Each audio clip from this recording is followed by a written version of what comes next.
quickly and swiftly.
Can you keep up?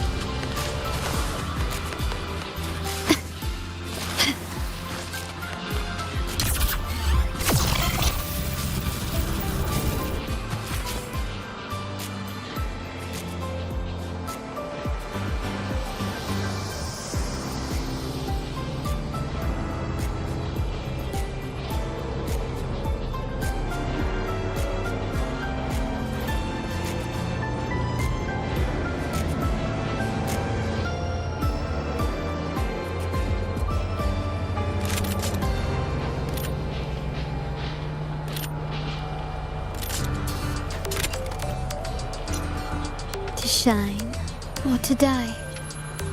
Merely two sides of the same coin.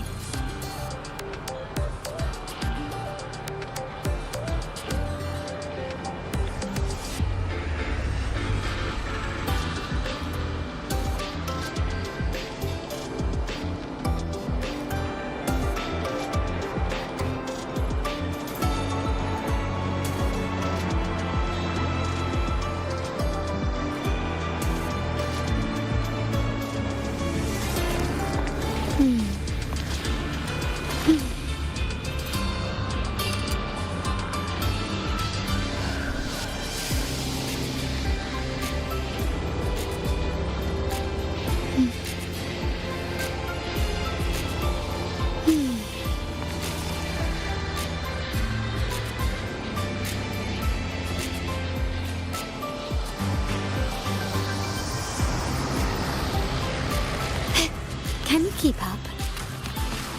Lighter than a dove.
Can you keep up?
Can you keep up?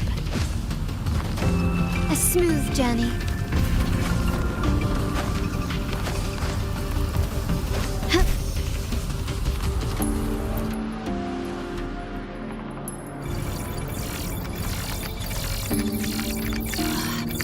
Found it!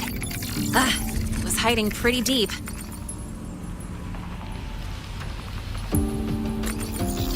Like I thought, the record isn't in the ordinary directory. It's triple classified, disguised as regular system data.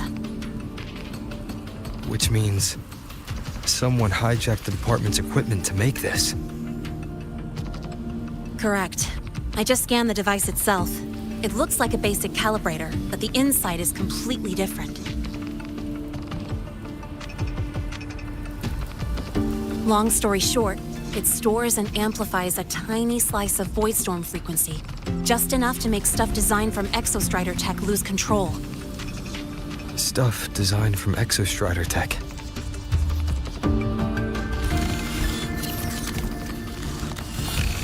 And here's the kicker. Whoever made this can control it remotely. So it can be activated again at any time. Exactly. It's literally a ticking time bomb.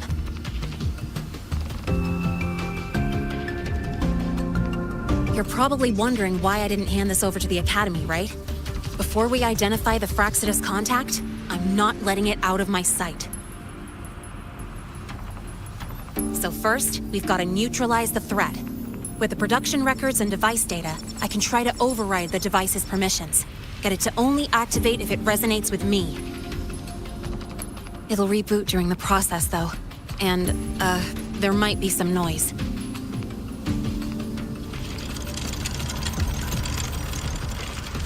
You mean the mechs here will be affected? Yes.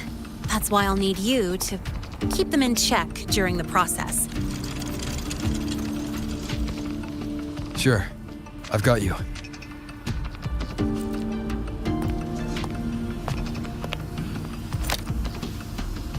All right, starting now.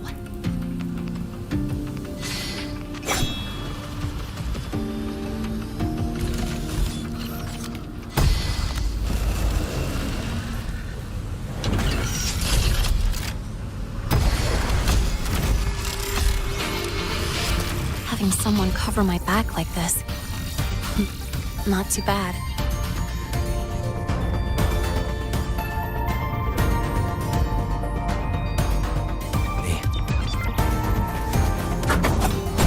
Shadow descends.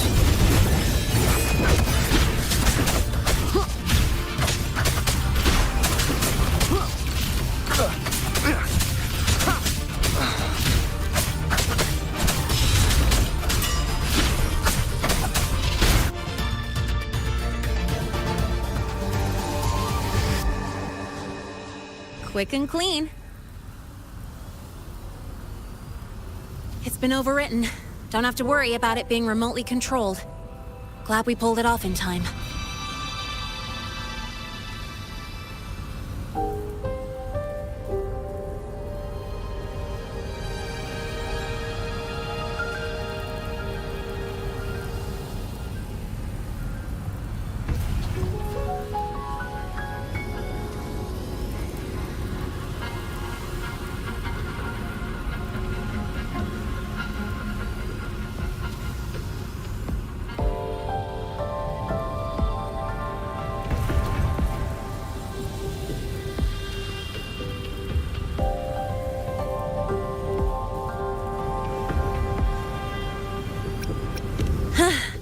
You got me.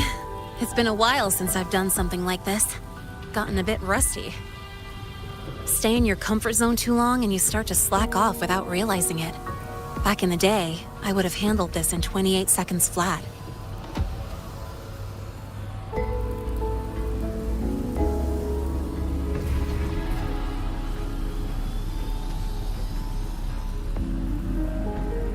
Because the longest reboot time for the auto defense array is 28 seconds. Sorry, back to the topic. While digging through the database, I noticed something. The Academy's mechs and the Void Matter Barrier security logs show unusual access. Someone used admin-level protocols. Also, the device's data has 3 frequency waveforms. One from Hyvatia. The other 2 are unrecognizable.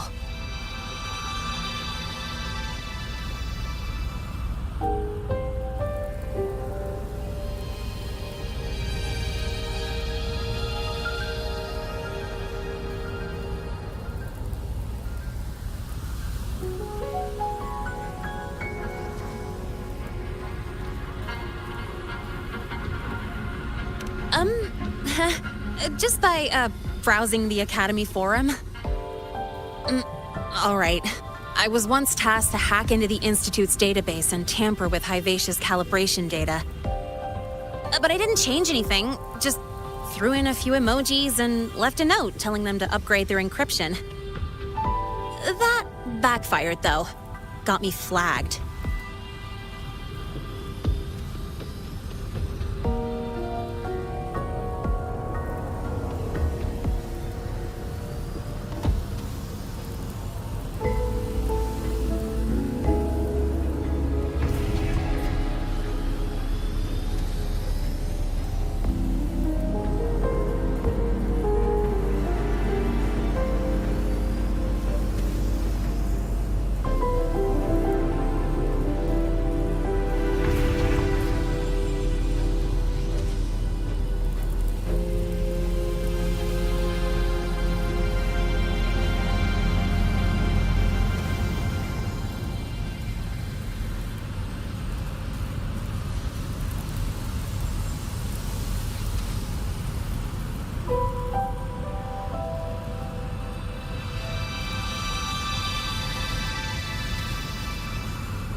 Back to those waveforms.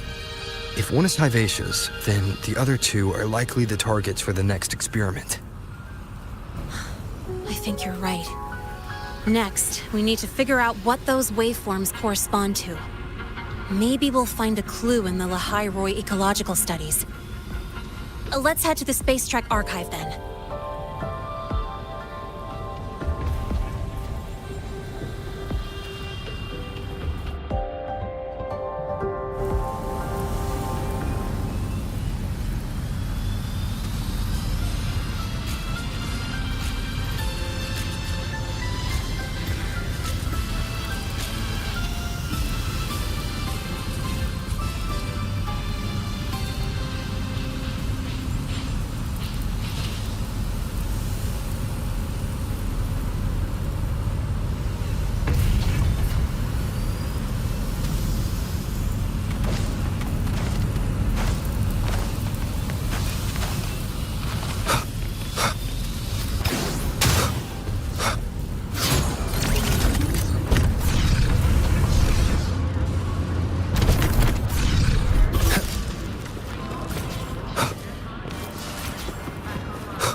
Allow me to introduce Miss Iris. That's right, she's the Archives Administrator, responsible for indexing all the data here. A very reliable senior, you could say. Hello, I'm Iris, the retrieval AI of the Space Trek Archive. Miss Linnae and Rover, what can I help you with today?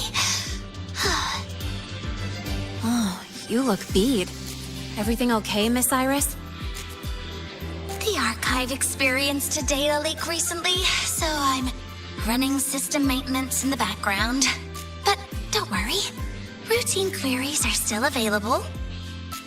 We want to look up info related to this waveform data. Searching now. Found 3,281 matching entries. Should I list them all? That's a lot. Add these keywords: Void Storm and Exoswarm Contamination.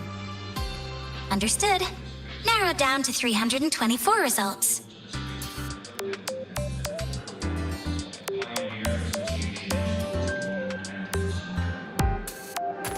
Down to 3 results now. Big improvement. Let's split up and review them. Locations for those files are marked. Need anything else? Maybe some tips on your school life?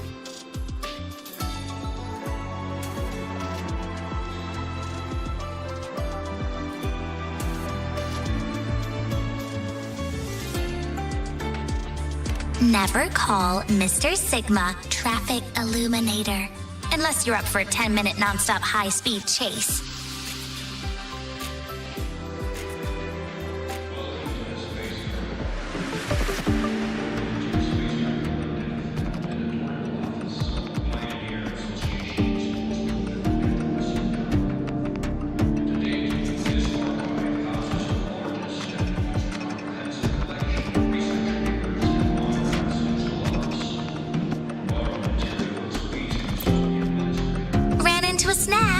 Go ahead and ask me.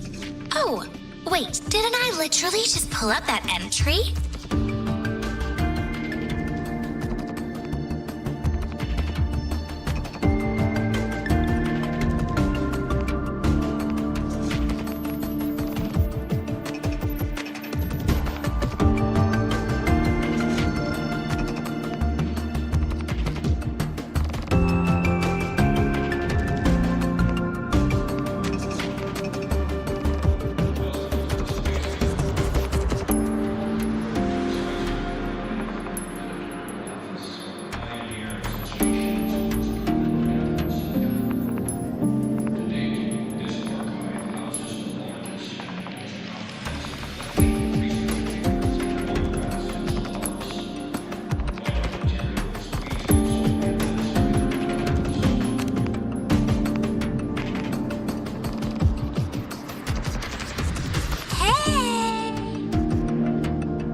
our Storm Surveyor Amplifier Module Manufacturing Manual, version 3.12. This is the original manufacturing record for the device Linné found. Could be useful.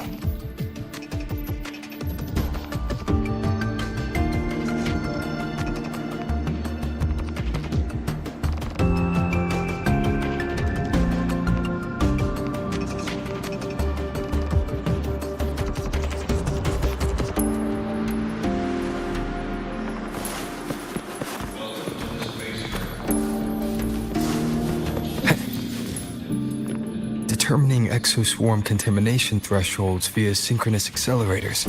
Tensor renormalization of the void storm's frequency. Looks like it's a paper studying the impact of the void storm on exoswarm. I can't understand a word. But if I match the waveform Linné found with the data in the paper, it's a void worms.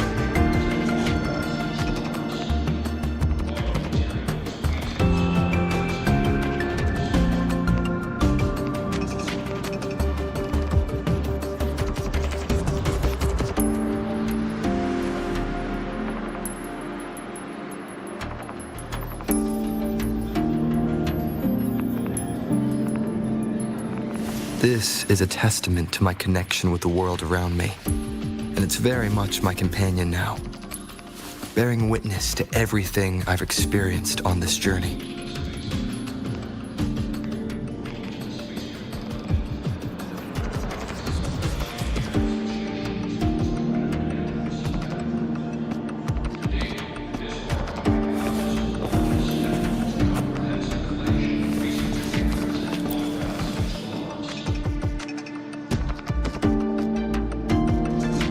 How's it going on your end?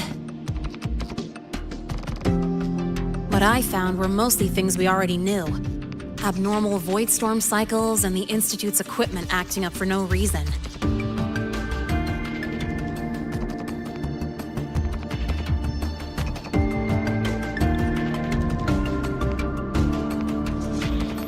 A void worm.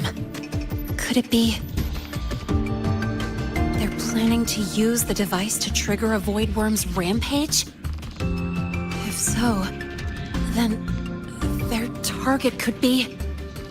The Research Institute. That's the most likely target. With the Great Sword there, void worms usually steer clear of the Institute. But before Hyvatia lost control, I saw a lot of contaminated exoswarm remains nearby. Looks like the contaminated exoswarm and Hyvatia were just tests and rehearsals before the main event. Whatever their game is, the real goal is to control a void worm to attack the Institute. Void worms spawn under the influence of Threnodian energy. In other words, as long as the void storm and the Threnodian exist, they can't really be destroyed. This isn't a problem we can fix with a quick solution.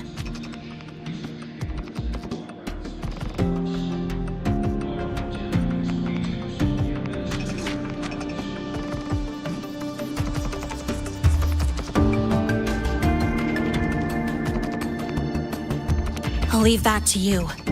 As for me, there's one more thing I have to do.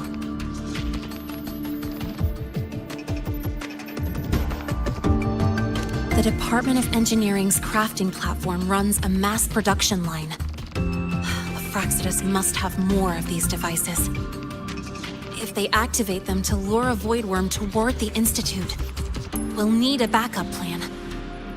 With the manufacturing manual you just found, I can boost our device's power 2 to 3 times. That way, if a void worm shows up here, we'll have a stronger bait. The Space Trek Collective has defense systems and restraining devices in active voidworm zones. If we draw it there, we can keep it from attacking the Institute. Like I said, it's only a backup plan. Once you warn the top brass, they'll have countermeasures ready. Besides, with the permissions overwritten, I'm the only one who can control the device.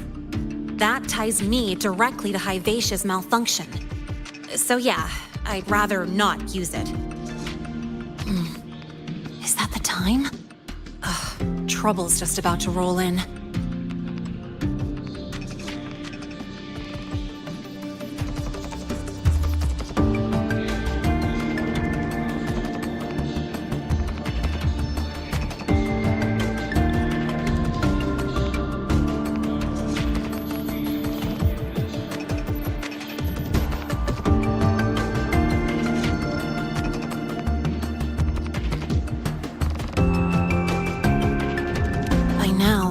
Probably noticed I've overwritten the device's permissions.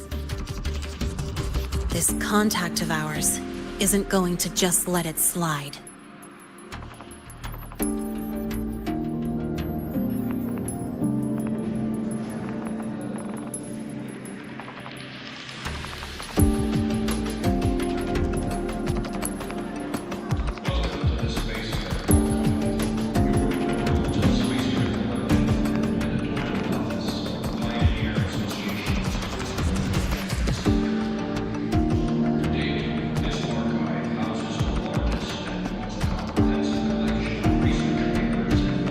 This is a testament to my connection with the world around me, and it's very much my companion now, bearing witness to everything I've experienced on this journey.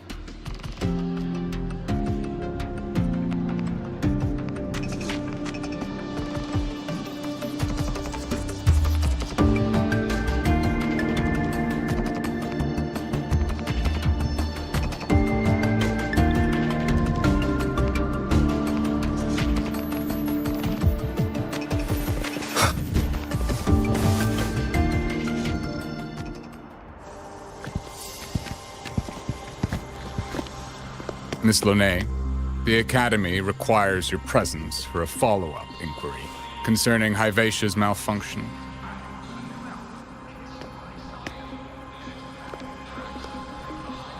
Also, we've received an anonymous report alleging that a criminal record and prison history under the name Lene closely matches your identity.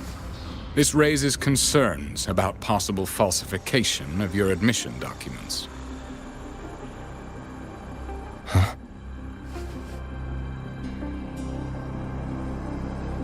Please cooperate with our investigation.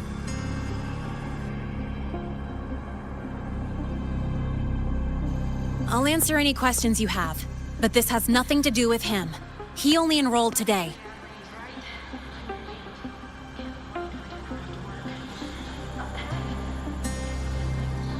Very well, then. Please return to your dorm and wait for further questioning. Leaving without authorization during this period will count as a breach of Academy regulations.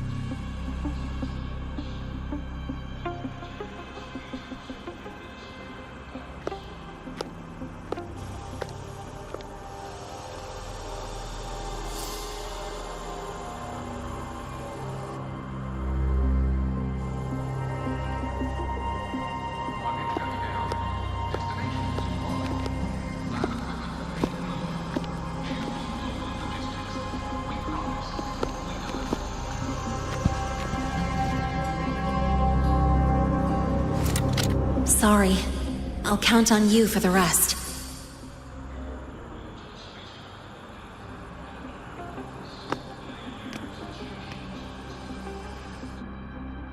If, as Lene said, the Phyrexis have infiltrated the Academy, I need to be careful who I alert in the Institute. For that, I need someone I can trust. It looks like I'll have to visit the infirmary again.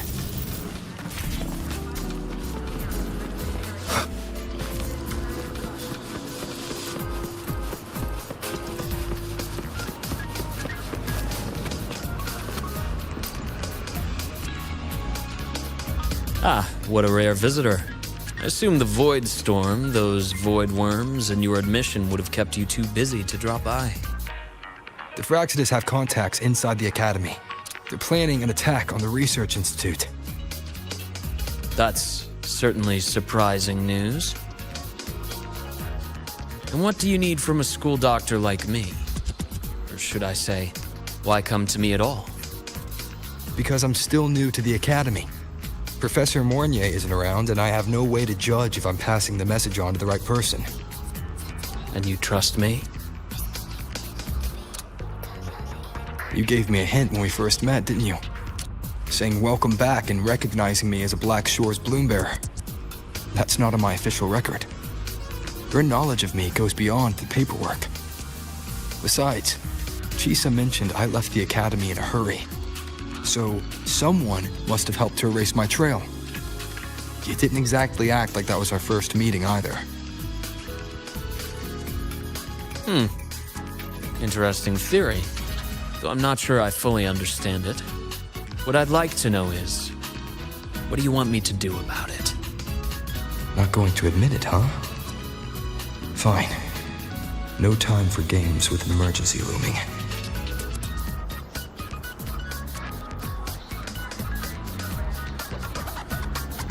I see.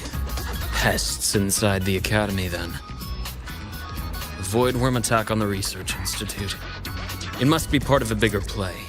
Hyvatia's malfunction, the abnormal void storms. I fear it's all connected. Don't worry. I'll handle things with the Institute. Whatever you discover, or whatever course of action you choose, I won't interfere. I'll provide support when the time comes. Now go do what you must.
Can I help you with something?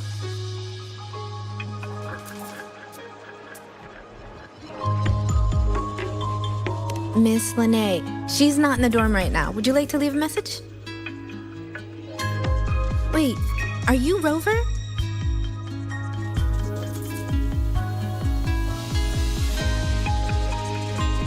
Miss Lene asked me to tell you that if you're coming to see her, just wait in her room.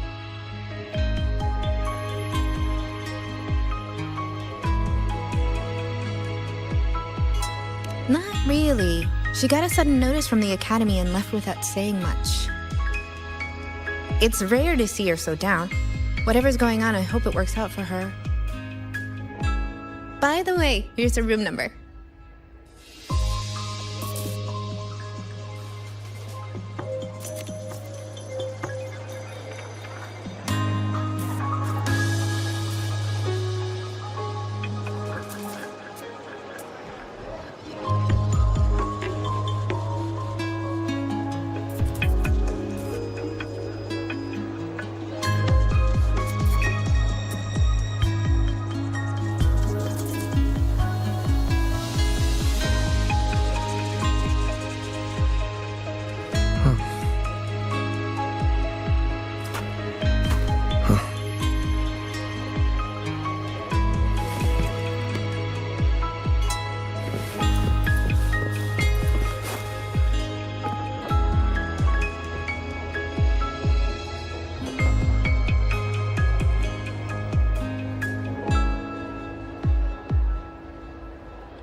Detected. Strong behavior and spectrum signature match.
Well, look who's here.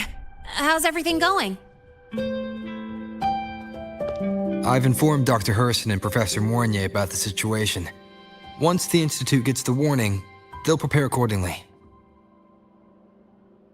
The Fraxidus' plan is still unclear, so it's best not to act rashly.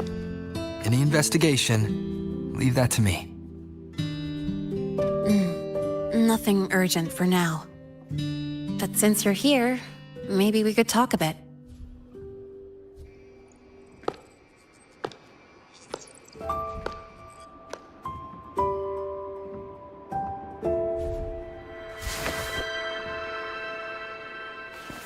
Sorry about this mess.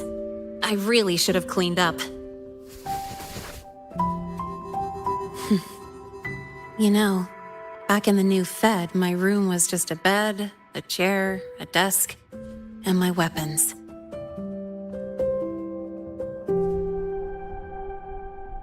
Mercenaries? We don't know what a real life is. We only know survival. That's why we never settle down. Everything that isn't gear or a weapon is just dead weight. But the more dead weight I pick up here, the more I realize how much this place means to me.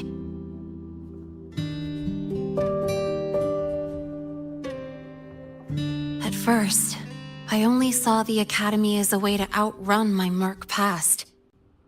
Didn't care about the cost. I took the chance. No hesitation. Star Torch Academy. It's really important to you, isn't it? Yeah, every day here is a blessing. I get to splash color around, cruise under the sun, and learn stuff I never even knew existed.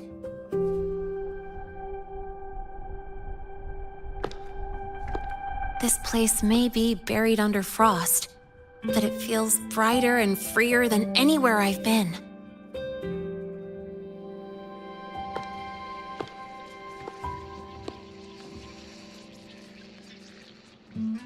About that anonymous report on Linné's criminal records and prison history, who are they really talking about? The Fraxidus is Linné. Mercs in the new Fed are essentially government contractors. After I took her identity and faked my death, they wiped all my Merc records clean. Now that I think about it, it's kind of funny. I can't even prove who I really am anymore. Whichever Linné I am, I don't belong here.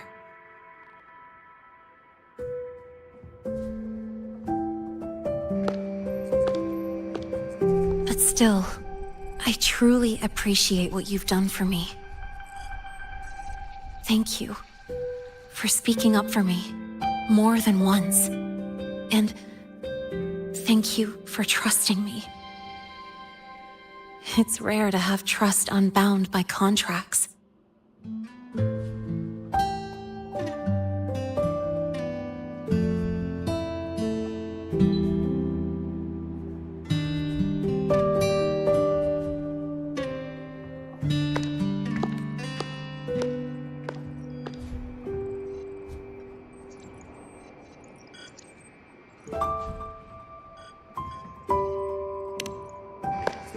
I'm not a student here anymore.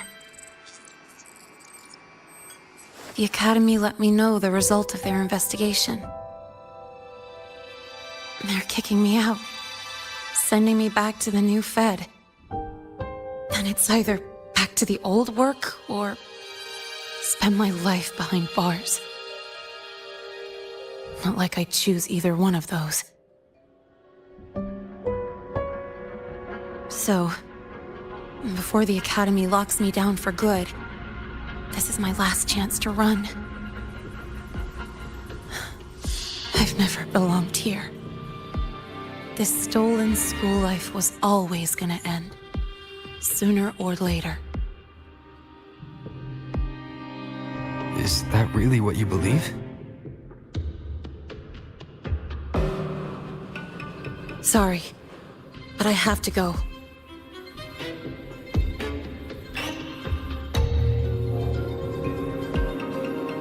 Attention all faculty and students. Voidstorm activity detected. Seek immediate shelter nearby. Do not leave Academy grounds.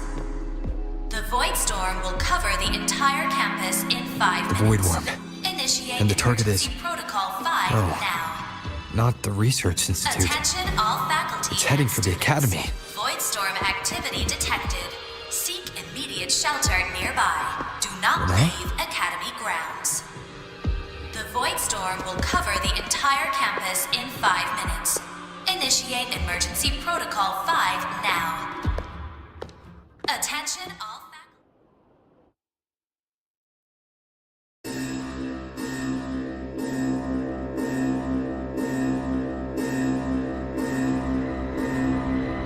Dark alleys.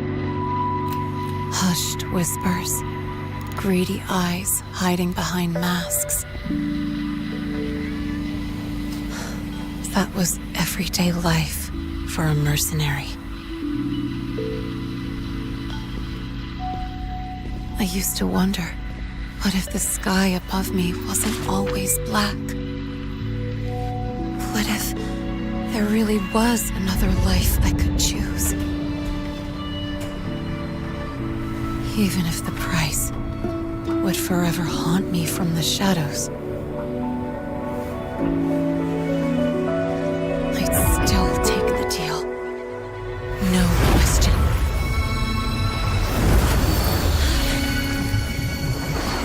Every day at the Academy has been more than I ever let myself hope for.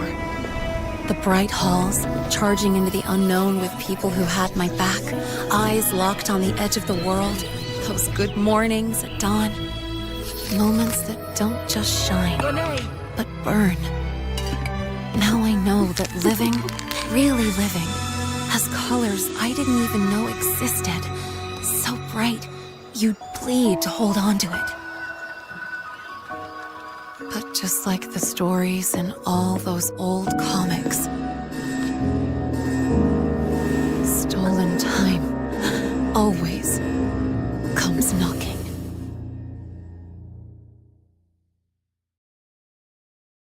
Is it really okay to run away?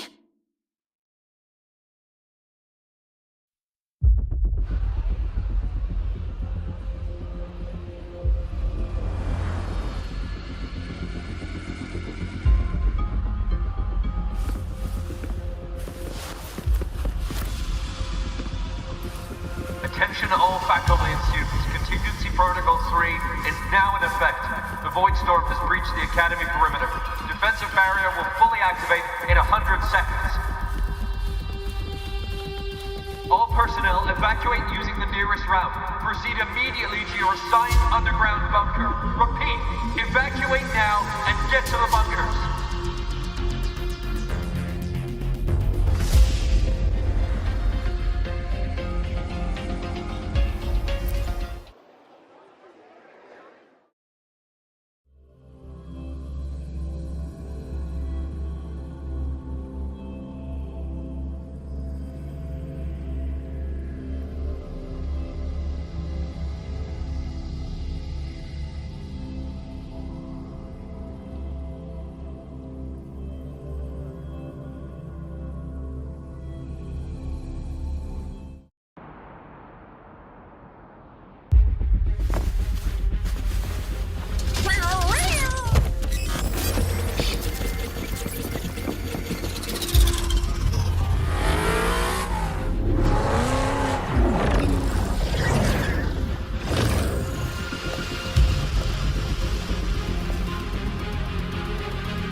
Will the Void Worm break into the Academy?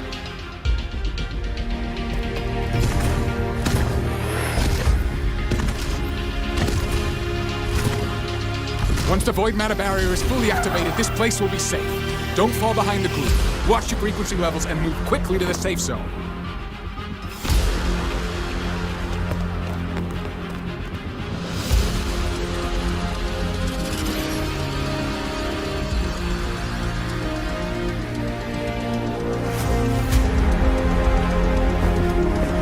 Renee, did she really leave? Either way, stopping this from getting worse is all that matters now. She said the Fraxidus wouldn't count on only one device. If they can control the lure remotely, then whoever is guiding the Void Worm probably isn't even on campus. It's unrealistic to try to hunt them down in this chaos. Luring the Void Worm away is still the best option. It already absorbed my frequency once. Maybe I can get on its wavelength and draw its attention.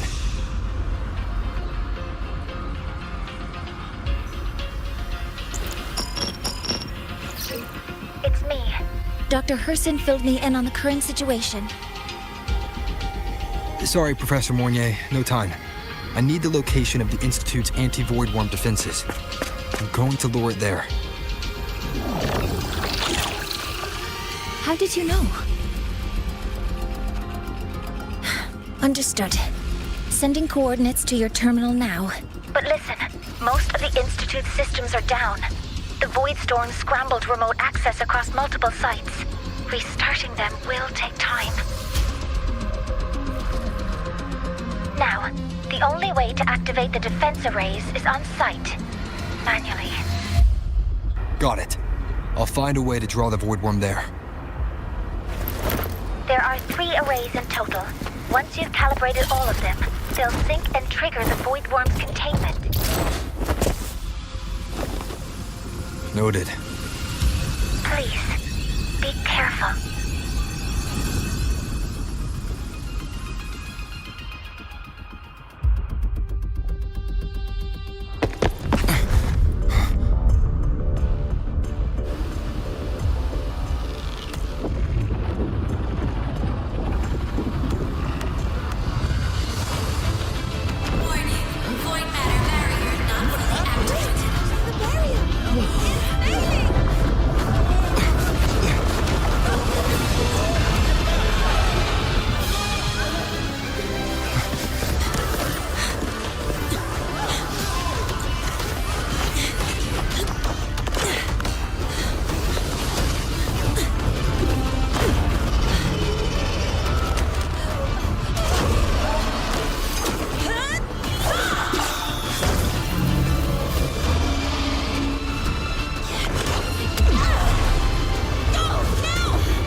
Why are you here? You first. Before I knew it, I was already in deep. Holding up? Yeah, it just burned a chunk of power patching the barrier. Don't worry, didn't come close to overclocking. What's next? Draw the Void Worm to the defense array and trap it there. Mornier sent me the coordinates and override codes. Copy that. I'll keep the device running hot. Keep driving. I've got the Void Worm in my sights.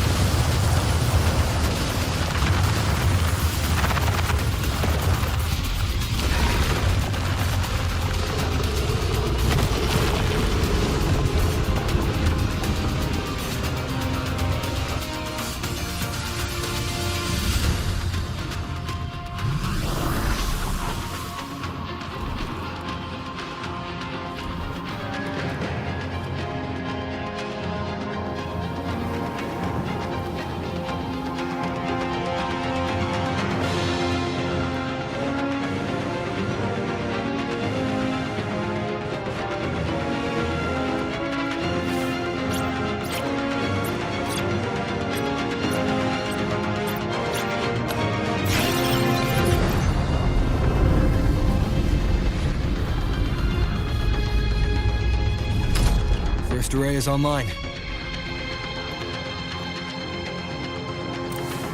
Professor Mornier, can you hear me? Ugh, signal's dead. Either too much void storm interference, or we're too far from the Institute.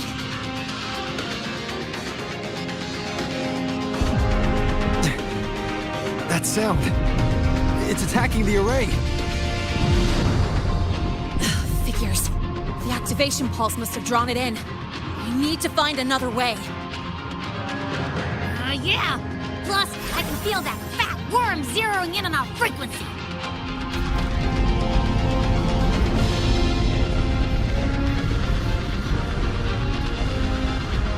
We'll split up. Okay, I'll draw it away. The other arrays are yours. Be careful. Relax. It's not my first time racing a void worm.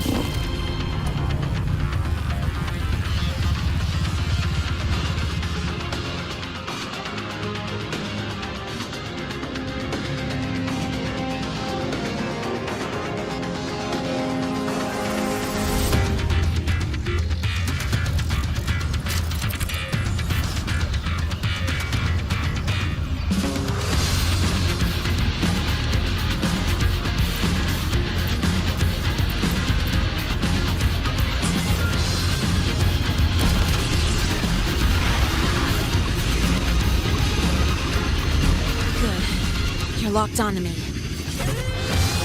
Just stay on me. Keep away from the arrays. Give me the time he needs.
Easy peasy. Hope he's doing all right.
I can handle it.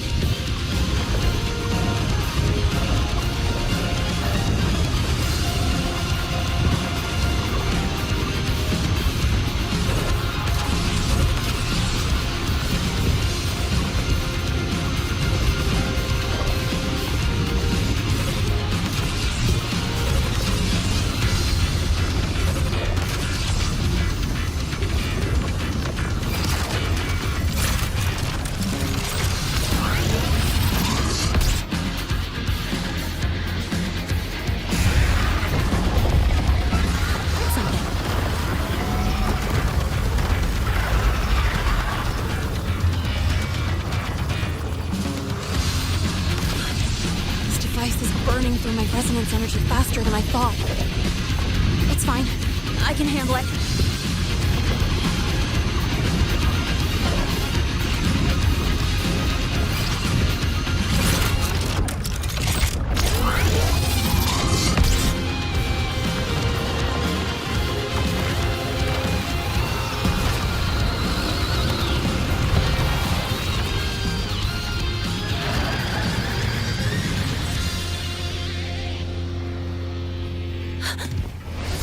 Wave just got activated. The device is at its limit. Damn it! The Void Worm's heading his way!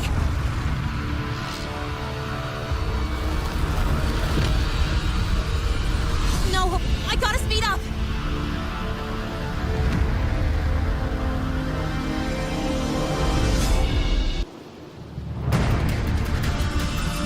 Down to the last one. That worm's scent feels like it's getting closer. Better hurry. Can't leave Renee on the Void Worm's coming this way. Renee!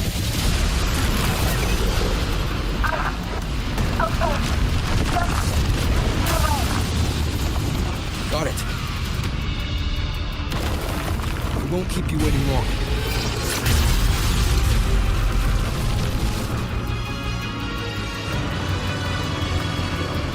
The Void Worm has contaminated these security mechs too. No time to waste. I'll take him out.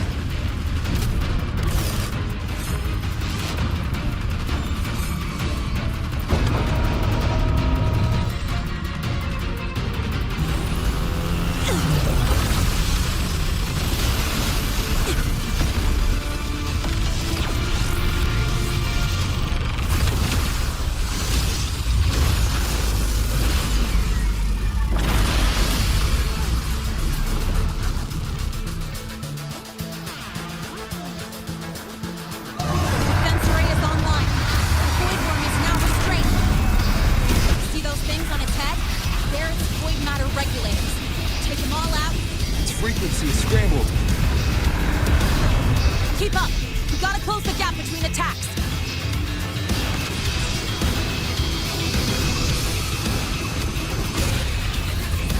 It's about to strike! Find cover!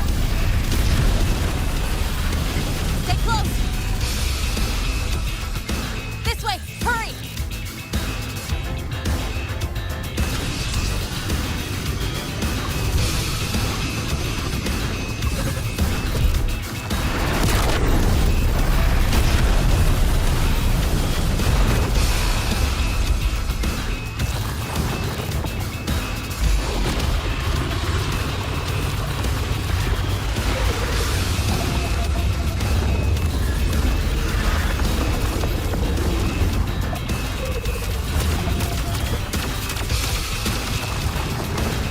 Now! Start climbing!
go back. Together.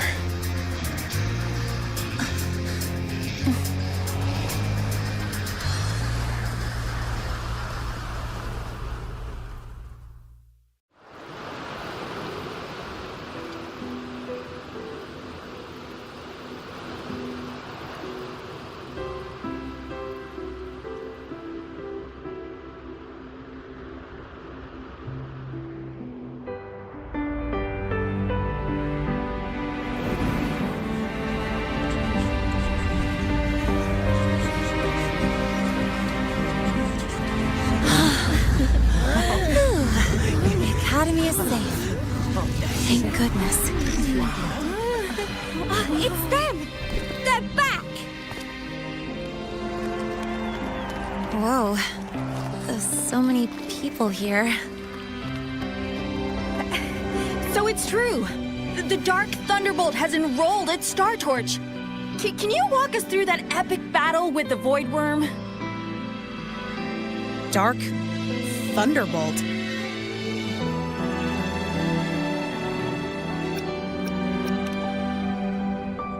At any rate, your actions were legendary.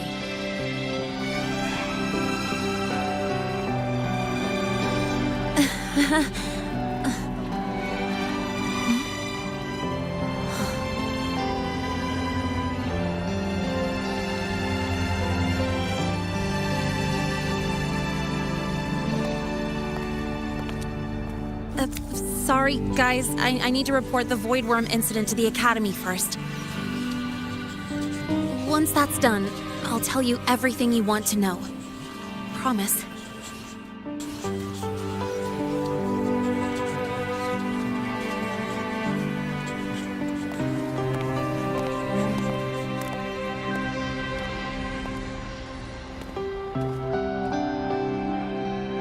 You must know why we're here, Miss Linnae.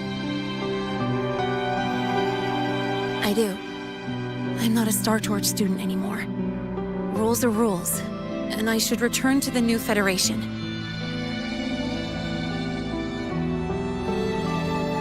That's it, right?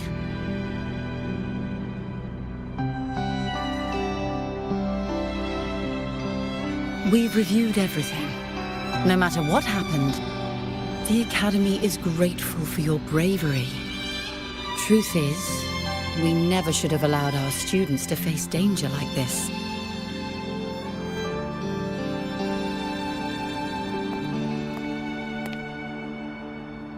Our duty is to keep you safe while you're still learning how to protect yourselves, not throw you into the fire. Like you said, Miss Linnae, you're not a Star Torch student. Yeah, I know. So, if you want to be a student here, you'll need to pass the entrance exam.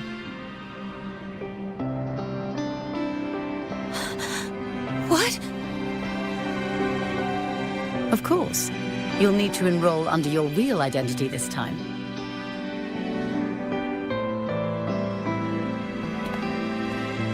That means you're coming back to the Academy. Indeed.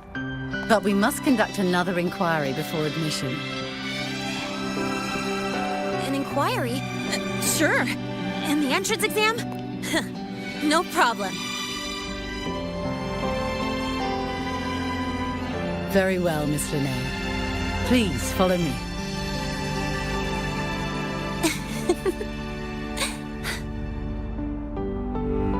Thank you.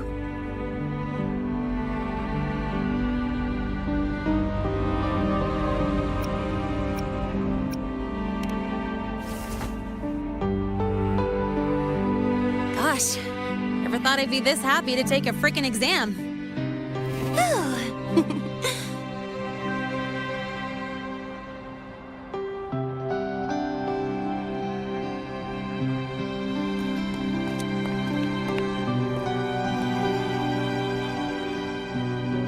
The Academy convenience store specials are really good. When I become a freshman at Star Torch, let's go grab a bite together, okay?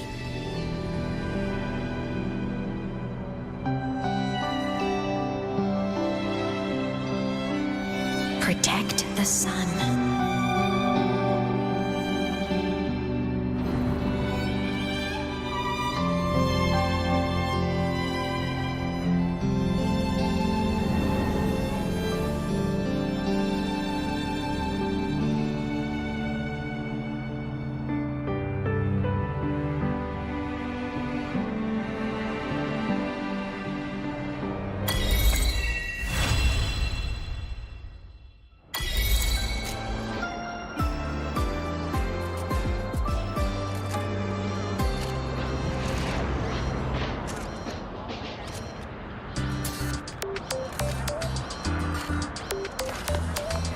Your thesis proposal delay request has been...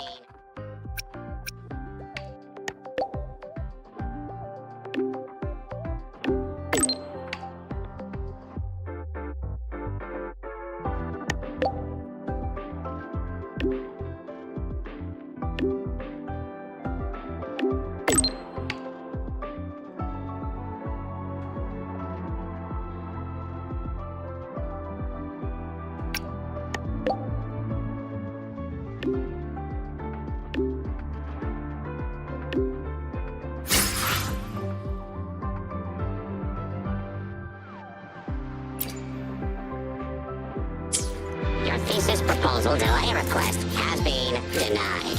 Your instructor attached this note. You're welcome.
Bag. The white has been dyed red.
shine or to die. Your thesis proposal delay request has been denied. Your instructor attached this note. You're welcome.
Last time, we crossed the line.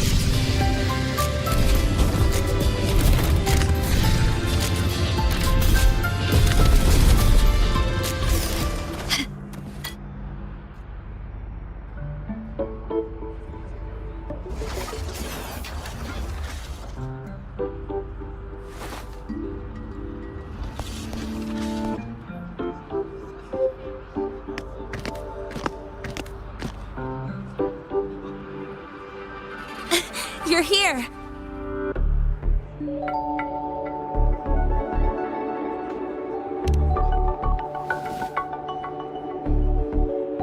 The Fraxidus investigation is still dragging on. And since I'm technically not enrolled yet, no classes for me. They even confiscated my ride, too. Professor Moynier dumped a ton of homework on me to keep me busy.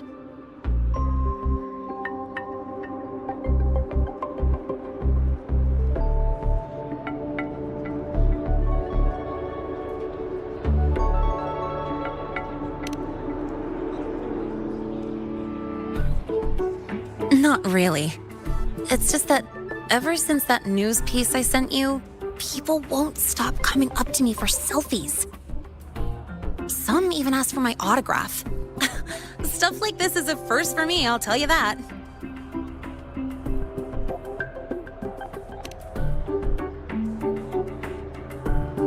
Yeah. The Academy still hasn't revealed my past identity. Feels wrong accepting praise from people who don't know the full story.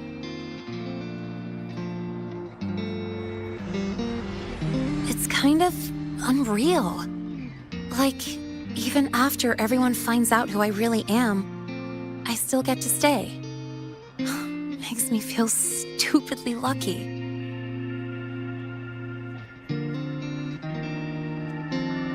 Anyway, enough about that. I just got notified. The entrance exam is tomorrow.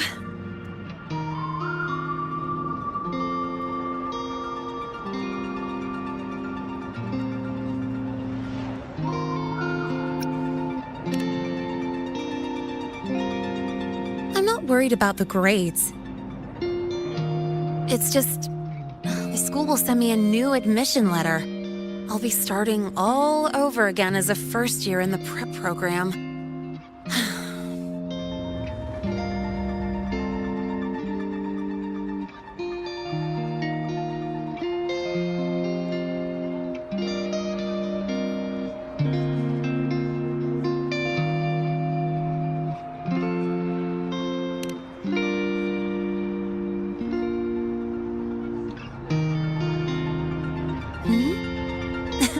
Come to think of it, that's not so bad after all. It all feels kind of unreal. There's still a lot I need to do and face. But for the first time, I can actually breathe.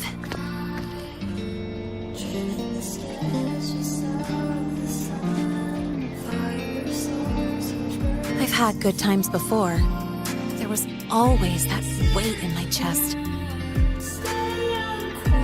Now, I've lifted that weight off with my own hands.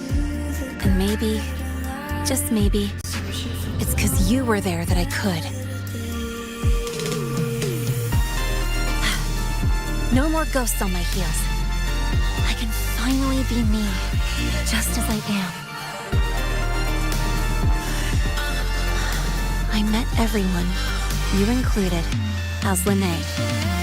And I'm ready to let my Merc past close its final chapter.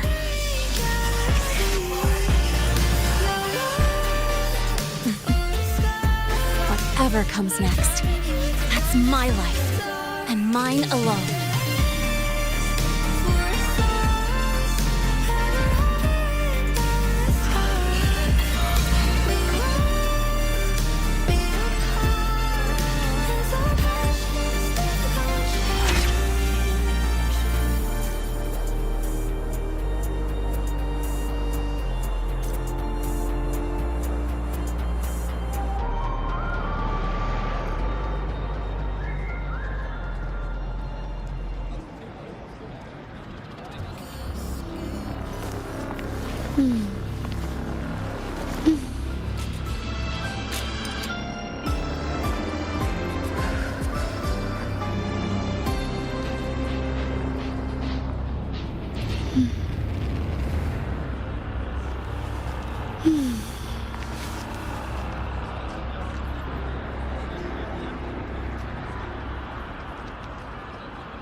Thanks. The white has been dyed red.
Tick-tock! Almost time to meet up with Mornier!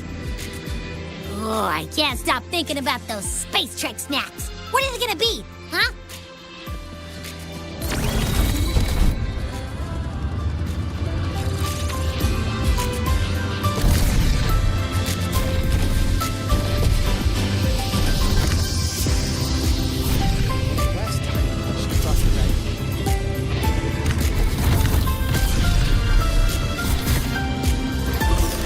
Can you keep up?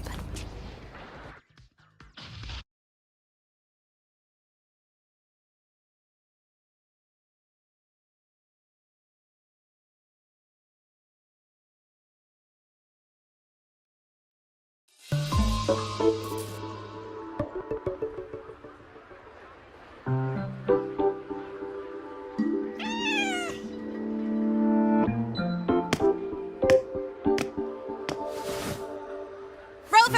over here!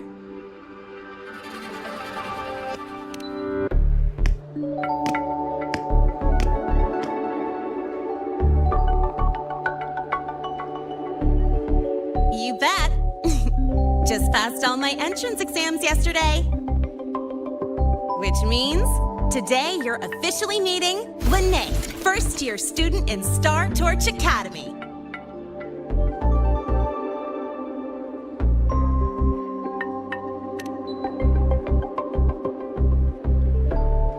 I really want to hit the road with you again, but I'm kinda on a mental health watch list. If I break even one tiny rule on day one, Miss Lucilla will be dragging me in for a friendly chat.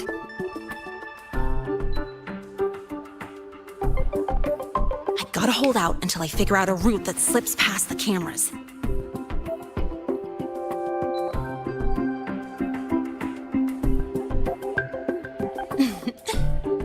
Oh, but hey, you got Mornier's email about the Hyvatia detector, right? It's almost go time. How about we hang by the entrance and then we...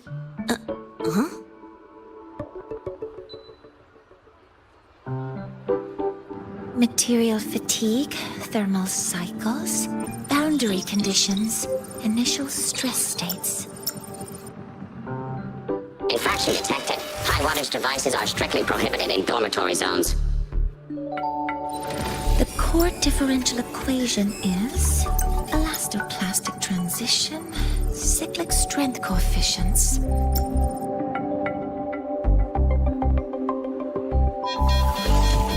Please comply with the Star Torch Academy Dormitory Code of Conduct. Issuing first warning. Issuing second warning. Coefficient correct. Units mismatch. Recalculating.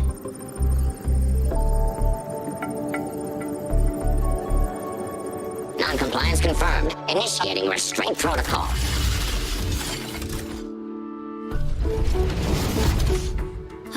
Conclusion, material upgrade required. I'll add it to the agenda for tomorrow's meeting. Right, now, time for the scheduled meeting with Rover and Lene.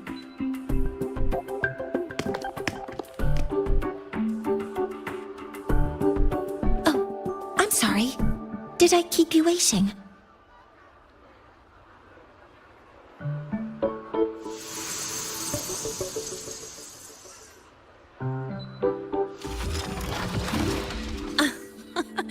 Not at all.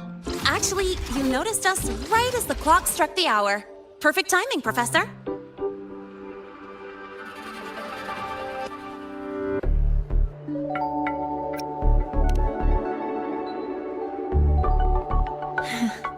Just a minor short circuit. It triggered a restraint protocol. I assumed it was malfunctioning.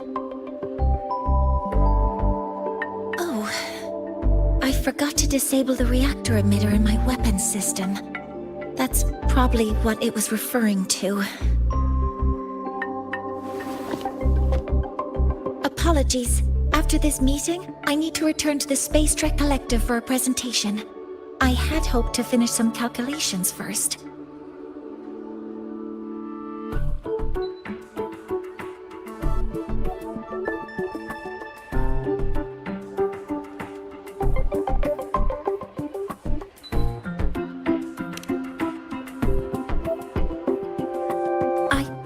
Have other appointments today, but I believe there is time for some light conversation.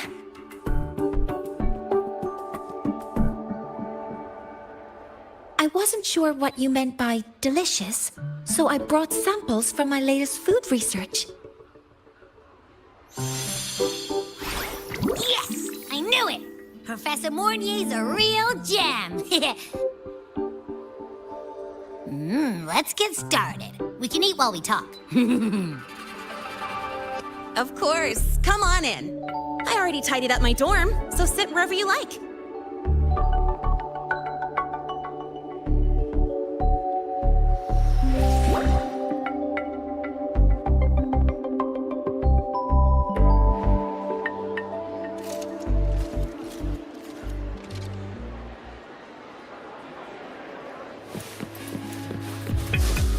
detected.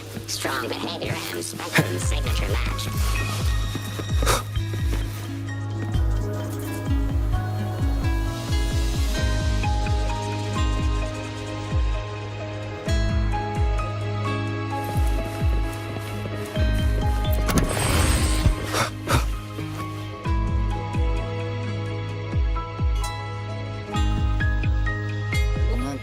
Ugh, the smells are all mixed together.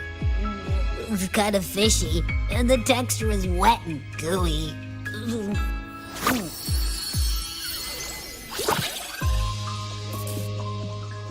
So, it's true, huh?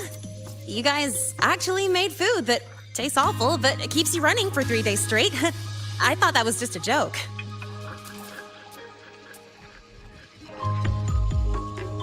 It's a scientific breakthrough using energy compression tech. It's one of the collective's most iconic achievements. Do you also not like it?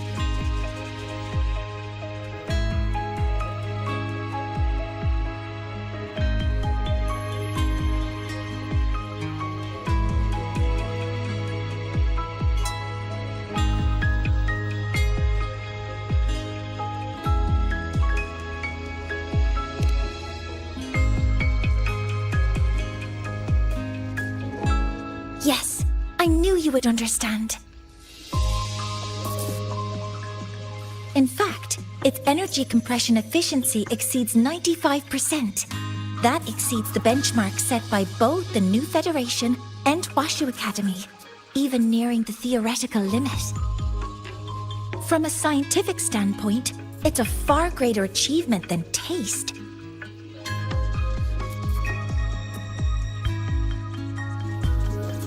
Now, I'd like to review the incident with the Hyvatia detector. Linnae, Rover, can you walk me through exactly how you managed to contain it?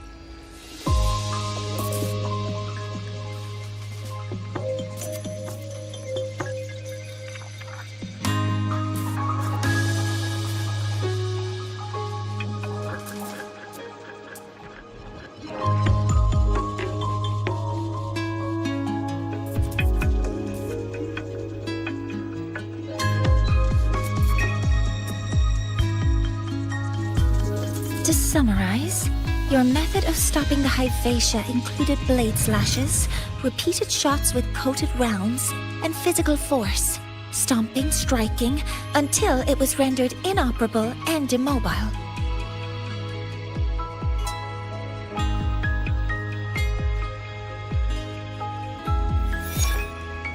Did I miss anything?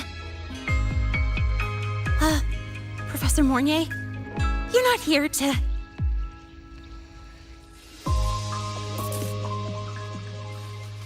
I mean, it all happened really fast. We didn't have any other way to stop it. Besides, we're just students. We couldn't afford that even if we wanted to. No, you're misunderstanding. Different damage mechanisms cause distinct failures and require specific repair methods. Damage from certain special resonance abilities is hard to detect through standard diagnostics without prior data, so you two did well to suppress it physically.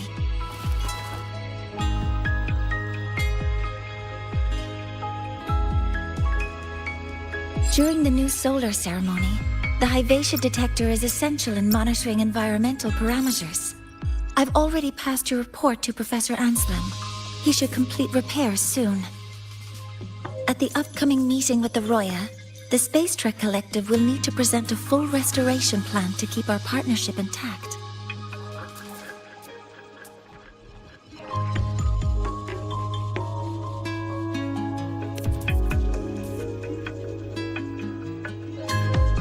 Yes, though It's a long story. Where do I even begin? Scanning for offenders. Violation detected. Unauthorized high-wattage device in the dormitory. An offender has assaulted this unit. If sighted, report immediately. Even Professor Mornier isn't safe from Tard-E's wrath, huh? No worries. I got this. I'll draw its attention while you two make free. 3, 2, 1!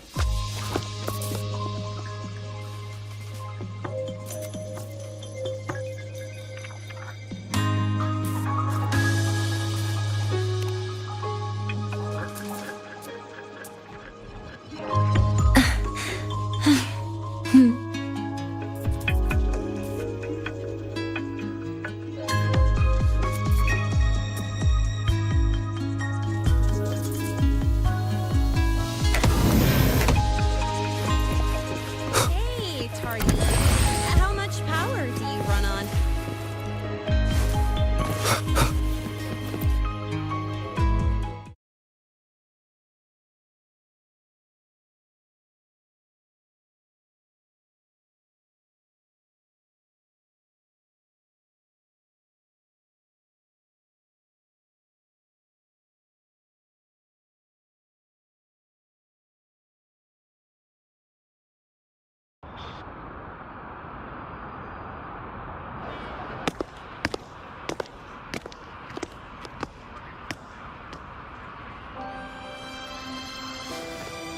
Thank you.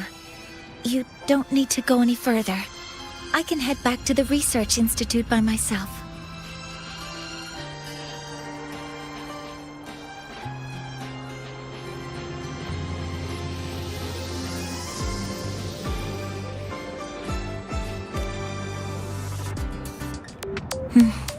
You too.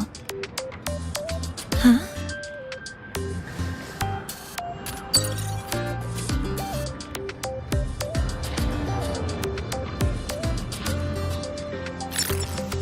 Something wrong? It's a notice from the collective. The Royan delegation cancelled the meeting. The ceremony is now on hold. That's odd.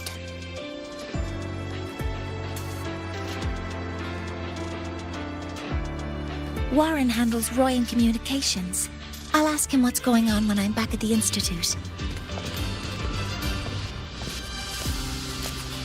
Since that slot is free now, I can use the time to recalibrate.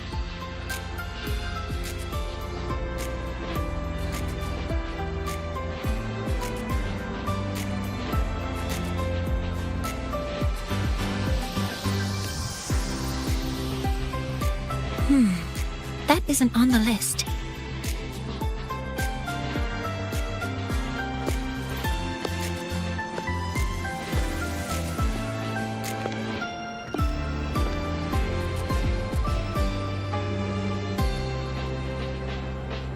The new solar ceremony is nearly upon us. It's the culmination of decades of work. Everyone at the collective is giving their all to realize it.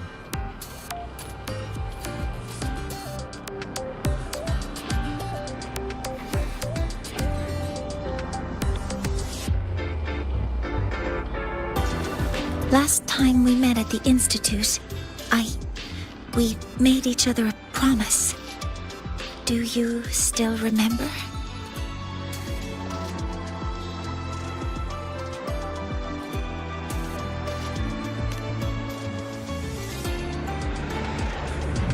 Would you like to attend the new solar ceremony? I'd want you there to witness it. The rise of the new sun, and humanity taking their first steps into the future they've built with their own hands. We did promise to witness it together, didn't we? Yes. As the ceremony draws near, the Space Trek Collective will become increasingly occupied. Opportunities to meet like this will be rare, but this promise will still stand.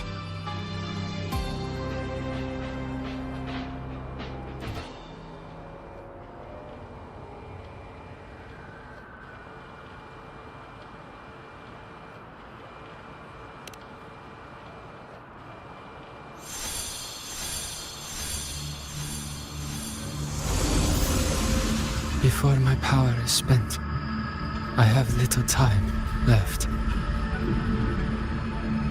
The only choice now is to force the Heliogyre to a standstill. The last of its strength I will share with you. So fade, you will not. But you must hurry.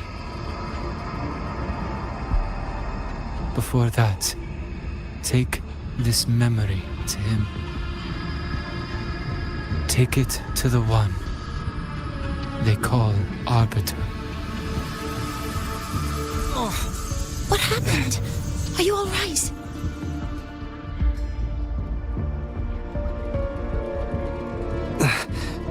I saw someone's memory. Whoa, you scared me. And just now, a frequency jumped into your tacit mark. It felt like some kind of connection. Can you trace where it came from, Abby? Huh? I smell it. Coming from over there. Good. Let's go check it out.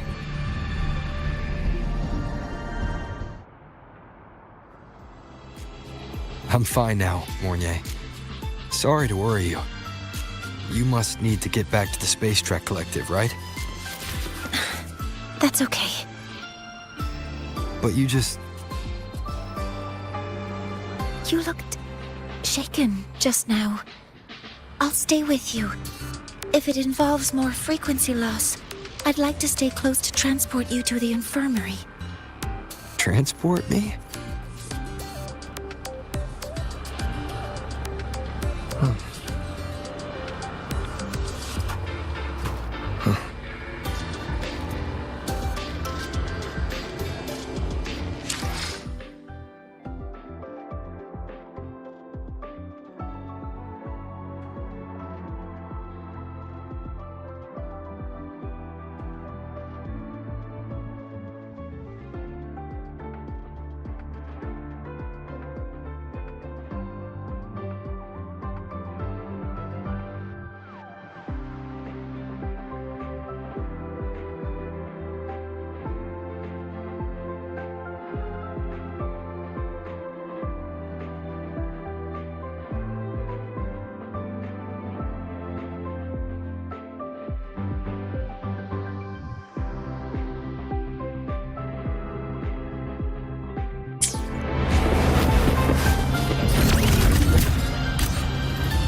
The frequency that connected with you was coming from here, but now I don't smell a thing.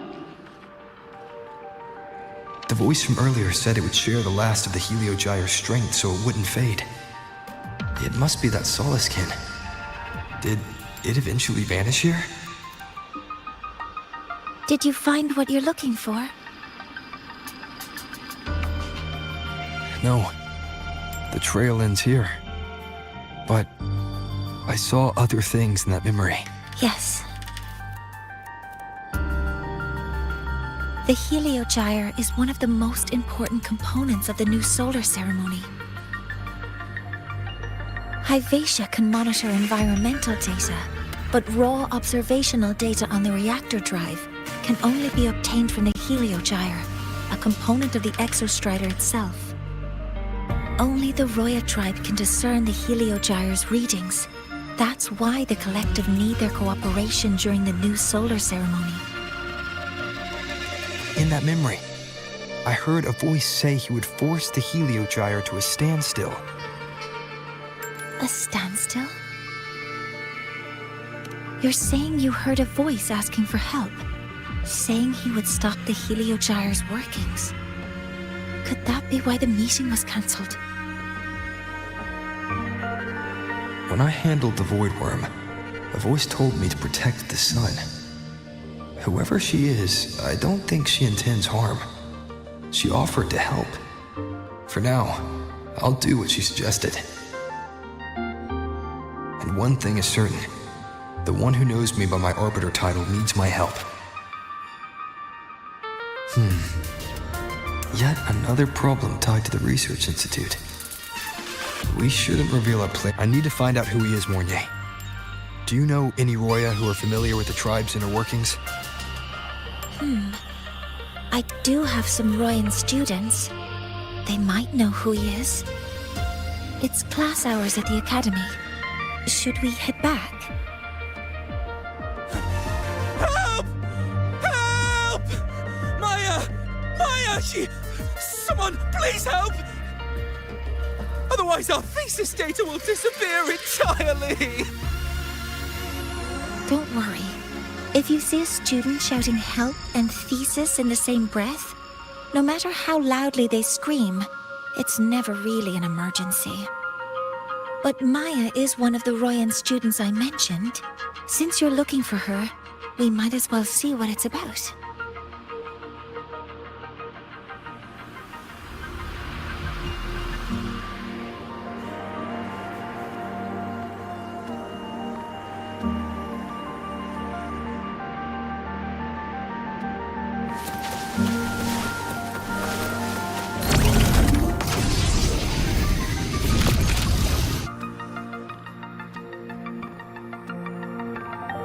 Oh, calm down, Maya. Calm down. Good. They've stopped for now. Maybe I should just shut them down? No. If I force the shutdown, I'll lose the data. Our thesis. Oh, somebody help.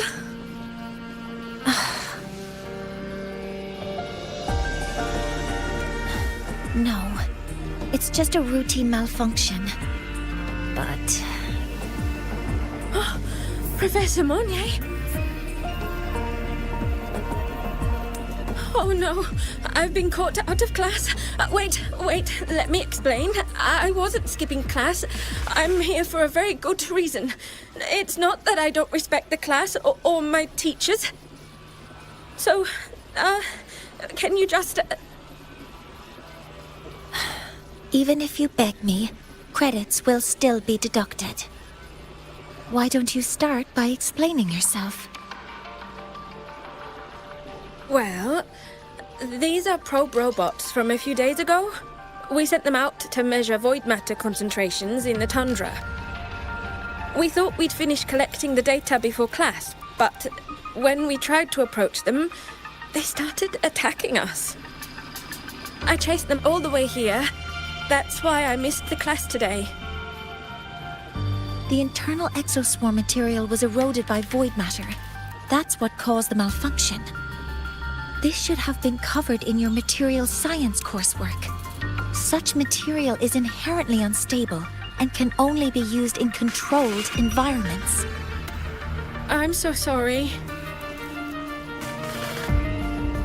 For safety reasons, you'll need to shut down the units first, then clean the contaminated parts with void matter. But approaching them right now may lead to further damage. We need a pulse generator to stop them from a distance. I'll submit a request.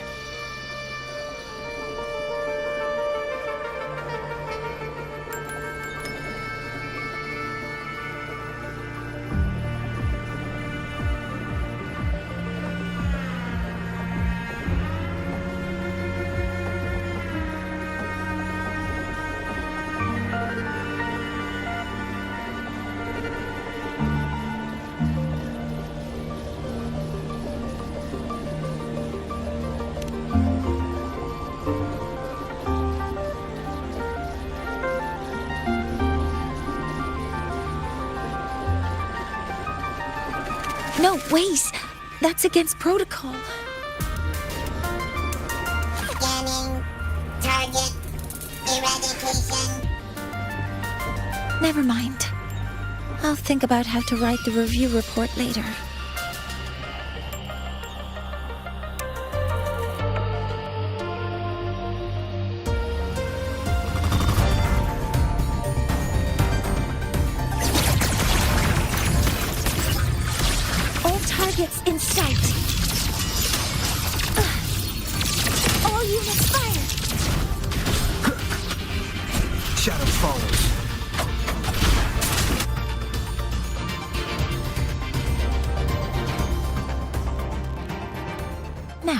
They're back to normal. Great. Do you think the data... It's still there. But sending the robots out there broke the experiment protocol. Even if you got the data, it won't count in your thesis. What? But... Oh, well... Thanks anyway for helping out, Professor Mournier, and...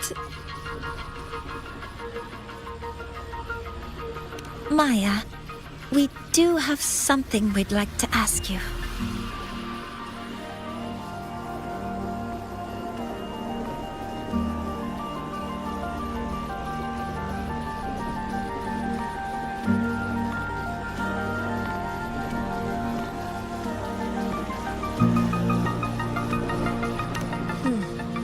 You want to find a Roya in black robes with gold embroidery, wearing a headpiece shaped like two horns?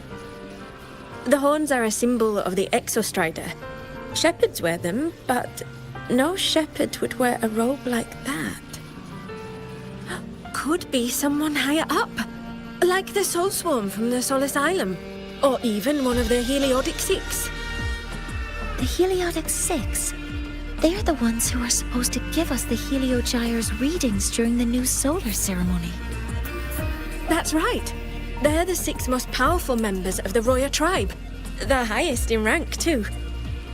I've heard they use the Heliogyre to predict everything, from bird migrations to void storms. They know it all. How do I meet with one of them? Oh, that might be hard. They never leave the Sol Asylum. It's surrounded by light all year round. Very few Roya are even allowed to enter. But maybe you could try meeting with one of the unappointed Heliodic Six. Sigrika is currently out researching in the Frostlands. The only other one around is Fosir Ingvar, but he doesn't show himself much. If you want to find him, my mum might be able to help. She's a Royan shepherdess over at Artuya camp. Name's Astrid. Now then, I'd better get back to my class before I lose all my credits. Who knew I'd run into trouble today? I even asked my mum to help me with the robot. Very good. Good luck with your thesis paper. I'm better at talking with students in class. Did you learn what you needed?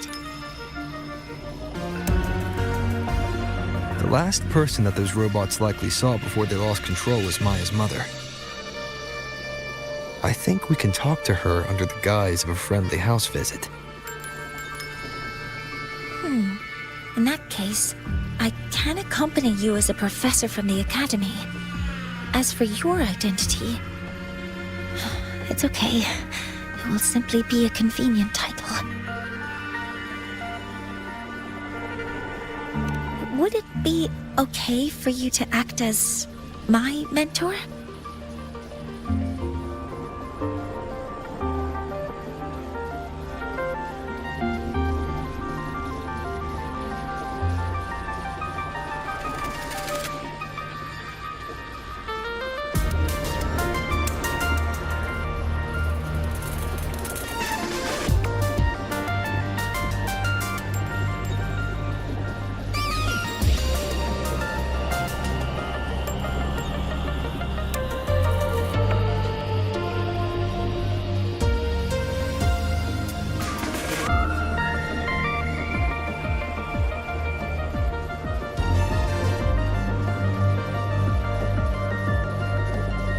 But aren't you going to tell me that I should report this to the Academy to handle? I was just thinking of ways to help you find who you're looking for. Your reasons are your own. I trust your judgment.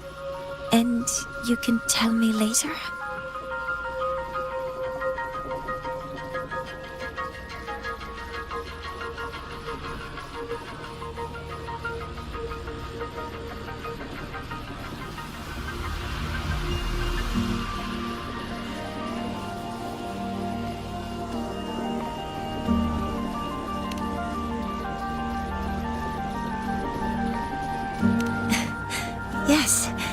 Feel free to give me pointers too, Mentor. I think the person I am now can be of help to you.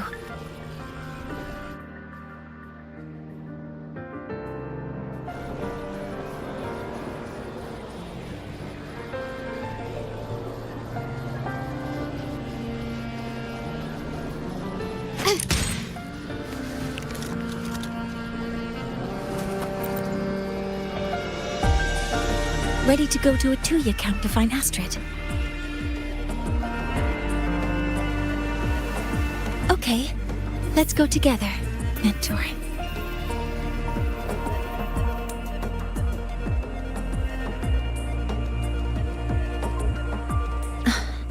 I'm Mornier, and this is my mentor. Let me try that again. What are you... Just practicing. I'm not very good at speaking with parents, and this time I don't have an assistant to help write a script for me. Why don't you leave it to me? You just focus on what you're good at. All right.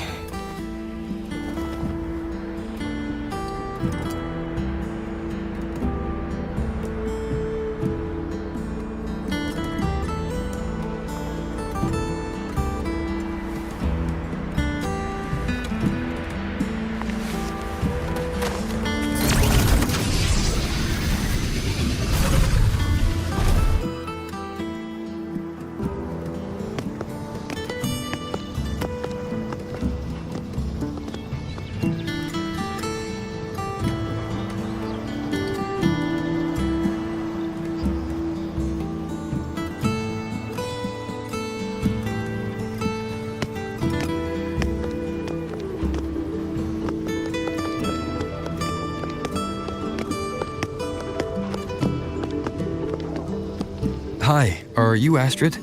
Maya's mom? Greetings. Yes, I am. And you two are?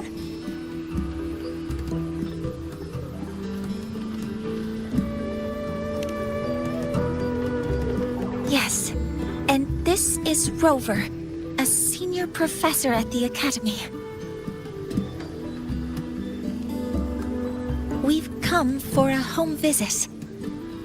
A home visit? Has the girl broken any school rules?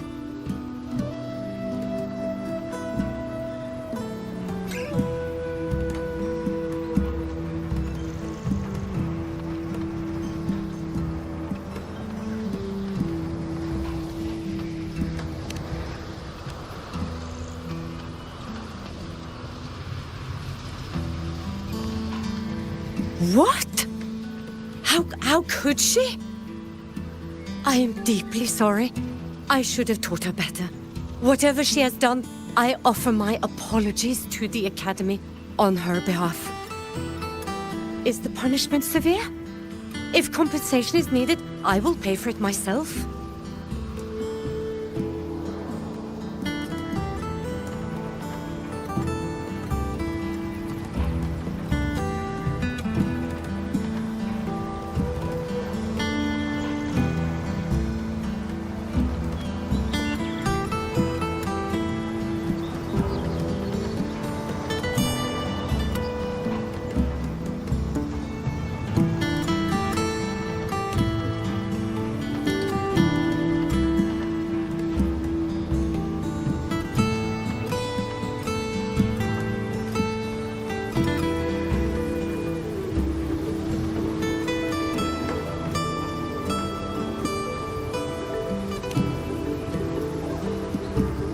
Professor Mornier, could you explain how Maya's robot caused the damage?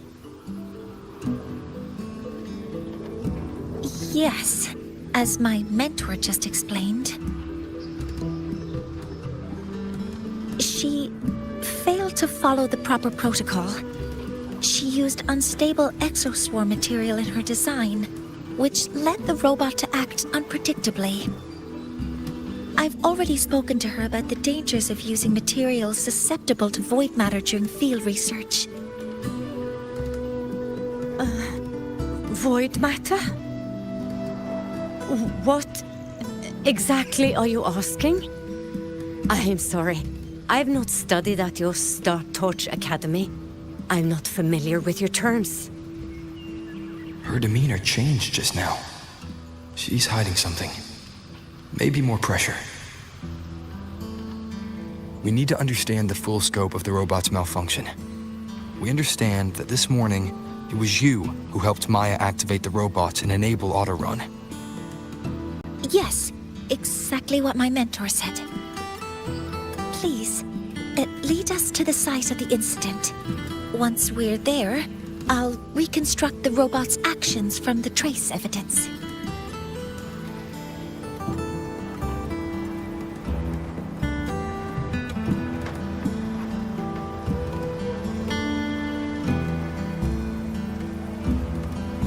No, we can't. If the robot's path is traced, it will expose that thing.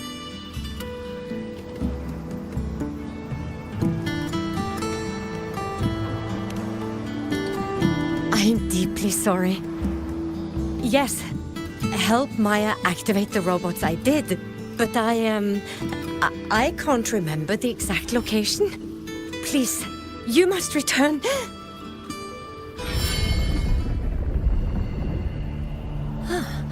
That's a void storm. How can this be? The collective hasn't received any recent warnings. We need to ensure the safety of those here first.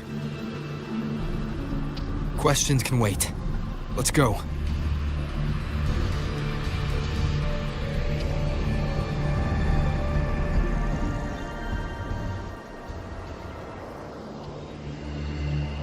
That looks like the center of the storm ahead. Let's see what we're dealing with.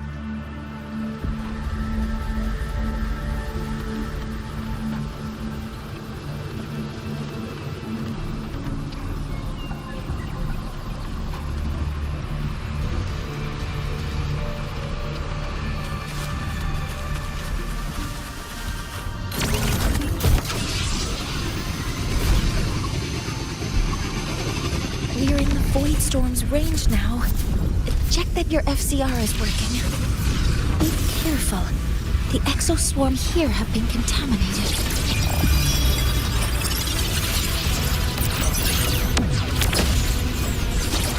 Deploying force field. All targets in sight.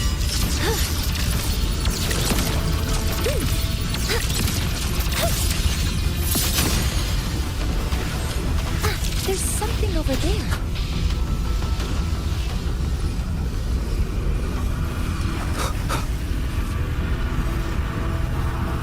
Down here.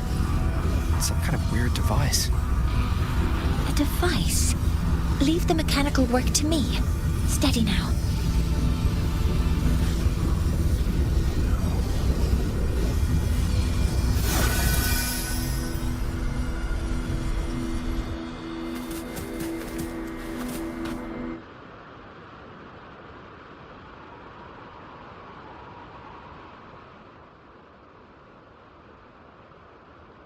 Looks like it was this.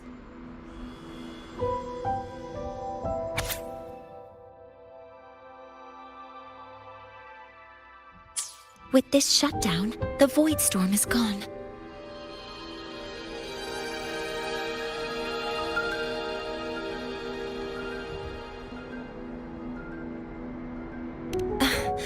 No, I've just read a lot about this. From its structure, it looks like a canister that can both store and emit energy. Ah! This is so stinky! Ugh. It smells just like that giant worm you fought. Didn't we deal with it already? Giant worm? You mean the void worm?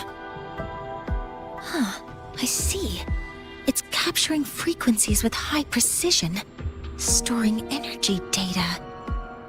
It's based on ecological models, tracking activity in natural environments, and reconstructing that data mathematically. A field modulator. Parametric projection.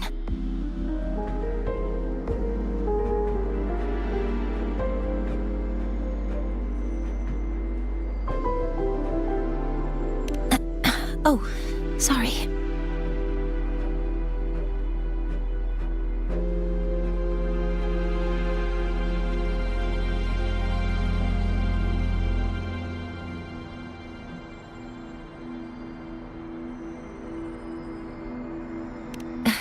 Right. Simply put, this device extracted the void worm's frequency and used itself as the epicenter to spread void matter. That storm just now was artificially created. Maya's probe got contaminated because they likely made contact with it by accident.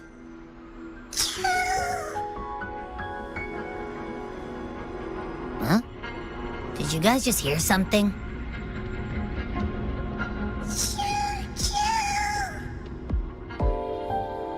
It's coming from under that heap of exoswarm material. Let's go take a look.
special creatures typically linger around the Roya tribe.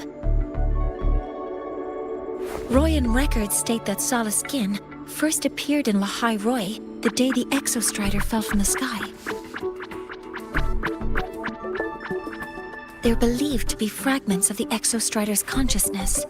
The shepherds protect them, shielding them from Voidstorm contamination until they mature and return to the Solace trees in Biarter Woods.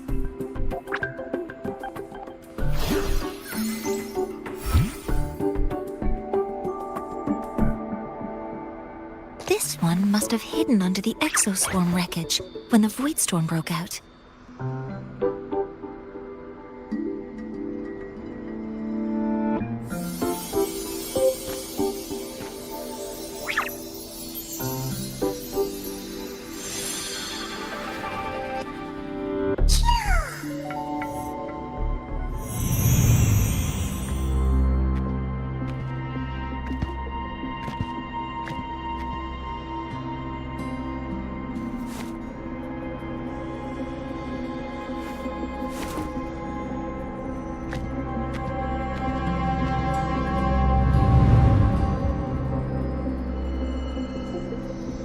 This feels like what happened back at the Academy. I just saw the Solaskin's memories. That Royan woman planted the device here and triggered the Voidstorm. This Solaskin is the only survivor. So our suspicions about Astrid are confirmed. Should we go back to the camp and talk to her? No need. I heard everything. I did place this device here.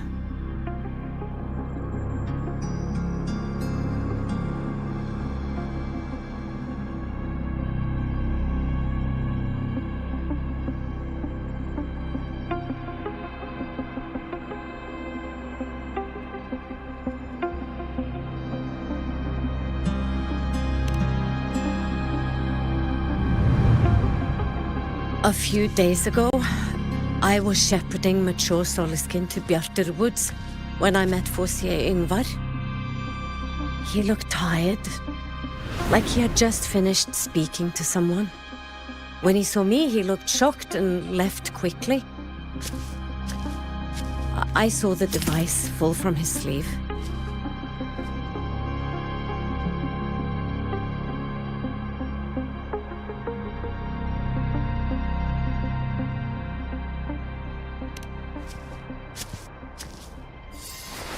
I did not think much of it.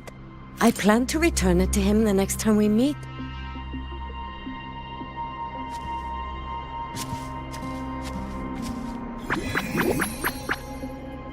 But, the Solaskin did not like it. It had an unnatural energy. I did not want to keep it at the camp, but I also did not want Yngvar to know I had taken it. So, I buried it here. The rest, you already know.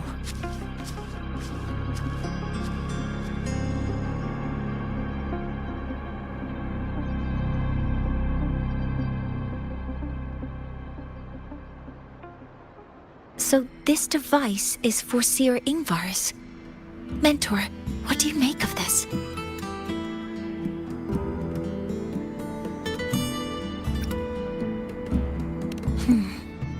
I trust your judgment.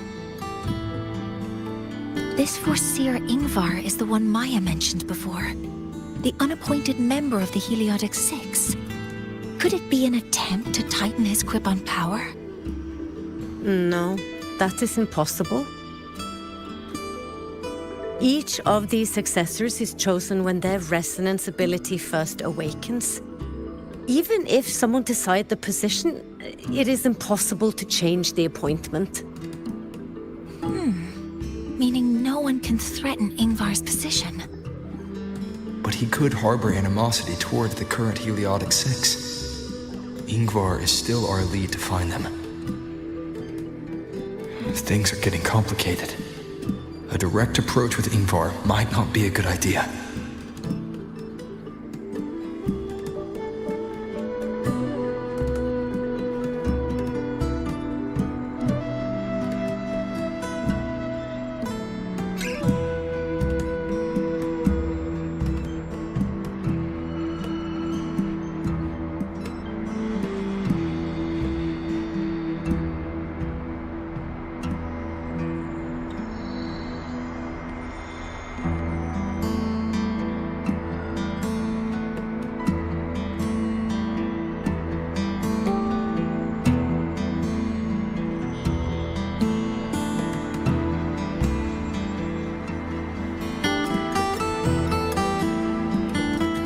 The Solace Islands people usually abide in the village bordering Bjartur Woods, called Haldarheim.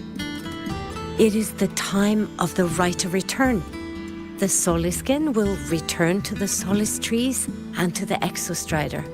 As is tradition, Forsir Ingvar will attend the rite. But you are not Roya. You may not be allowed to witness the rite.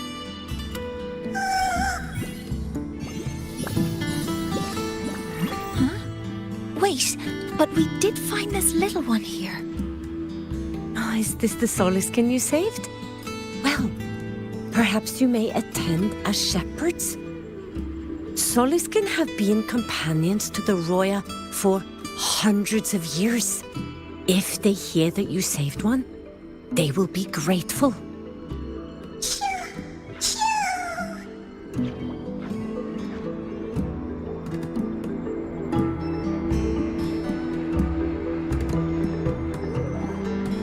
I've never been this close to a Soliskin before. Please let me know if I'm doing something wrong.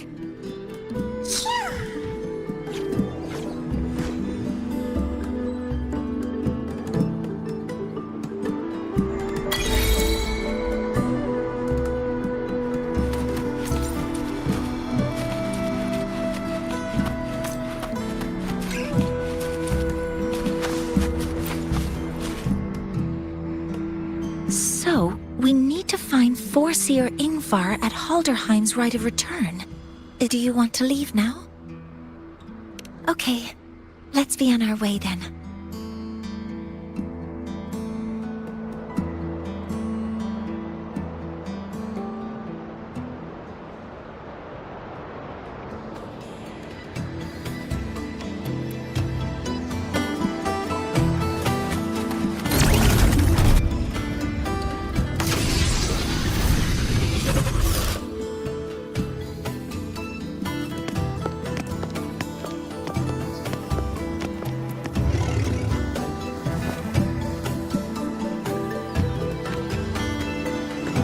You two, please halt.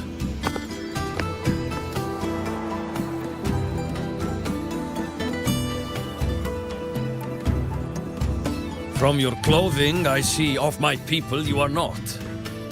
What brings you to Haldarheim?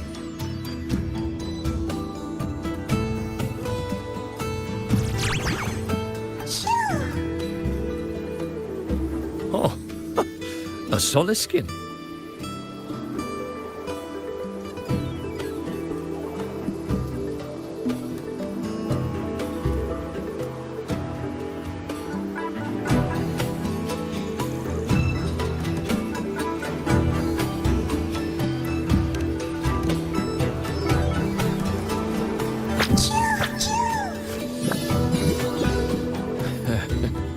How interesting.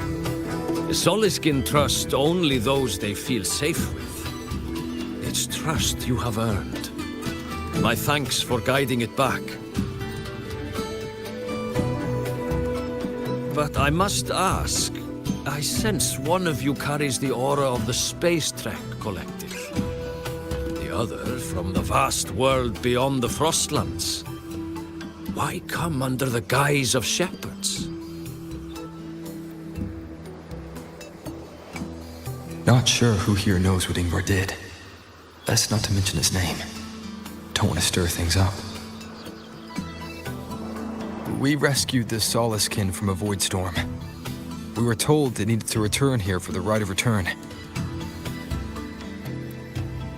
The void storm? You mean the one just before?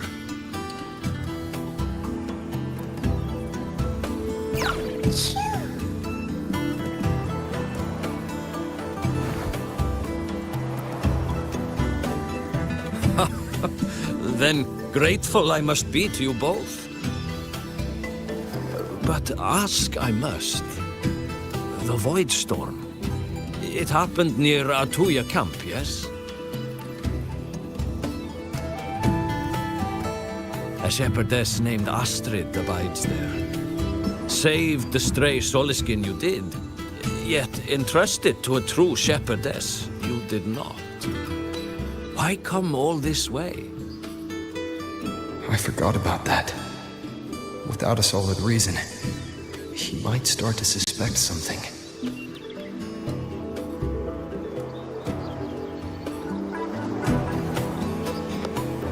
Because Astrid has been hiding something from you. Your meaning?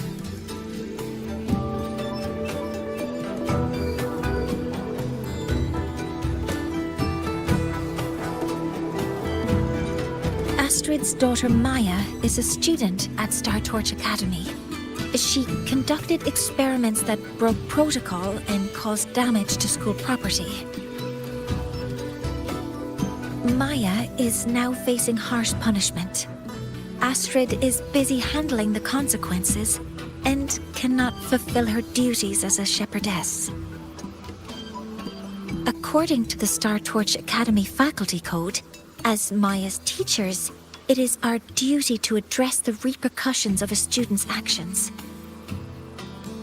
Since Astrid can't shepherd this Solaskin, we must step in to do so ourselves.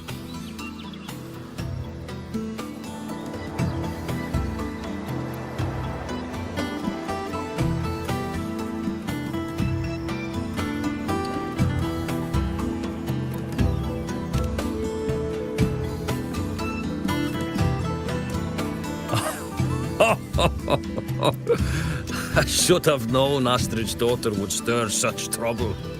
A tangled weave this time. But she will go to great lengths for her girl. And the Academy's willingness to come this far is unexpected.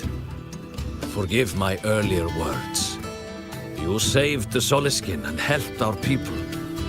The title of Shepherd you have earned.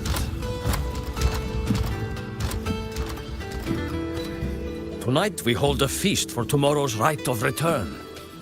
Join us, as a gesture to make amends for my earlier rudeness.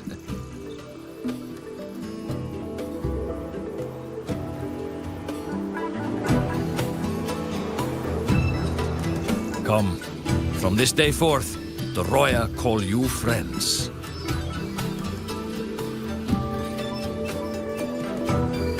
Rest at the camp if you wish. The feast will begin at the 8th hour of the night.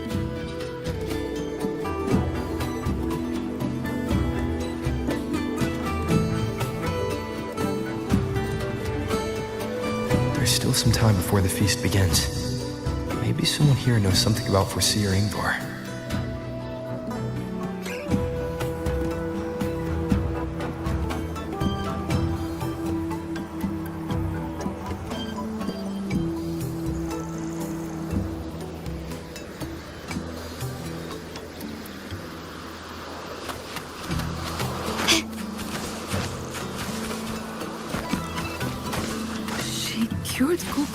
Can you keep up?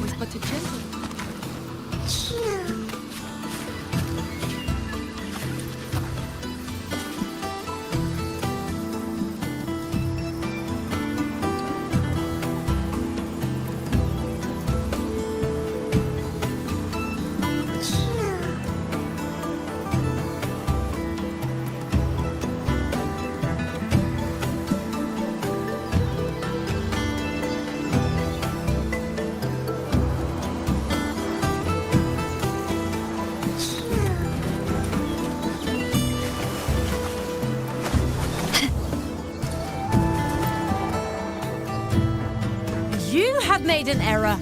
If we follow your calculations, the reactor drive's rotation angle stands at 4.06 thousandths of a turn. No, it is you who is mistaken. I've recalculated it 8 times. Foreseer Ingvar. Oh, we'd have no chance of such a meeting. In the history of the Heliotic Six, those like Ingvar seldom walk among us. If you seek him, your best hope lies in the right of return on the morrow. I still remember how the current eye joined us in such spirited debates of numbers before taking her seat. She would. If she were here now, she would agree that... She would agree that it is 4.06 thousandths.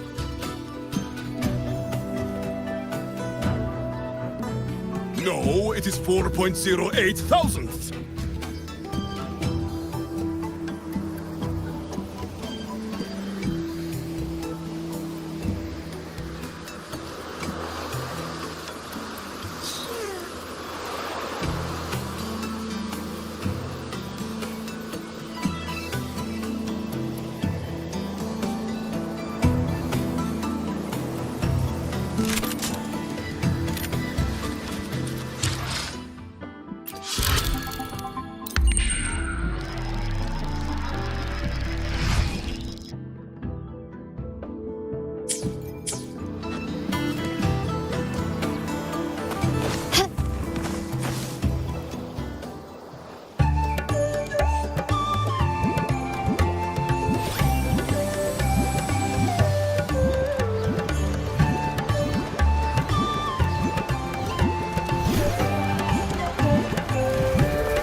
Friends, it is time we feast.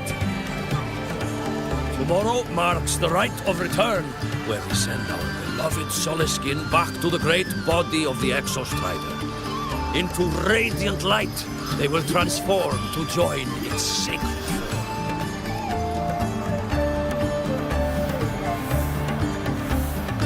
Farewell it will be, yet a new beginning as well. When the Exostrider wakes, we will reunite in its body. Now, let us put aside the sorrow of parting and embrace the joy of new life with good food and drink.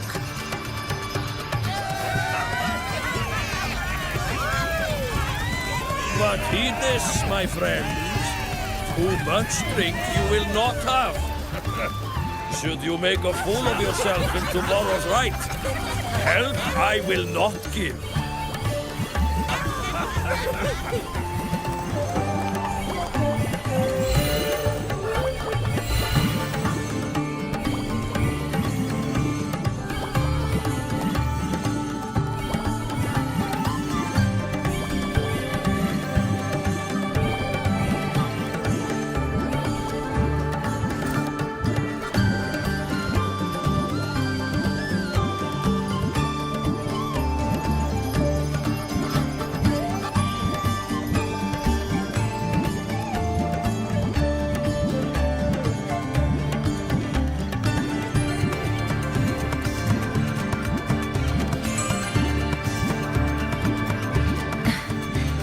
We will face Forseer Ingvar tomorrow.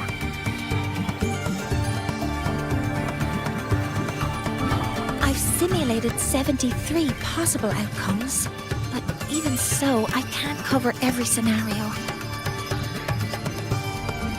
If I could build a model that covers all possible outcomes, considering the target system, the chaotic conditions, and the necessary compensations. You were quick on your feet earlier. You've already got this.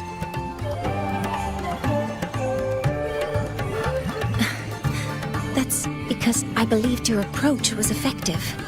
I tried to follow along. Did I really do well?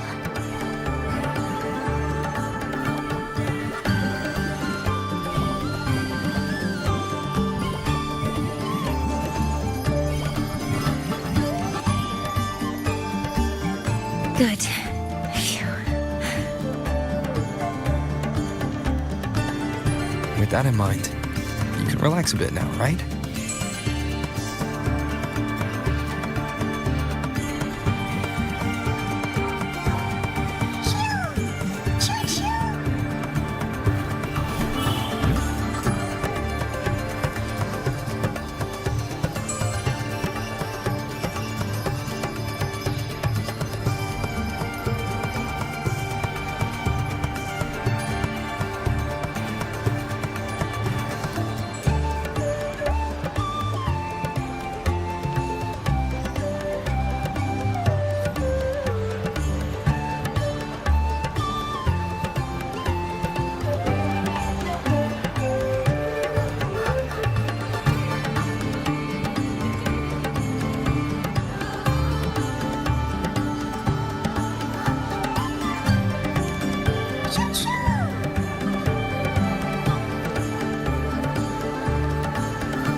us to give it a name.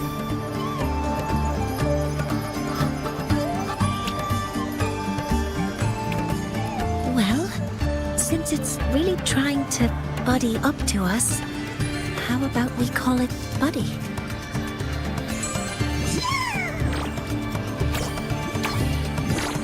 Ah, it seems to like it. It's settled.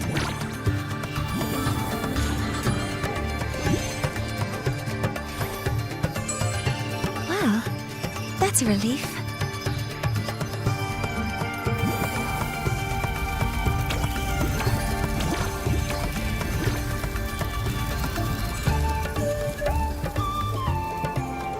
Hello. Will you dance with us and the Soliskin? Grandfather Axel says the Soliskin are happiest when dancing with shepherds.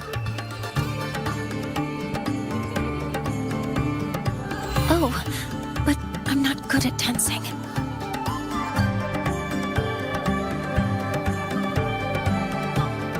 I'll join you. Let's dance with Buddy. What do you say?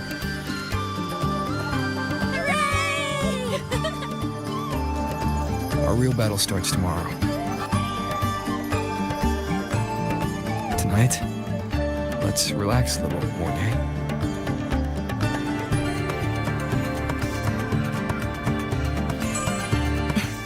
Yes, my mentor should take his own advice too.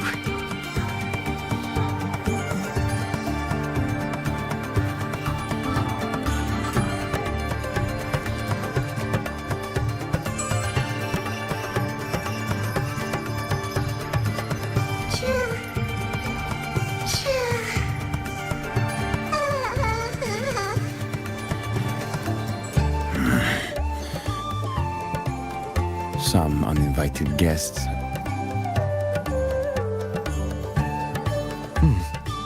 Where did Mornay go? I'll send her a message.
That is something she would say. Not that I know where the 13th planet of Norma is, but at least I can figure out where she is with a picture.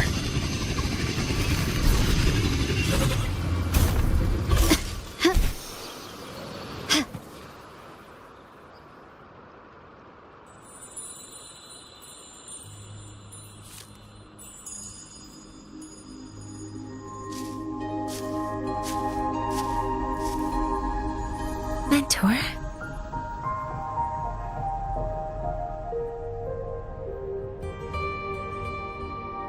We can drop the act now, right? Or do you think we should continue? Someone might be listening. We should keep it up to prevent us from being exposed.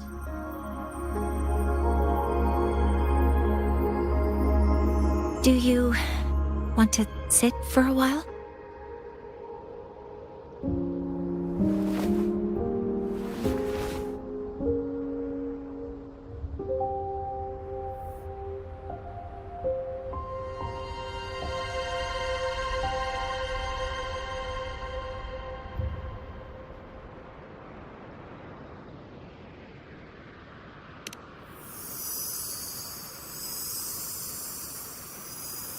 Oh, you noticed. They've been running all day, so their power is low. I plan to wait until they finish charging before coming back. While they charge, I can't move. I feel a bit, embarrassed having you see me like this.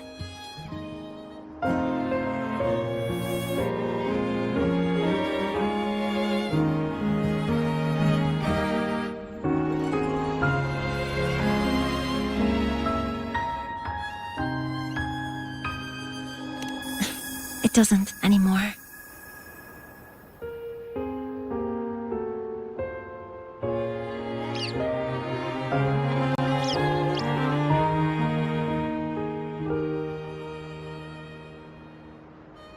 Before I had prosthetic legs, I had a condition that kept me in a wheelchair. Now, at least, I don't have to worry about being immobile anymore. I can finally chase after what I really want.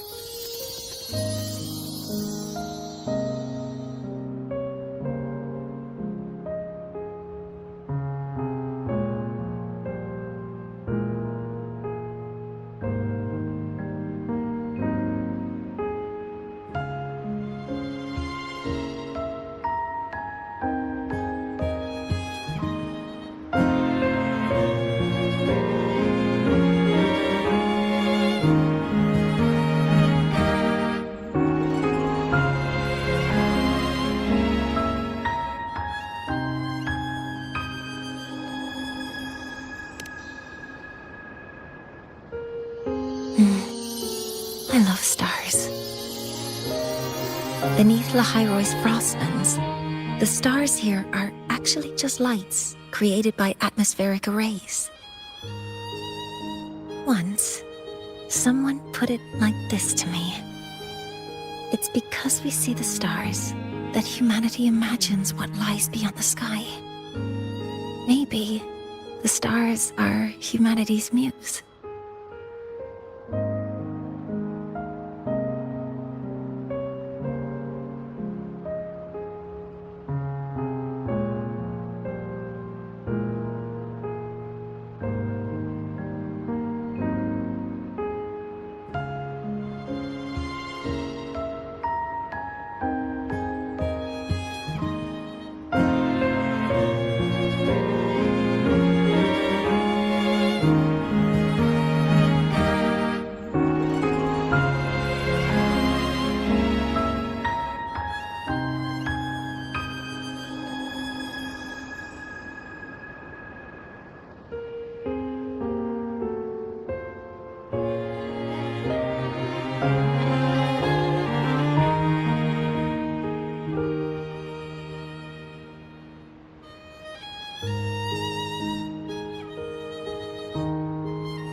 I think so too.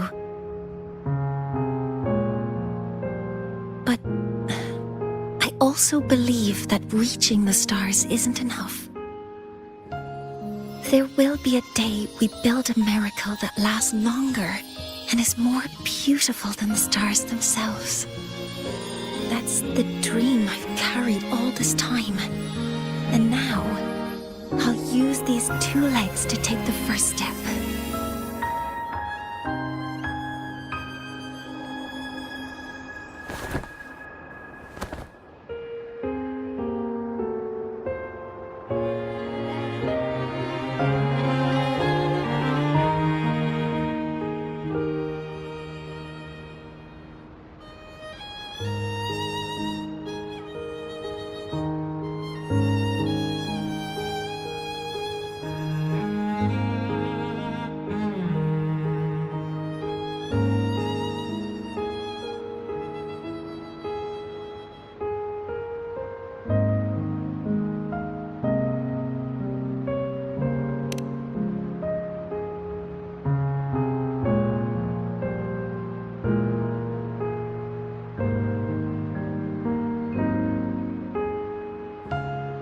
Exactly. This ceremony is how we retrieve the Exostrider's core energy component.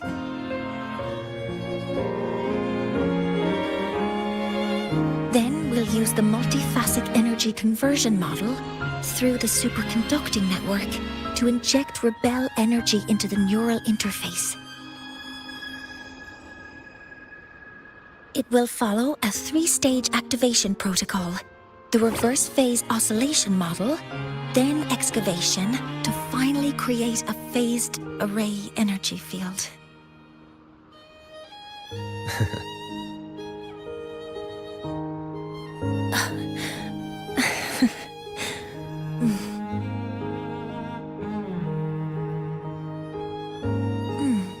There's still some time left before my legs finish charging.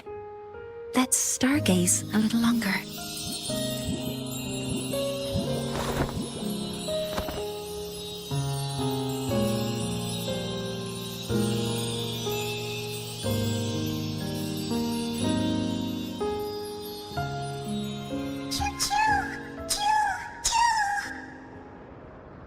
Okay, little buddy.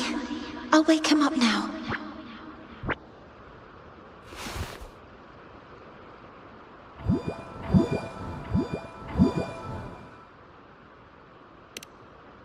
Mentor, you're awake.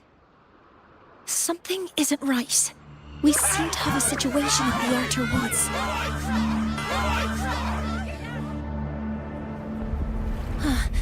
I detect signs of a void storm in the woods. Waveform. Analyzing now. So this is what's causing the panic.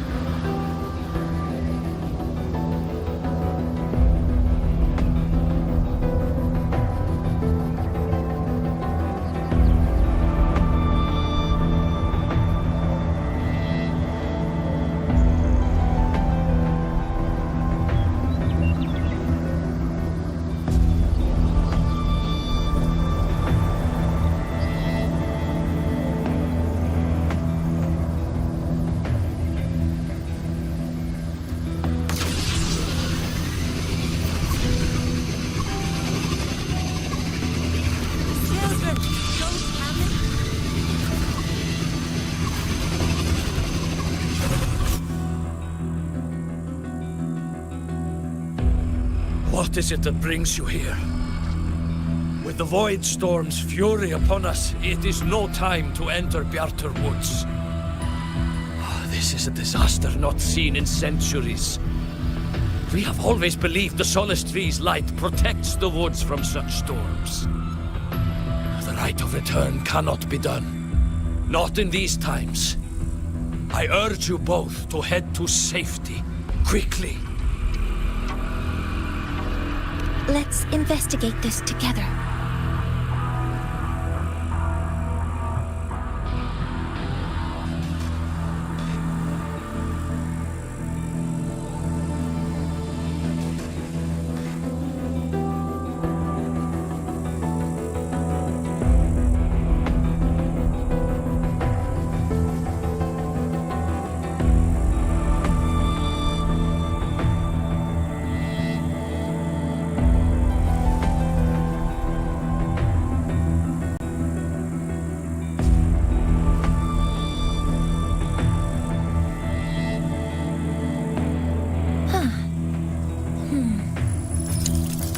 Time for a recharge.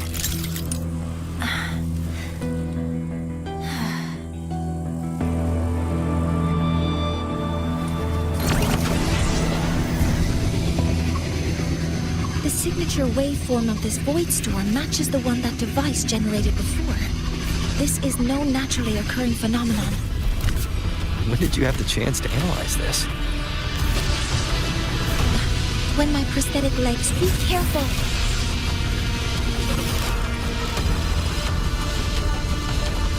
Authorizing maximum output! I found the device. It's close to the Solace Tree. Solace Tree? I have a bad feeling about this.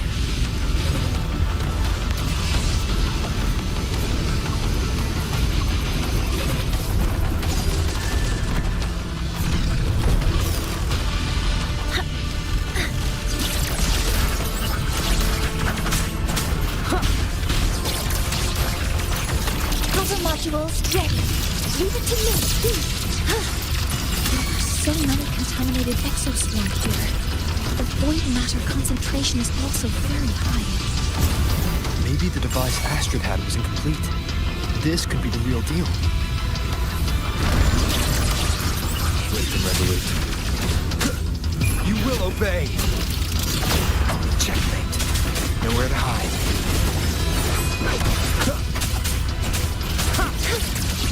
Stars, hear my queries.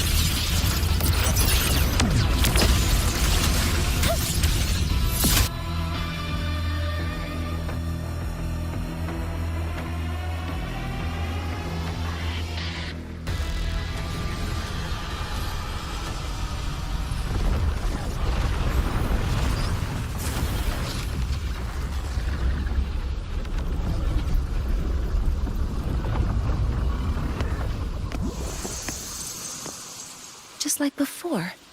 When it's disabled, the void storm stops. However...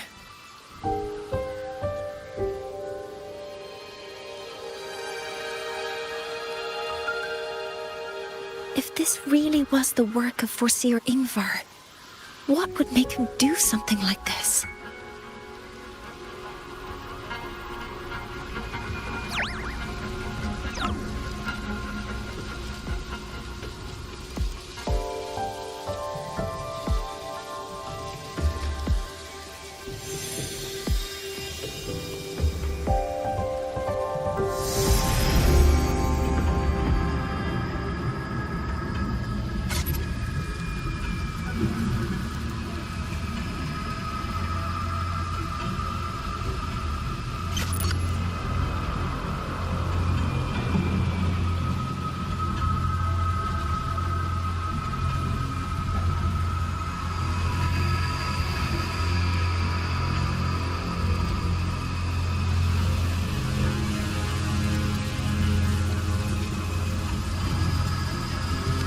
Do not worry.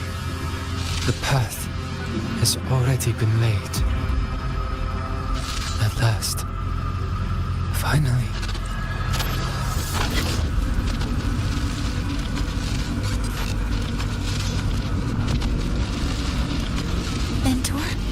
Mentor, are you all right?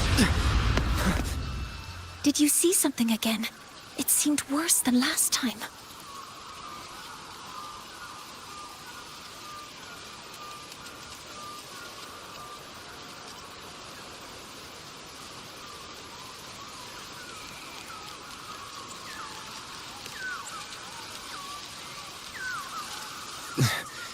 This void storm might not just have affected the woods here, but the workings of the Soul Asylum itself. I think that's why I've been seeing visions of this member of the Six. Greetings. The Shaper once made a prediction. If a visitor from beyond Lahai Roy protects Bjartar Woods from destruction, an invitation to Soul Asylum they will receive. Now, the one from the prediction appears. Soul Asylum awaits your arrival. Choo. Choo. Choo.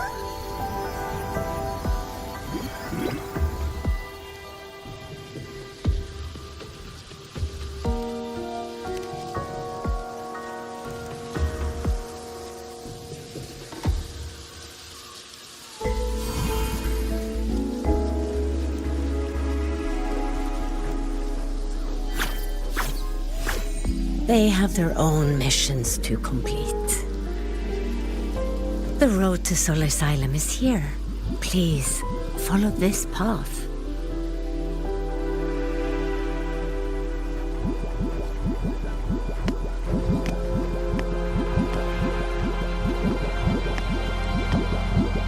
Mentor, please, wait a moment.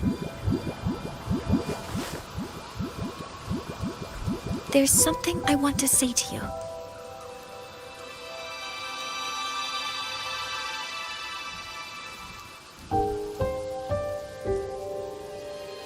What's the matter, Mornay? I really wish I could accompany you to Sol Asylum. But I think it's... Yes. When you touched the Solace Tree earlier, and even during your first vision, you looked like you were in intense pain. But I lack the ability to connect with them like you do. And the Space Trek Collective's knowledge doesn't align with the ways of the Roya. In this matter, I fear I won't be of much help. Instead of joining you, I think there are other ways I can contribute, such as researching the unknowns we still face.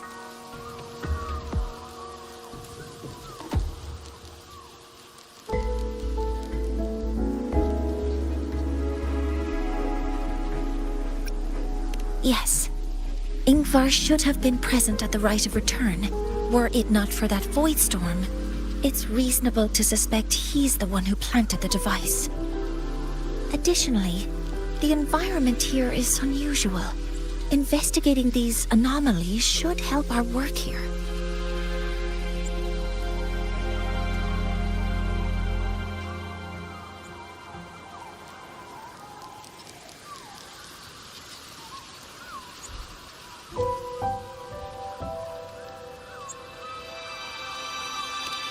No, you, my mentor, are still far ahead of me. Well then, I guess this is goodbye for now.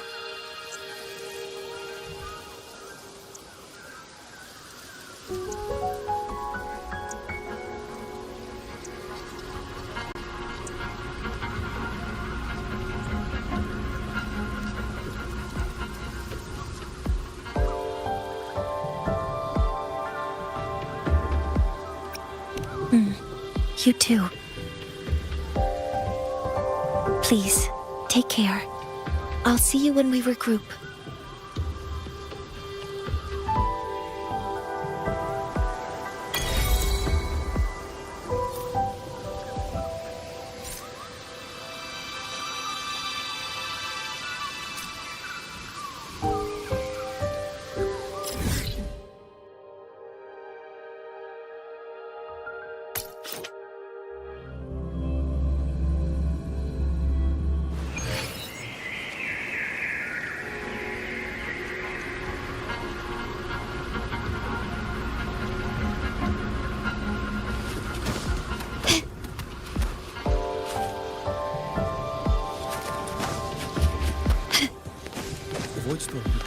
Can you keep up?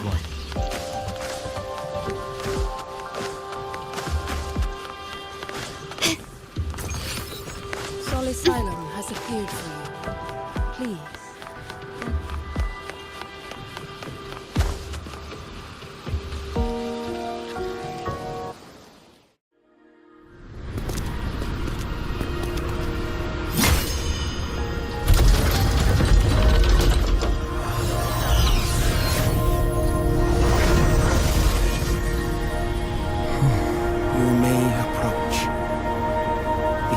Six are expecting you, as was predicted.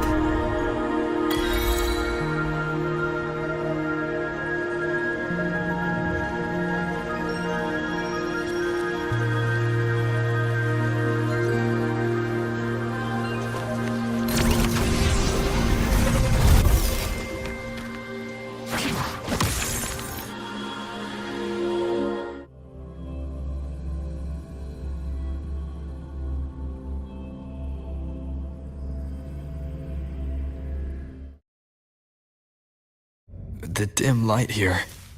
It's like something I saw in those memories.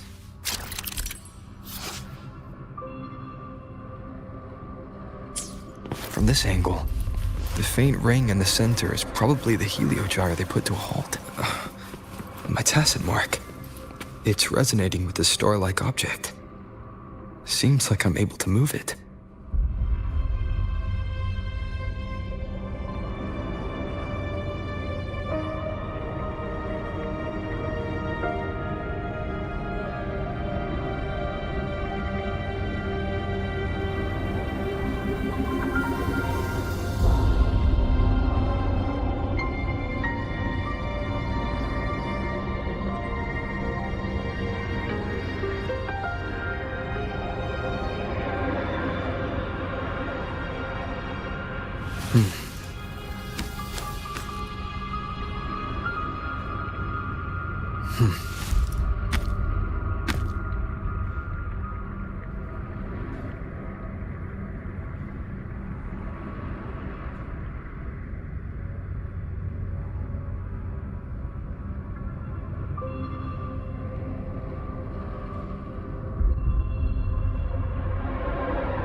This is a testament to my connection with the world around me, and it's very much my companion now, bearing witness to everything I've experienced on this journey.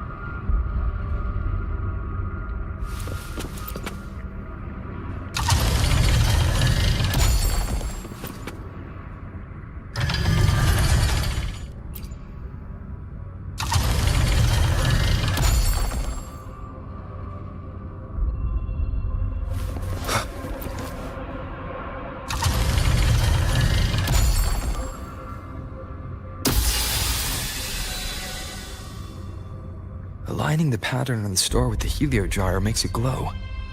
It's feeding power into it. If I channel light from all directions, I should be able to restart the heliogyre.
Has awakened. It seems the arbiter foretold in the fractured records is you.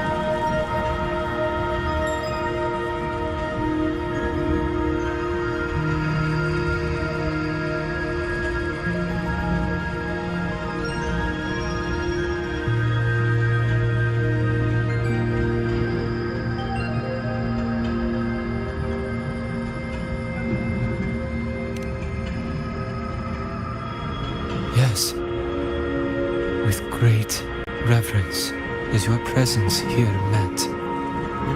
Soul Asylum, as you see it, is not as it once was. 5 of the 6 have lost their minds, and the light of the Heliogyre no longer flows. This is why I summoned you.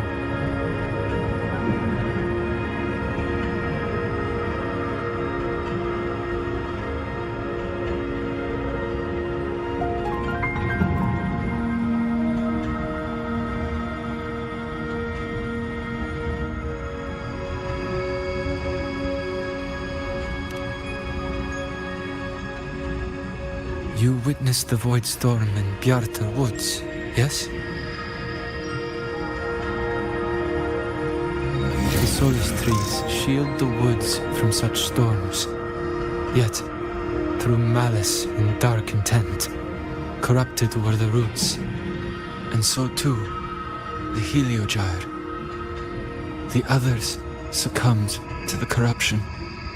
Only I was able to sever my link to the Heliogyre before the corruption could claim me. With the last of my strength, I turned the 6 stars to halt the Heliogyre and prevent the corruption spread. That, at least, ensured that when my strength failed and I fell into slumber, untouched by others, the Heliogyre would remain.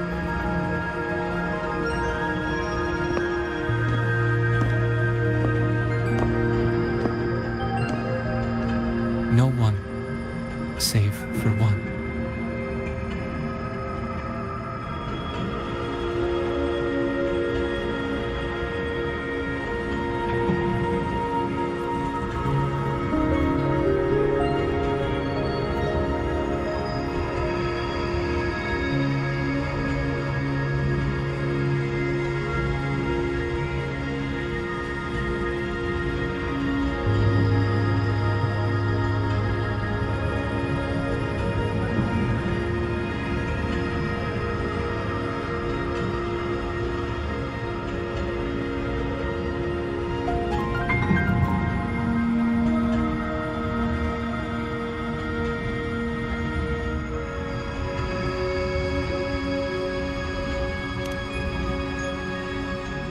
Correct.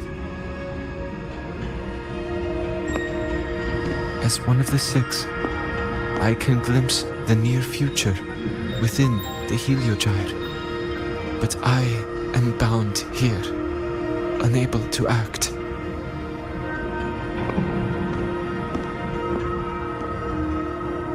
All I could do was send a Soliskin entrusted with my message to you.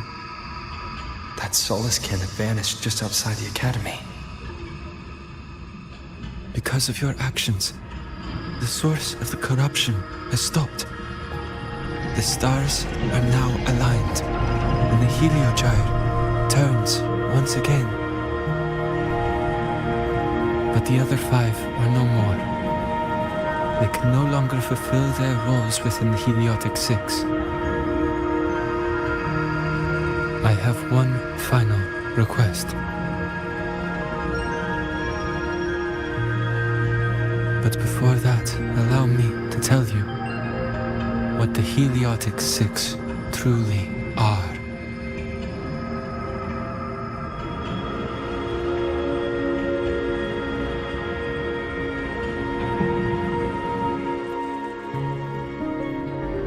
Centuries ago, a calamity awoke beneath the ice. The void devoured all, erasing every trace, every existence. In darkness, the Exostrider's blade sealed the threat deep below. It drew its fiery drive, a light that would never fade, lifting it high over the highway sky. Under its glow, the frost did melt, life blossoming with Exoswarm aid. Yet, the calamity stirred. Its remnants ravaging the living. Thus, the six wisest among us became the Heliotic Six. The Exostrider's lens became our Heliogyre. From the drive's turn, the season's laws we discerned. We shed all idle thought to link our minds to the Heliogyre. Our shared cognition converged for mortals to touch the edge of the divine. Since then, the royal have walked the high road for centuries.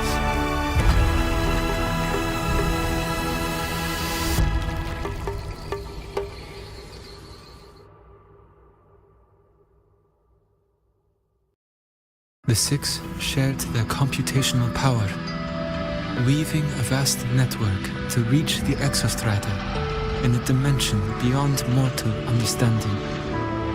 The data we provided to the Space Trek Collective was interpreted through this network. But now, the only one who can continue the calculations is me.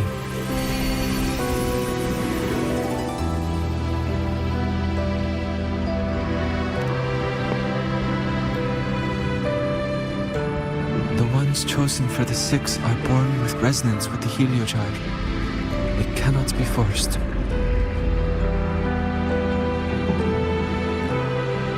Now the remaining five cannot calculate, and there are not enough worthy successors.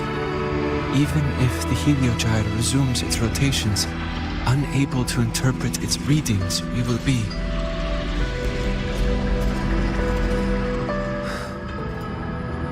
For this reason, the aid I seek is this.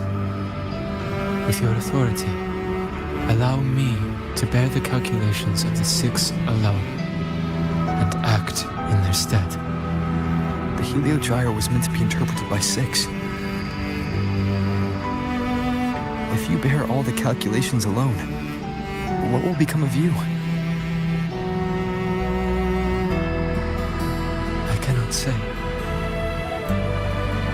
All I know is this.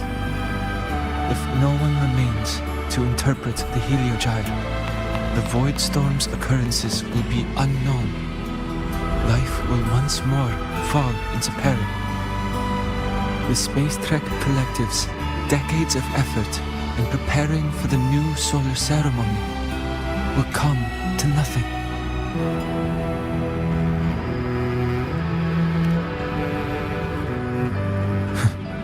Since the moment I was brought to Solace Island as a child, I have never once seen the world beyond. In the Heliogyre's light, do I glimpse the universe. And in seeing life rejoice under my protection, do I take comfort. This has long since become second nature to me, a part of my life. So now, what I bear is not glory or burden, but duty.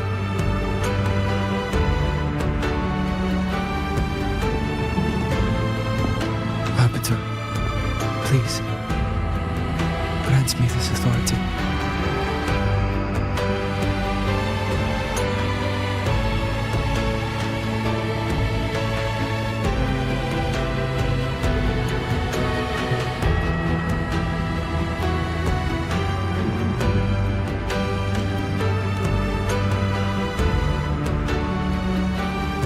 Respect what you wish to persist.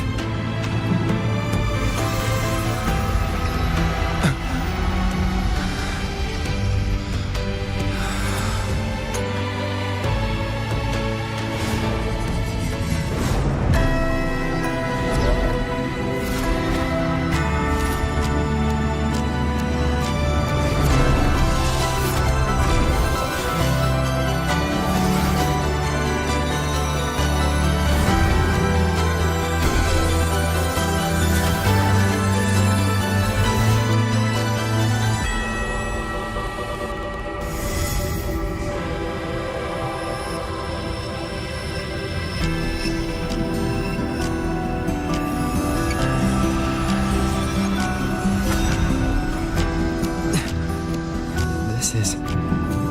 Soon, a great calamity will fall upon the High Roy.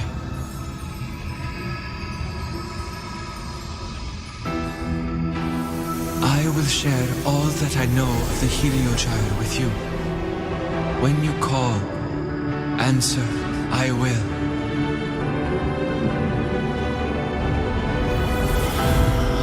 Residual void matter corruption.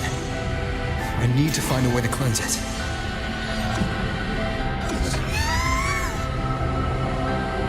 That sound. Is it Buddy? Save your strength for the calamity ahead, Arbiter. The children will help.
Of return, the ritual that once sealed the calamity deep underground.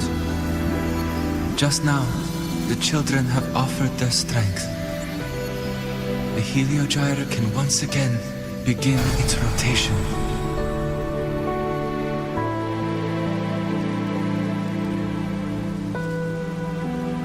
Useless fool! I told you to destroy the Heliogyre completely. I'm sorry, but there's a reason for this. Some uninvited guests threw off the whole operation. Save it. I don't want to hear your excuses. At this point, our entire plan has fallen apart because you screwed up. And to think, I went out of my way to get a pass for you to the new Federation. No, I'm begging you, don't leave me here. I'll do anything. Just tell me what you need. Ugh. You're lucky the one at the top gave someone as pathetic as you one last chance. There's the other visitor in Beata Woods now, correct? Some crippled scientist. Find her. Make sure she doesn't make it back to the collective.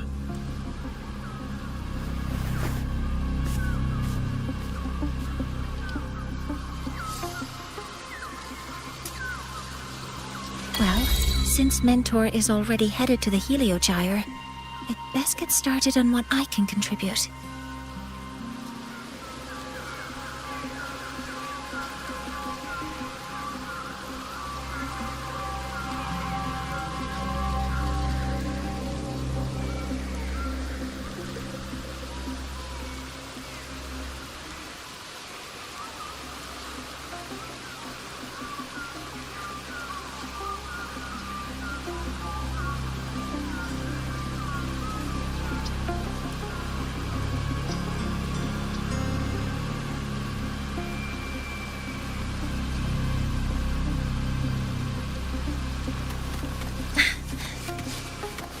Energy. There are signs of void matter contamination in the plants and water. If I follow these traces, I should be able to find the source. Threat detected. Maximum power! Modeling complete. Stars, hear my queries!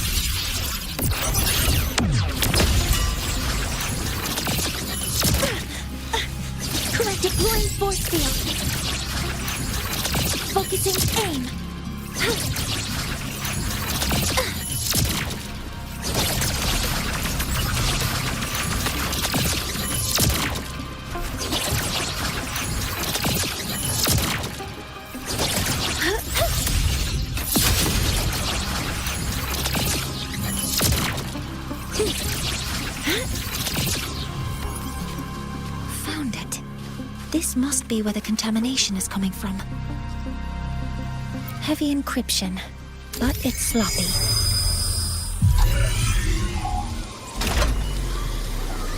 There we go.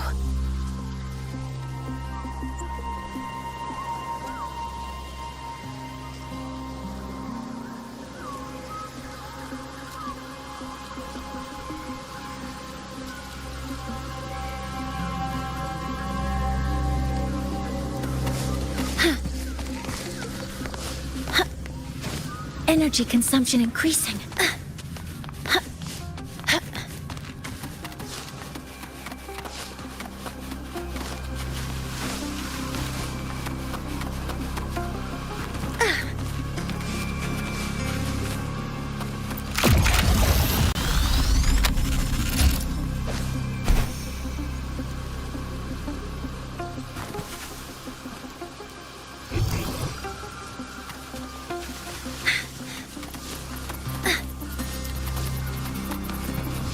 Energy consumption increasing.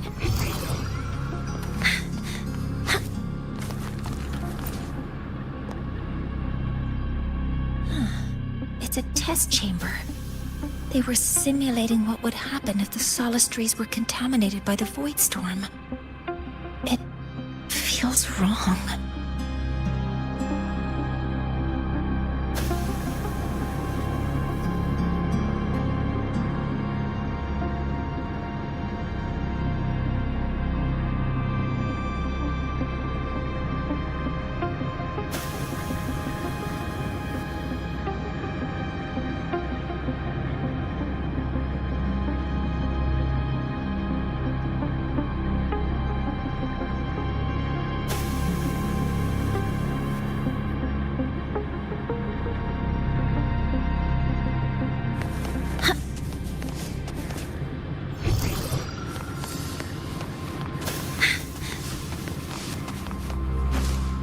Energy consumption increasing.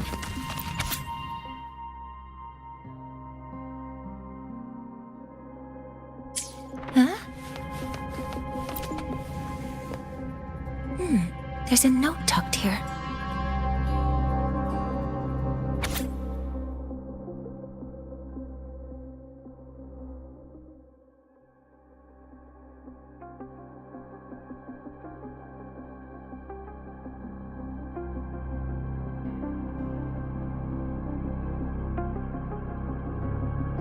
There are 2 types of handwriting, so there's more than one person who has access to this lab. Based on Astrid's testimony, one of them must be that Ingvar. The other must be the one who operates this lab. From the note, they change the password after each terminal use, and leave the new one here to inform the other. The newest password is 7364.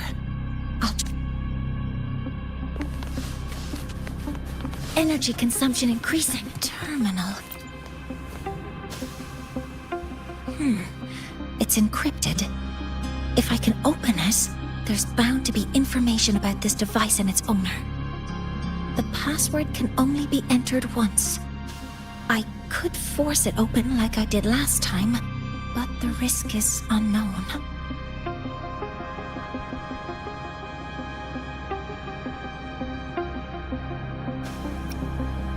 Seven keeping the password like this. Good thing Ingvar isn't one of my students.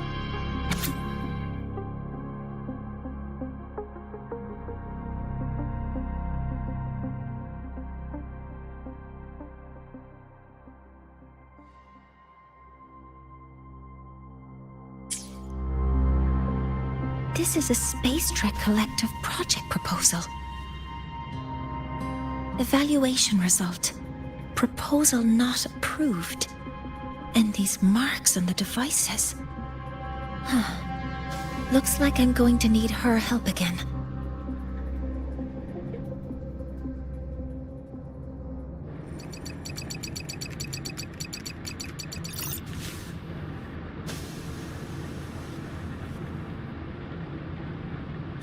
Thank you. It's a pleasure working with you as well.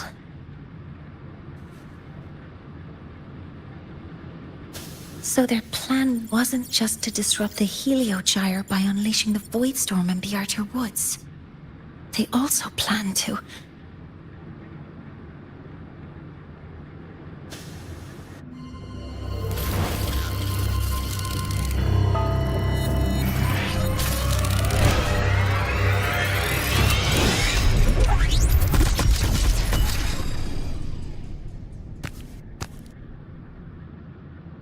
Scientist. Crippled. It's you.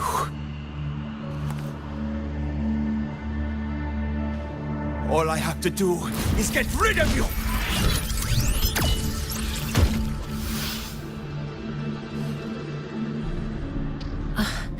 I'm not really good at dealing with this kind of conversation. Access to this lab? Wearing Royan attire? You must be Ingvar, one of the successors to the Heliotic Six. Heliotic Six. The Six. Just because of my resonance ability, would I be forced to spend my entire life trapped in that Heliogyre? They call it Aroya's highest honor. But did they ask if we wanted that fate?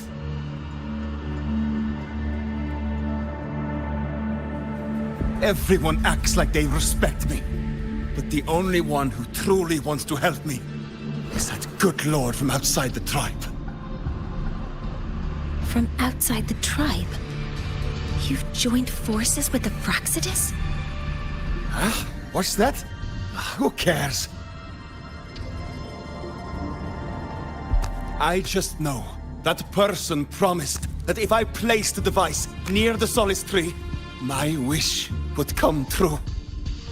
Then I'd finally escape from this frozen wasteland and go start a new life in the new Federation. You have no idea what you're doing, and no idea who you're aligning yourself with.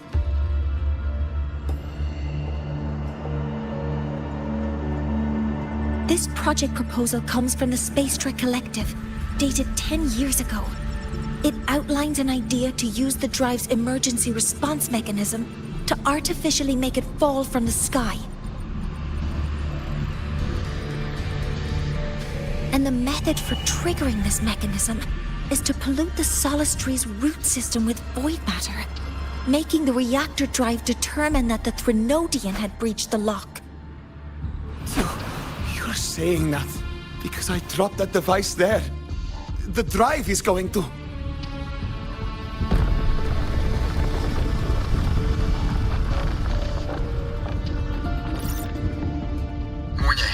The Heliogyre is operational again.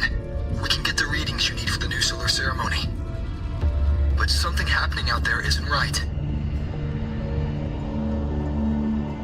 Yes. Once I handle something here, I'll regroup with you. Move aside. Before the drive falls completely, I need to go back to launch Helios.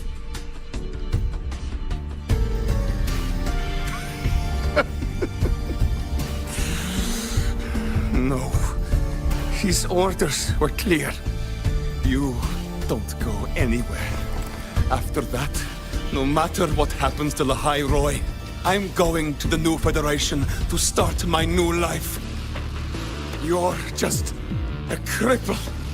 I won't let you stop me now. It's been a while since I've heard someone talk like that. Since I had these legs, anyway.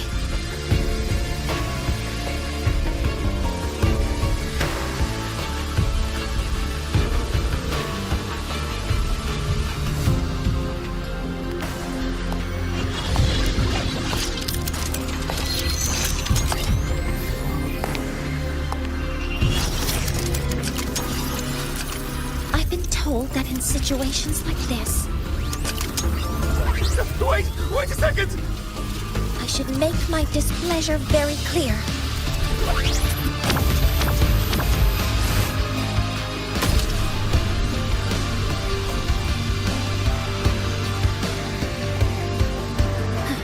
All right. Now it's about time I catch up with my mentor.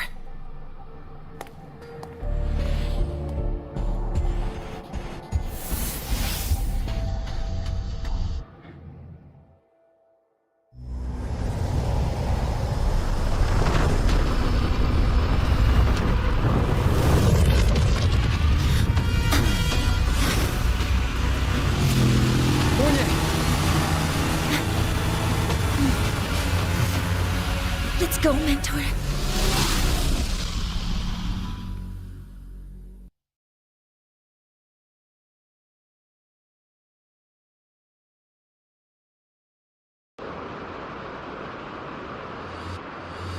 We need to get to Space Trek Collective quickly. The Fraxidus tricked Ingvar into working for them, but their real goal is to send the reactor drive crashing to the ground. I've already alerted the Academy to evacuate the area around the...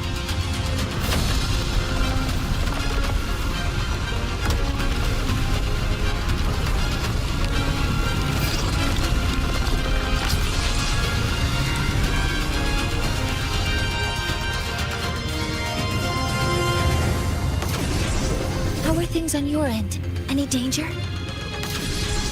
All good. The Heliogyre's back online. I now have direct contact with Sol Asylum and can relay the data you need for the new solar ceremony. It's time for the final step.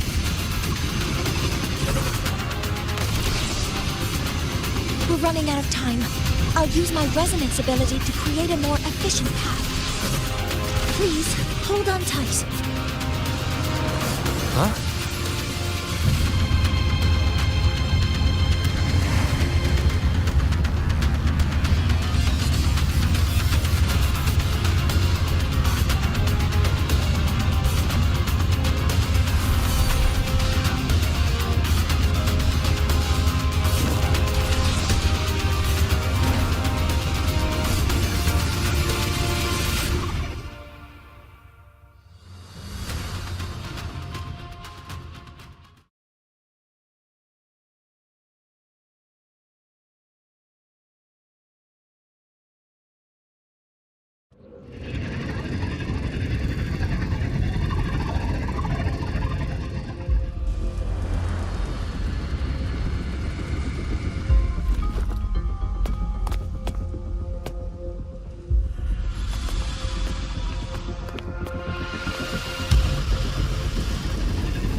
The moment we launch Helios, we'll need the raw observational data from Sol Asylum.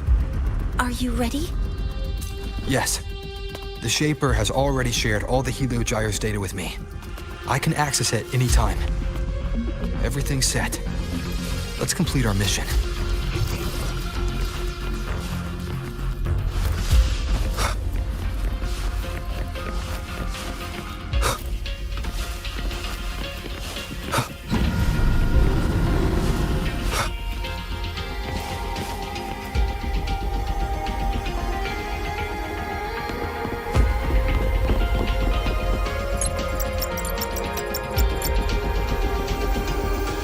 Where is Anselm at a time like this? Who else can calibrate Hyvatia?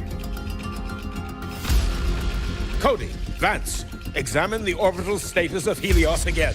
Also, the propulsion system needs to be double-checked. Professor, do you really plan to launch it without the raw data?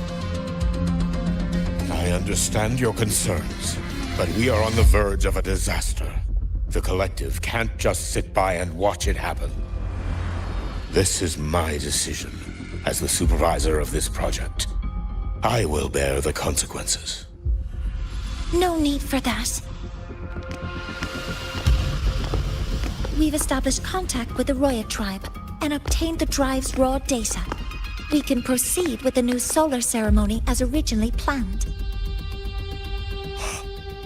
Professor Mornier, did you just say you managed to obtain the data? Wonderful news. I'll prepare the connective instruments for you.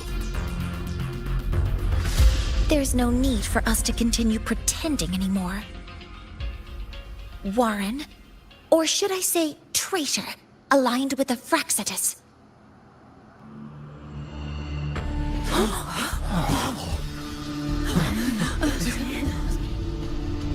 That is a serious accusation, Professor Mornier. I know. I meant it to be. You must be very familiar with this device, Warren.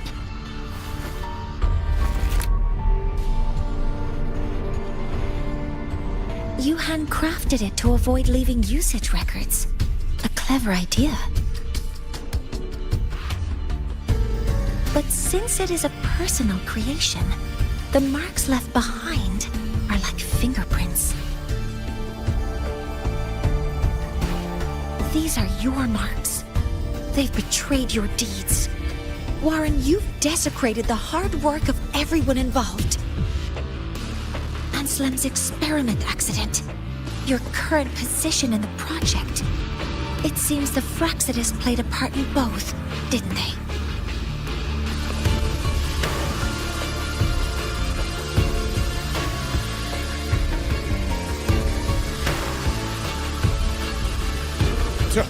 That is a lot of assumptions and conjectures, with no evidence. I could easily sue you for slander.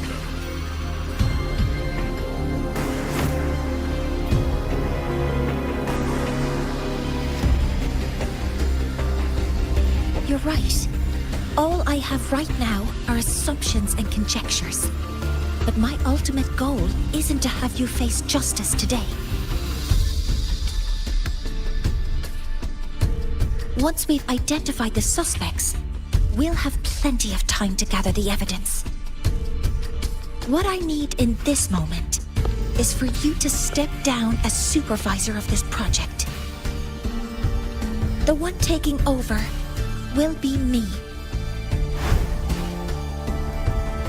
One more thing. Your subordinate provided us with some key evidence already. You want me to testify against Professor Warren? That's practically perjury. Sure, I could work some verbal magic, but honestly, I don't even know who I'm dealing with on the other side. It is a dirty tactic, but it's effective. I'm confident in my analysis of those devices, but we'll need the university's verification to use them as evidence. In the limited time we have, the quickest way to detain Warren is your testimony. Professor Mornier... You can keep this recording. If I'm wrong, it'll be your guarantee later. Or you can refuse. Nice working with you, then. Thank you. It's a pleasure working with you as well. How did that traitor manage to...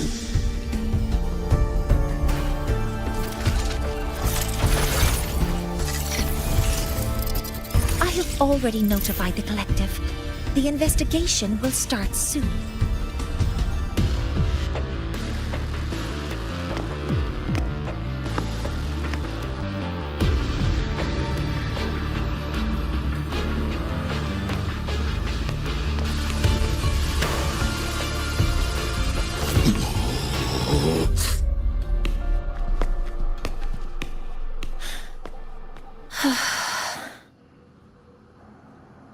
From here on out, Rover and I will be overseeing the launch procedure. All Space Trek Collective personnel, to your stations.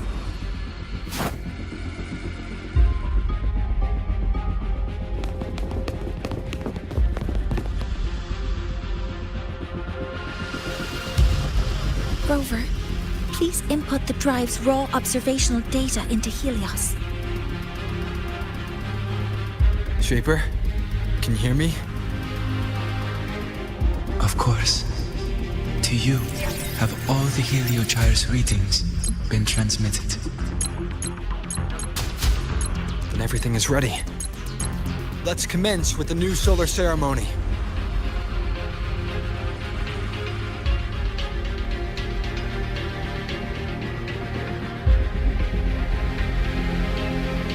Pressure in the reaction chamber is stable. Preparing to open the energy out.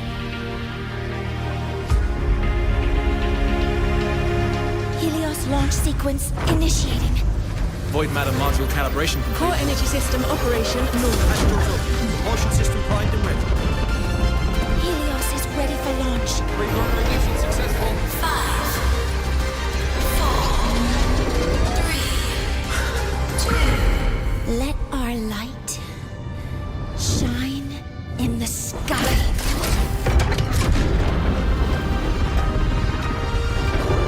Helios approaching target altitude. Progress 16%. 47%. 92%. Warning, light output decay exceeds expected rates. Sensor failure detected. Data reading compromised. Unresponsive. Control program failure.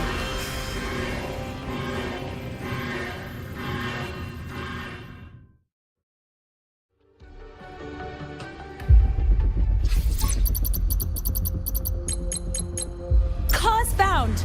The Hybatia detector signals are jammed. Large-scale, highly concentrated void matter detected on the surface. It's surpassing the measurement threshold. Calibration can't continue. At a time like this. Adjust the measurement location. No, if the impact is this widespread, any adjustment would be pointless. Modify the detection components. No, even if theoretically feasible, there's no time to construct them. What about high-powered void matter neutralizers? No, without the drive's light, all energy components will be inoperable.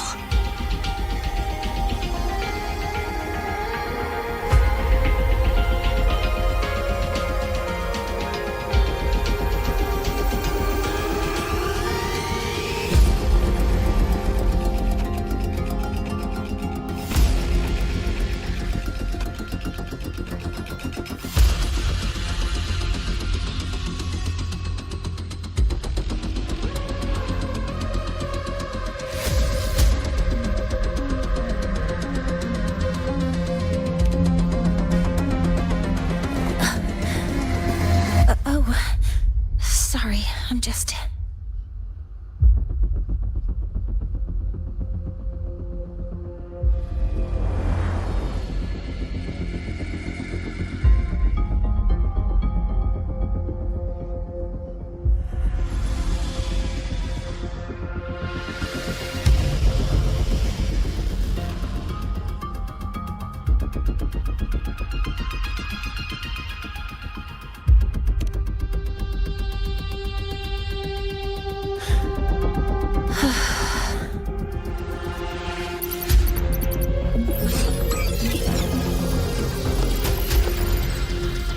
The launch failure is caused by the detector's inability to measure the drive's operating parameters.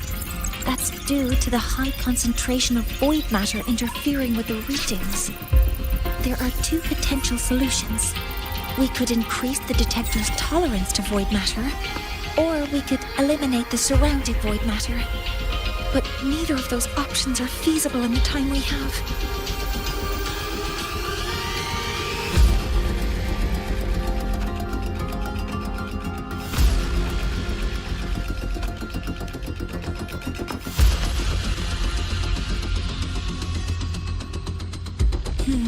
That's not realistic. The only places that aren't affected by void matter right now are Bearter Woods and Star Torch Academy under the protective barrier, or the Institute thousands of meters above. High altitude.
spares for Hyvatia's measurement modules? Yes. Researcher Ansem left behind several prototypes. I'll go fetch one from the warehouse. But what do you intend to do with them?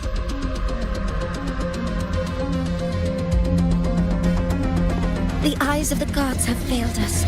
So have our machines. Now, we move forward with our own hands.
Overmatching stars!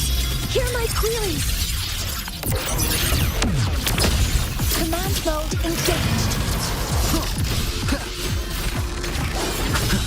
Down with the curtain.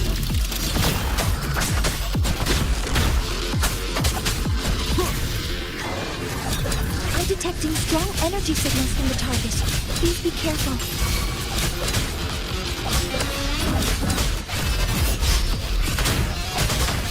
Assuming master control. All you modeling complete. Processing to authorizing maximum output.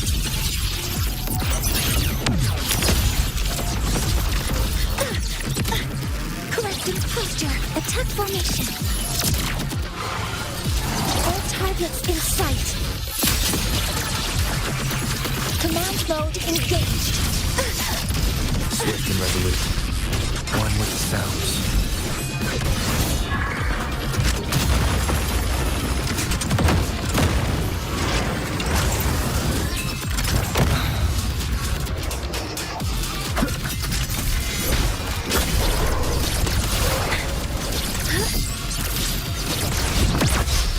Hover modules ready. All targets in sight. Leave it to modeling complete. One with the sounds. None shall whisper.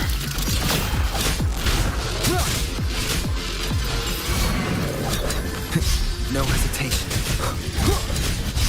Assuming master initiating criticality protocol.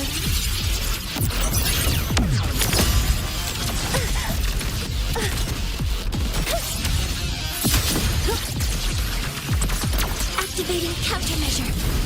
Swift and resolute.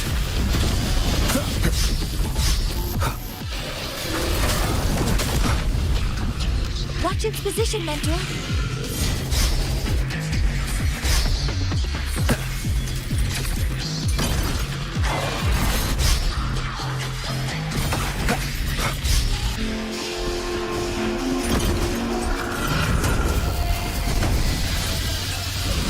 Keep it together. Assuming master control. Initiating max power output. Suppressing target. Suppression complete. Now's your chance. Stars, hear my queries.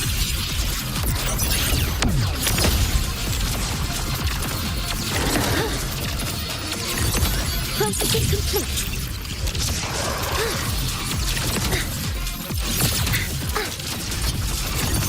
Order executed. Locked in. Swift and resolute.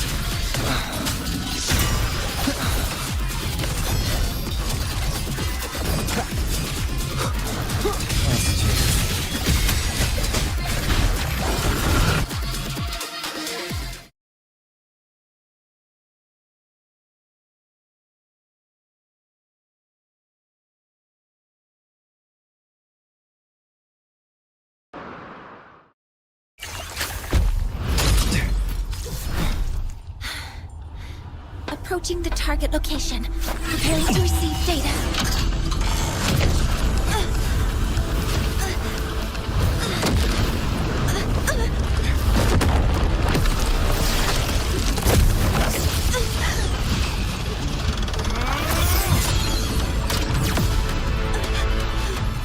Void matter concentration is increasing. Abnormal expression detected in the reactor drive. Evacuate immediately.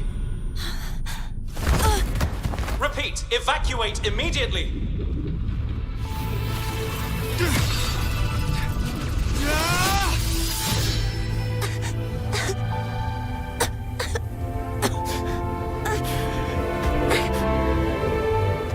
We have already come this far.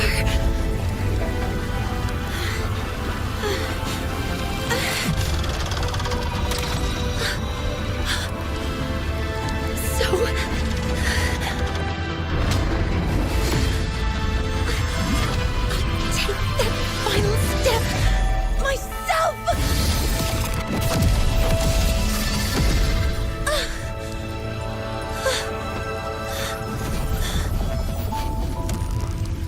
Pity.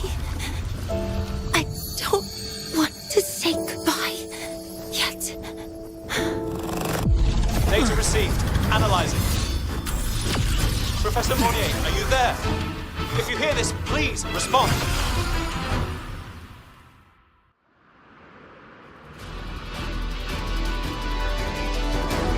That light just now. Mornier must have entered the reactor drive.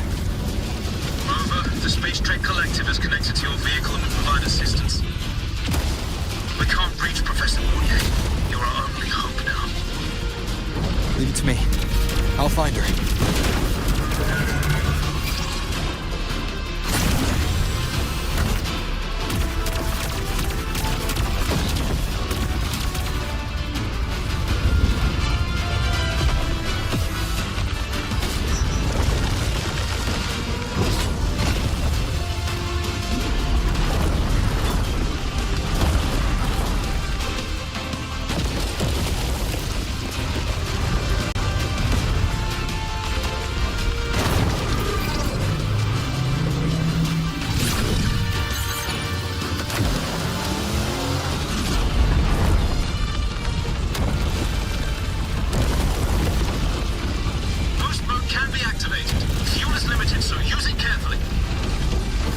Be enough for what I need.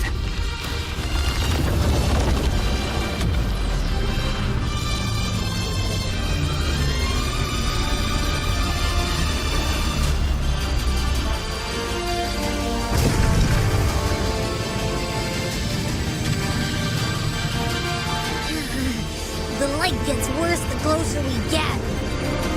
Rover, the disturbances within the drive are growing unstable. Professor Monnier is being consumed by it. Faster. I need to move faster.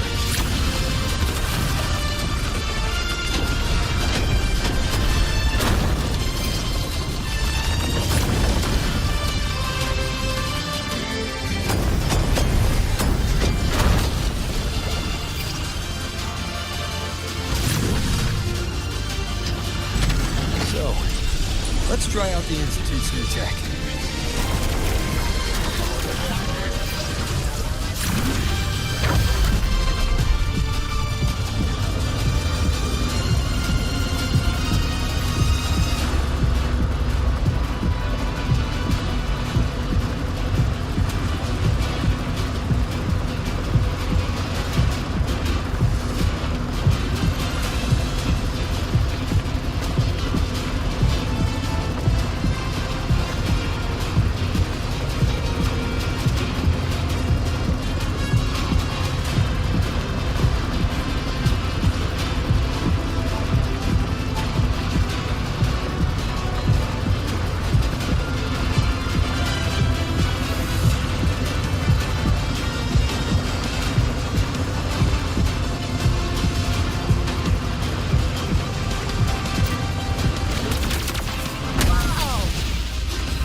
Diverting max power to the hover cannons. You've already done so much. Just leave the rest to me.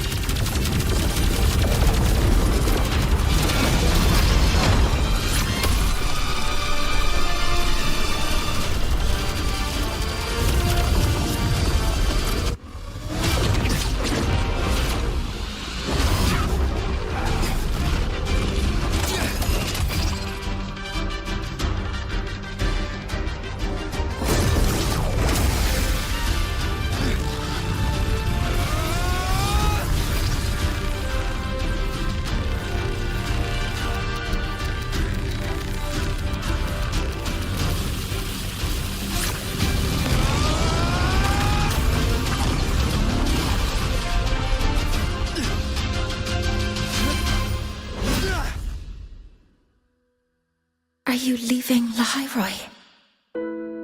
Yes. Sometimes, only by saying goodbye can there be progress and change. After all, even if I leave, Lahairoi will still continue forward on its own feet. Isn't that right?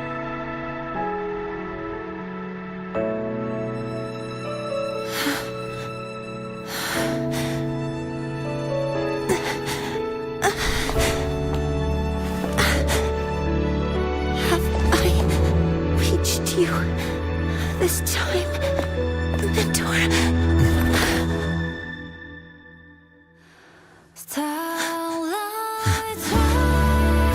Reporting. Data analysis complete. Helios is operational again.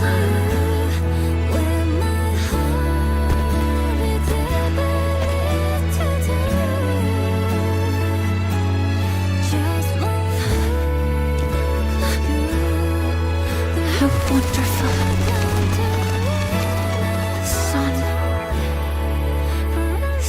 Beautiful.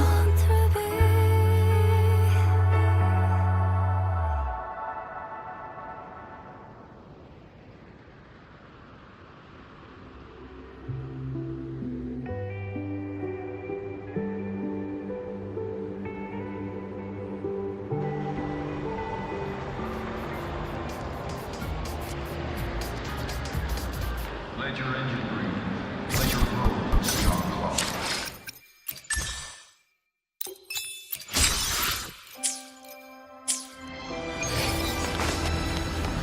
Can you keep up?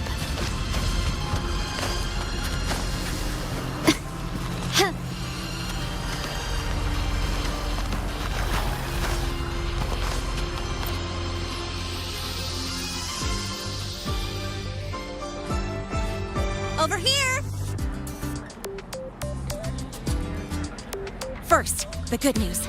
They've crossed my name off the mental health watch list. I'm finally free!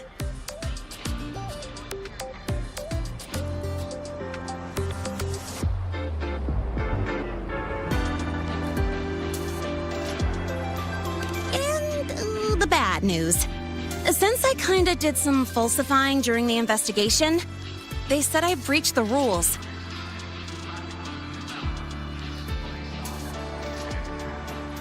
But since I did it to make sure the bad guy didn't get away with anything, and I actually helped out, the final verdict is I'll still have to stay on the mental health watch list for a while. Well, once you have your suspect, the rest is easy. Plus, there's one teacher whose forte can wring out the truth from anyone. But I do have Professor Mornier to thank for sending an official email that explained everything. That's the only reason they believed me. I guess that means it'll be harder to skip her classes now. Dr. Herson said she was overclocked for too long. I'm worried. Yeah, you're right. Let's go check on her. I bet knowing we're thinking about her will help her bounce back faster. Hello. May I ask if you are Rover? I'm here to inform you that Professor Mornier has just woken up.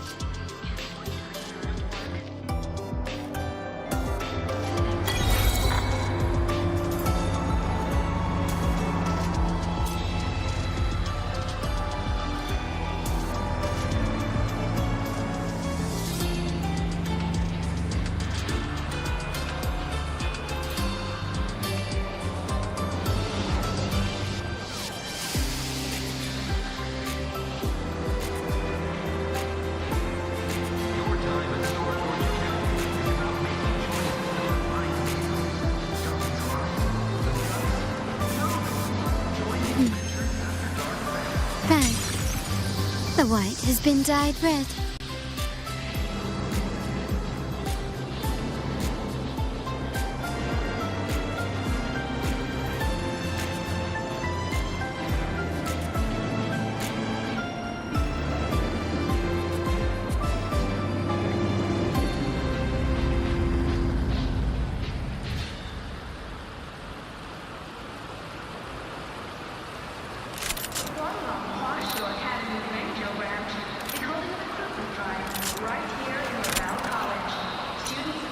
To shine or to die. Merely two sides of the same coin.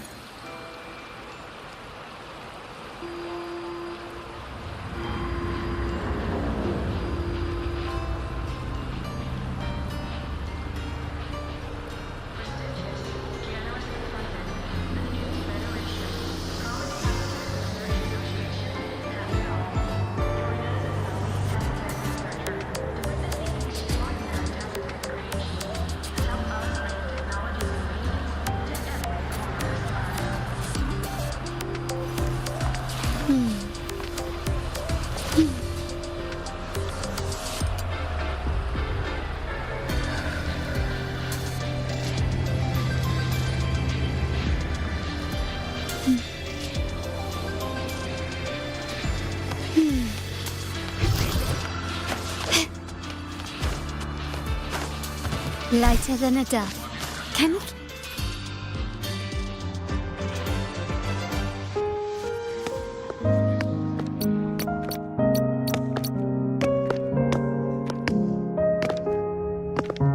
Please wait! Don't come in yet!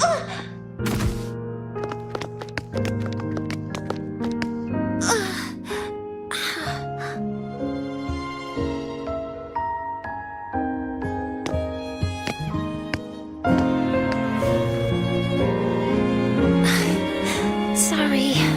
My body... I still can't move like I normally do.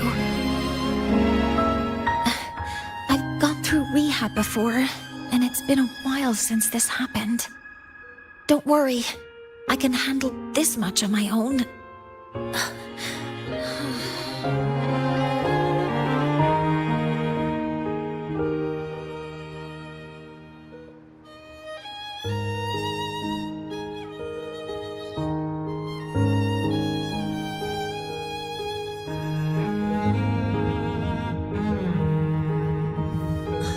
Professor Mornier, how are you feeling now? Dr. Herson said you were in bad shape. It's great to see you've recovered a little. To be honest, at that time, I didn't think I'd make it.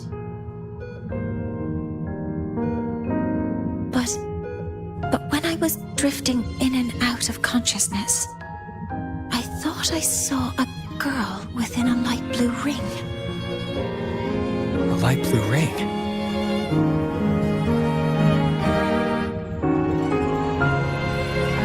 Can you describe what you saw in more detail?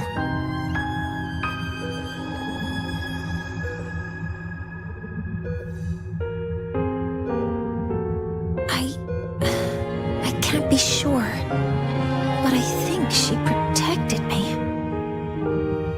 It sounds like the girl Mornier saw is the same one I encountered when I first got to Lahai Roi. She's able to go up against the Thenodian herself and appear in the reactor drive.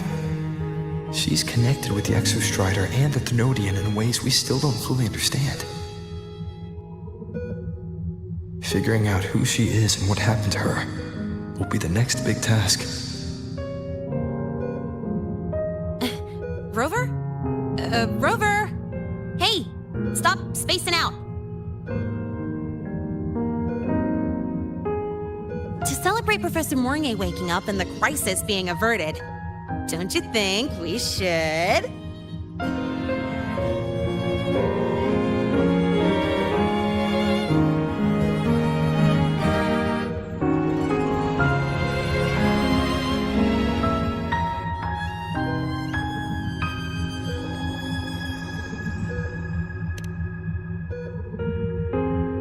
Go for a ride!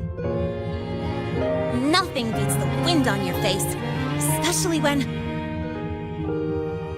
the three of us still don't have a group picture. A photo under the new Helios. Sounds like it'll make a good souvenir. Yes. Witnessing the rise of the new sun together. That's also the promise between the two of us, Mentor.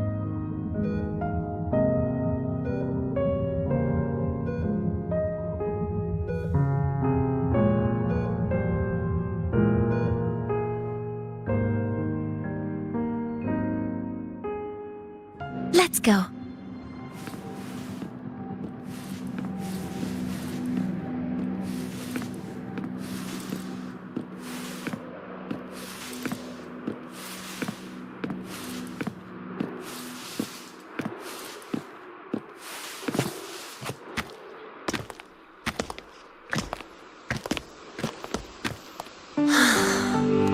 So, not bad, huh?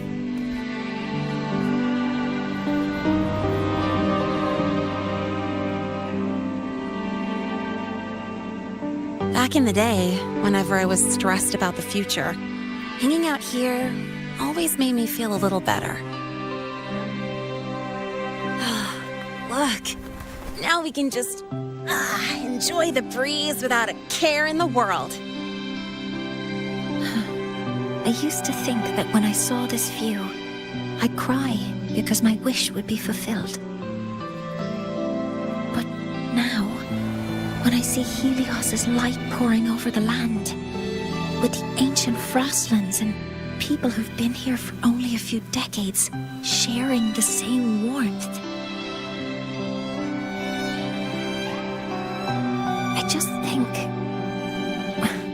what a beautiful sight.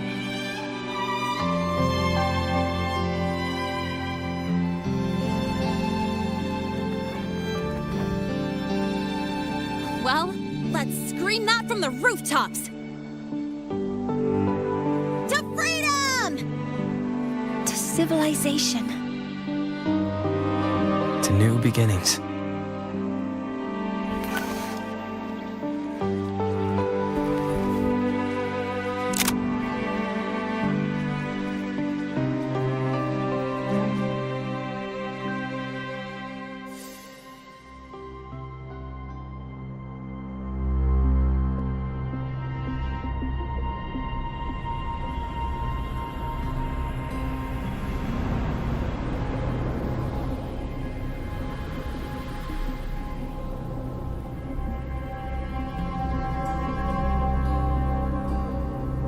Three days ago, when Helios was launched, we registered an unexpected spike in void matter concentrations near Hyvatia. it interfered with the launch. We're still unsure what triggered the surge, but after comparing the waveforms with the device Professor Mornier brought back, we suspect it was an artificially induced void storm. And we found you unconscious close by. Dr. Hudson, I really can't remember anything. You can relax. Professor Lucilla has already given you the clear. You're not a suspect. I'm just here for protective oversight, acting as your personal bodyguard, you might say. Aren't you the campus doctor? And you're here to protect me? The doctor's duty, isn't it? But there is one thing I need your testimony on. Before you fainted, who did you see? Good day, gentlemen. Hivatia's routine maintenance has been completed. I'll be on my way.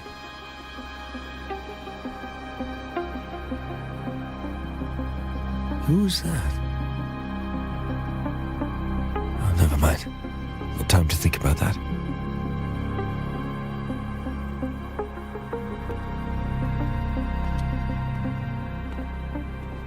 Dr. Herson, the Academy's review committee thinks that what I've said is unbelievable. But if you're willing to trust me...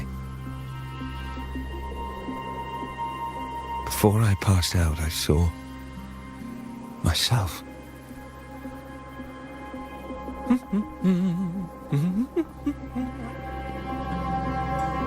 It seems my hastily chosen pawn has proven to be utterly ineffectual. It appears I'll have to add the final flourish to push the story to its climax. But no matter, no matter. I'll simply chalk this up as a poor judgment call. A band of fools who enacted a farce. Such a pity, though.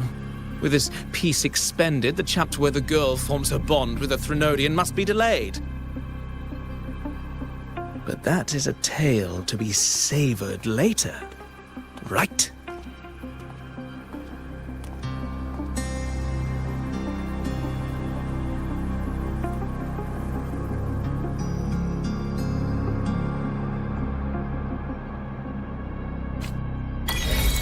Mentor,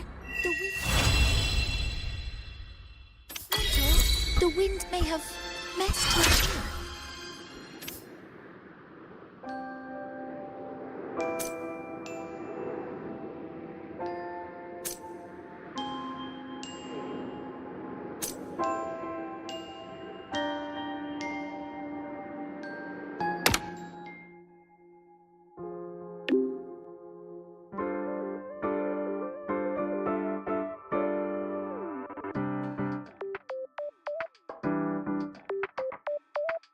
My symptoms have stopped for now, but whatever drained my frequency is still somewhere in the High Roy. The only thing I haven't surveyed yet is the Exostrider out in the Frostlands. The Roy's Trine myth likely mentioned it. This lecture could be my chance to find a clue.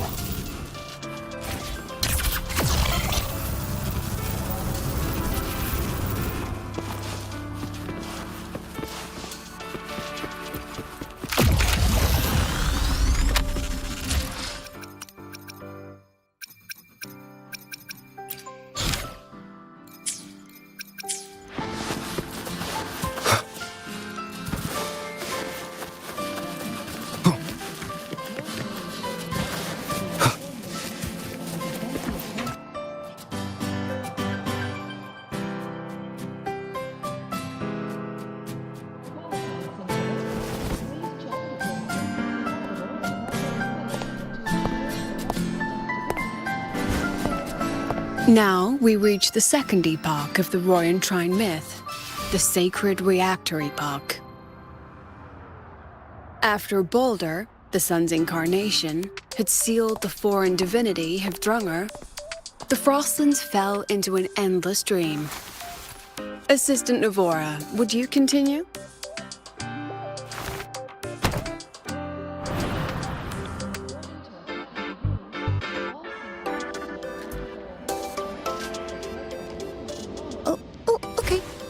This section, it describes how the Exostrider used its greatsword to seal the Threnodian behind the Strider Gate.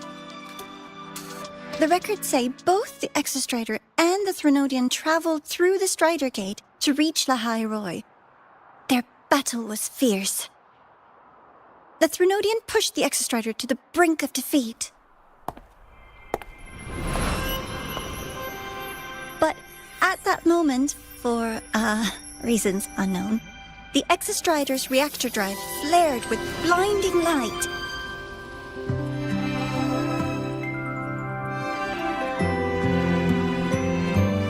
And it found the strength to raise its sword and seal the Threnodian away. Lahai Roy was saved. What a relief.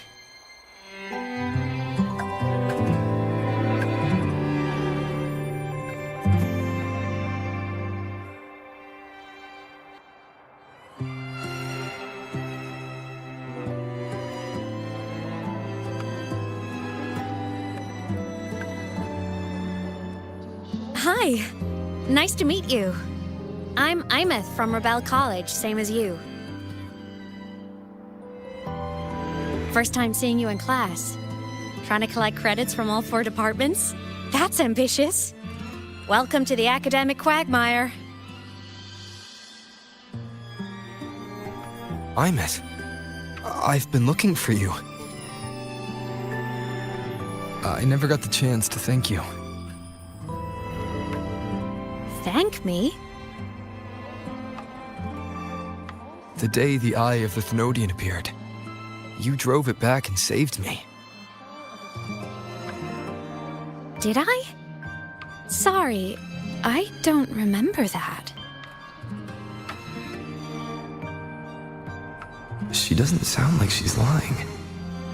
Then how?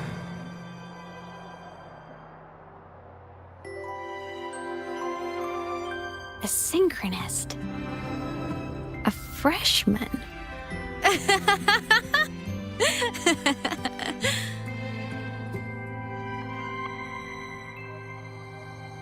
What's so funny? Oh, don't mind me.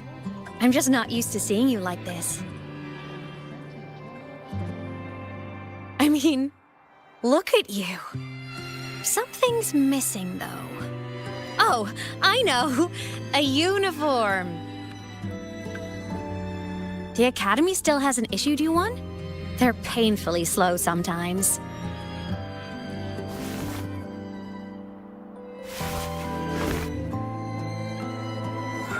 Imeth?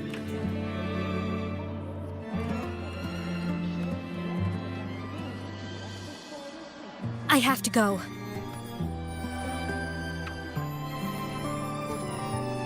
Gotta run, Professor!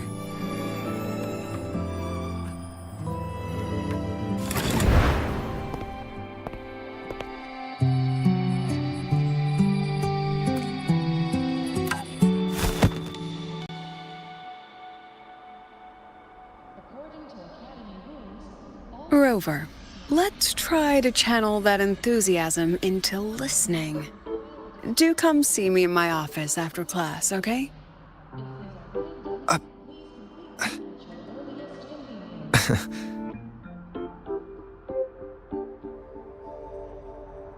Assistant Navora, if you would. Pick up from the Twilight Epoch's unending winter, please.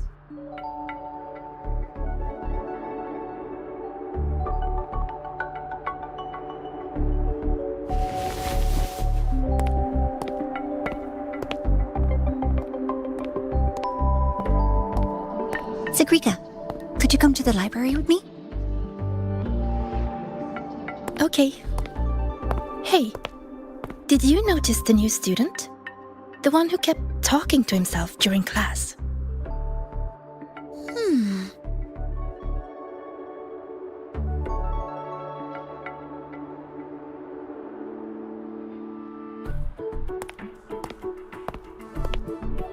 Rover, something happened during class, didn't it?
So a girl named Imeth just got up and left the lecture hall?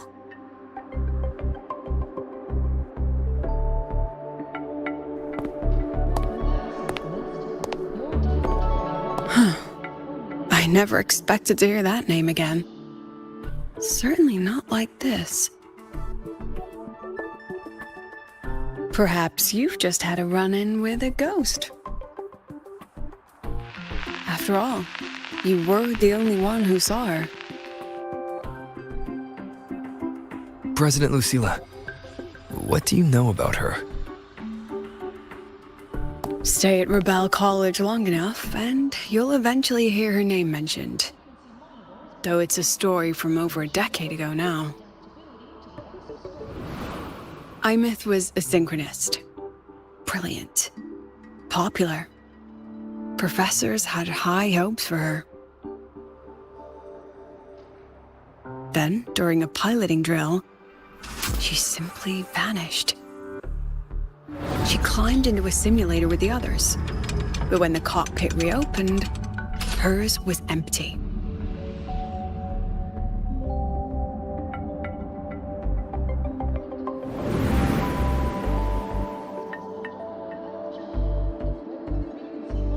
Intrigued? Want to go find her?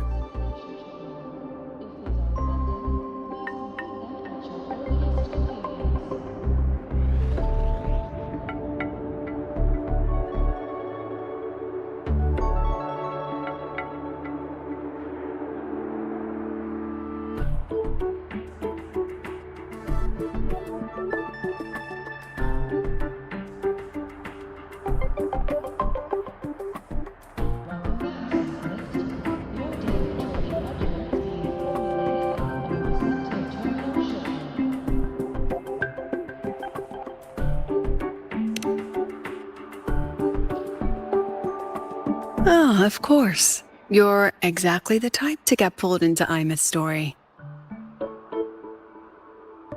To see someone who vanished years ago, presumed dead, lingering around the Academy, a figment of your imagination, or is there more to it? I'm very curious to find out. She disappeared from the Synchroling training grounds. The very cockpit she vanished from is still there. The Academy turned it inside out at the time and found nothing.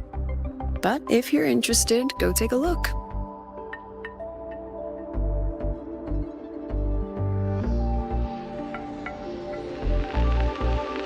I expect you'll dig up some new surprises for us.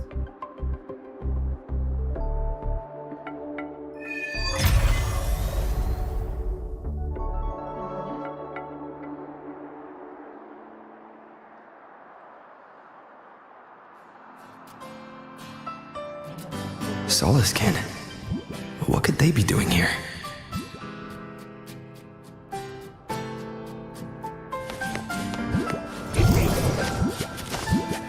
That's Solaskin. It's headed straight for the Synchroling training grounds.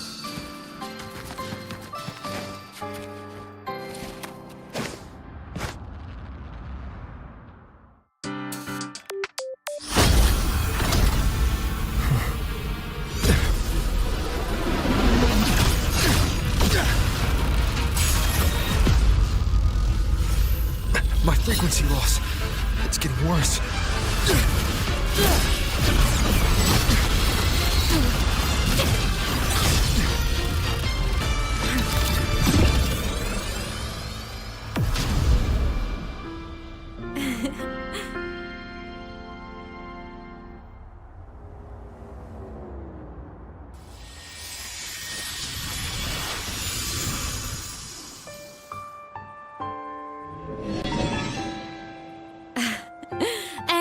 Nope. Still on the fritz. How are you feeling? I'm okay. After that mech flew off, I felt less of my frequency bleeding out. That mech's frequency felt like the presence from the rift back in Honami City.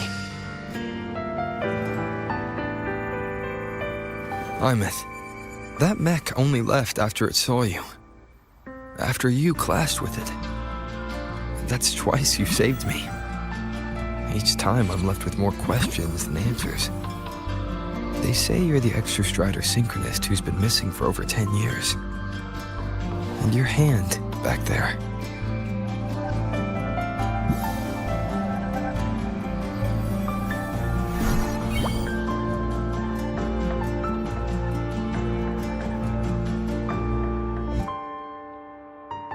Me? I'm not the Exostrider synchronist now. I'm its resonator. I just died first. Call me a digital ghost.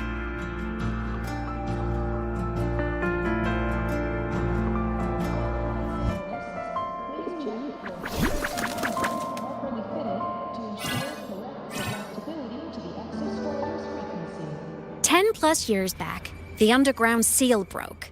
The Threnodian on the other side of the Strider Gate was about to swallow Lahai Roy. I was still a student. My sync with the Exostrider hadn't hit 100% yet.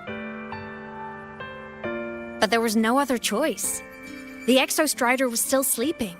So I had to do something unorthodox. So you overclocked yourself to try to resonate with it. Yup. Impressive, right? I woke the big guy up. If only for a second. The seal held. The crisis averted. Everyone I cared about, they made it out okay. But it was too much for me. My body couldn't take it and got totally torn apart. So yeah, I died. But I'm still here, just floating around. I've been a little invisible. Well, a lot invisible. To everyone until you.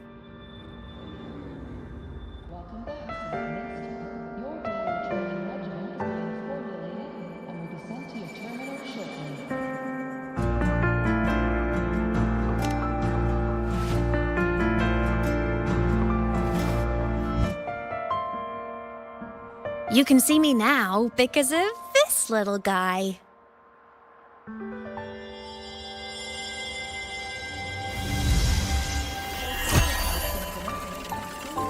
The Exostrider's reactor core. My existence is kinda tethered to it now. Think of it as my heart. Even as a digital ghost, I never stopped trying to pull myself back together, to get back to reality. There's something I gotta do, and I gotta be the Exostrider's true resonator to see it through. But our resonance started with an overclock.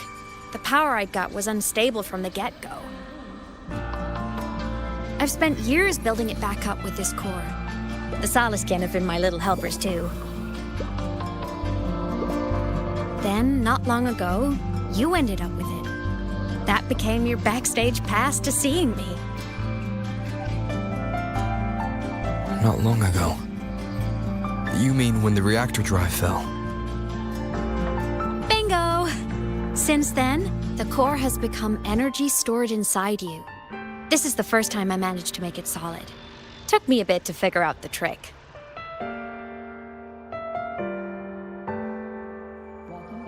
Then it was you. You were the one who saved Mornier when she was dying. You and that junior of yours were always close. We even crossed paths a few times back when I was still, well, around. Of course I'd help. A junior of mine. So I really did know Mornier in the past.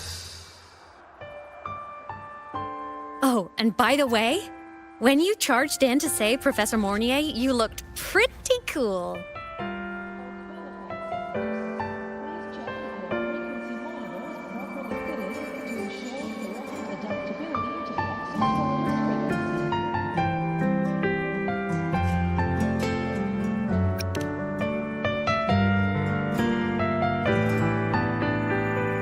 All right, no more teasing. But I mean it. No matter what, you always choose to save. And to me, that's the coolest thing in the world. The most beautiful. Anyway, back to business. The reactor core is tied to Sigillum. That's the mech that attacked you. It's like those void worms you fought. Made mostly of exostrider parts, but corrupted. Contaminated by Threnodian void matter. Sigillum stole a chunk of my power. That threw a wrench in my whole reassembling myself project. Now it's after the core too. Since Sigillum holds this piece of the Exostrider's power, it can't be killed completely as long as the Exostrider and I exist. Now, it can only be me who stops it. And since just touching the thing makes your frequency drain, taking it down should plug your leak too. Plus, I get my power back. Win-win. But see what it's doing to me? Even with you holding the core, I keep flickering in and out. 1 second I can touch you, the next I'm fading right through. So annoying. So will you help? You've got the core, and the reactor drive is wrecked. I can't do this alone.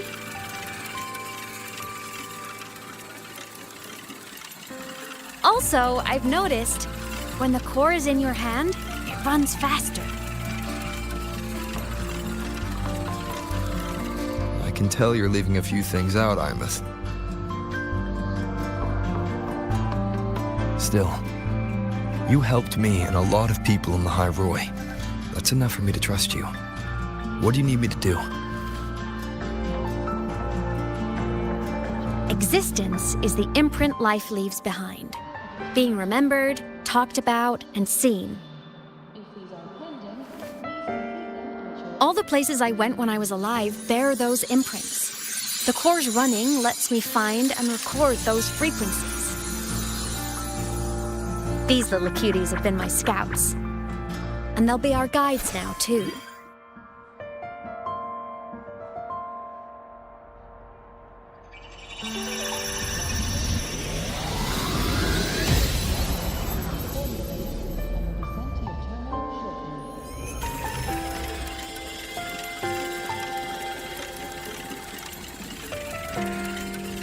Pretty easy, huh? All you gotta do is carry the core and follow our lead.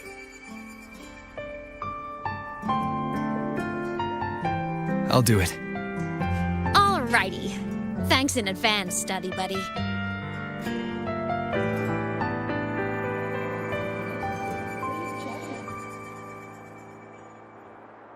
The Soliskin went down the lift. Let's follow. Before we go, I need to contact Mornier. The reactor drive was Lahai Roy's son. If I'm using the core, the Academy will want to know. Go for it. No problem. Can you keep up?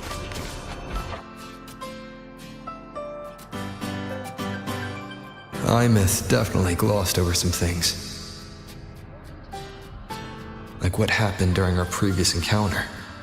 What she's done since becoming a digital ghost. And the real reason why Sigillum stole her power. After years drifting like this, to still hold on to that spirit, her will must be strong. Prying answers from her won't be easy. I'll bide my time. The right moment will come.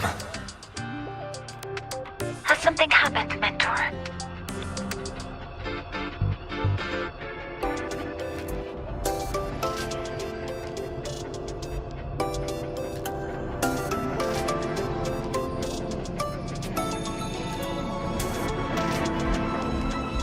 I see.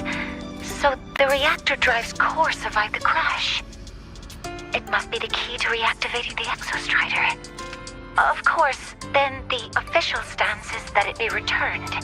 Startorch Academy and the Roya would both agree on that. But, as you said, curiosity from the Institute is inevitable. Mornier? My. Already caused a stir in the training grounds. Color me impressed. I'll have people clean up the aftermath. You can carry on as you see fit. You were monitoring my comms with Mornier? You're a person of special interest. Of course we keep an eye on your movements. We? Yes, we. The Space Trek Collective. Think of us as the annoying adults on campus.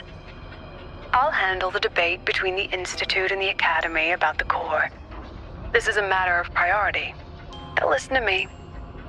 But when you're done with your business, I'll need you to return the core to the Exostrider. You didn't mention it to Mornier, but I suspect your possession of it traces back to Imith, doesn't it?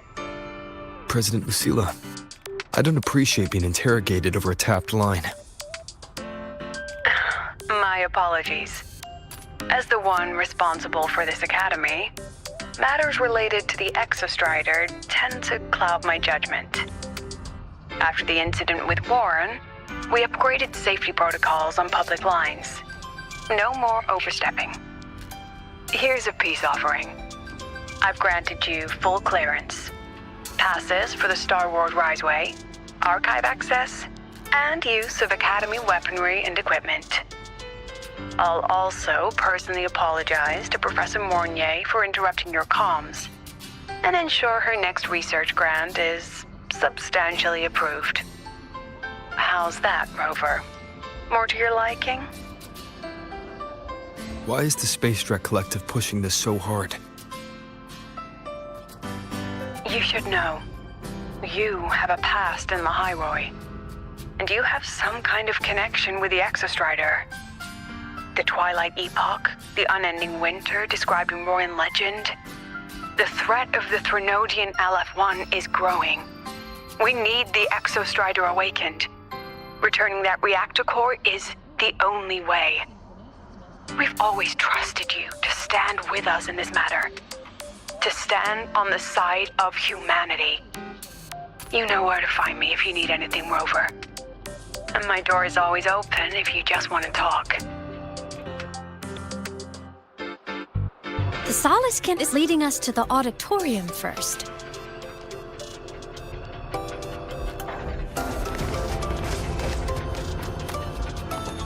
The new solar celebration is almost here. I wonder what they'll put on this time. By then, exams will be over, and we'll finally get a long break. Ah, vacation. What's not to look forward to?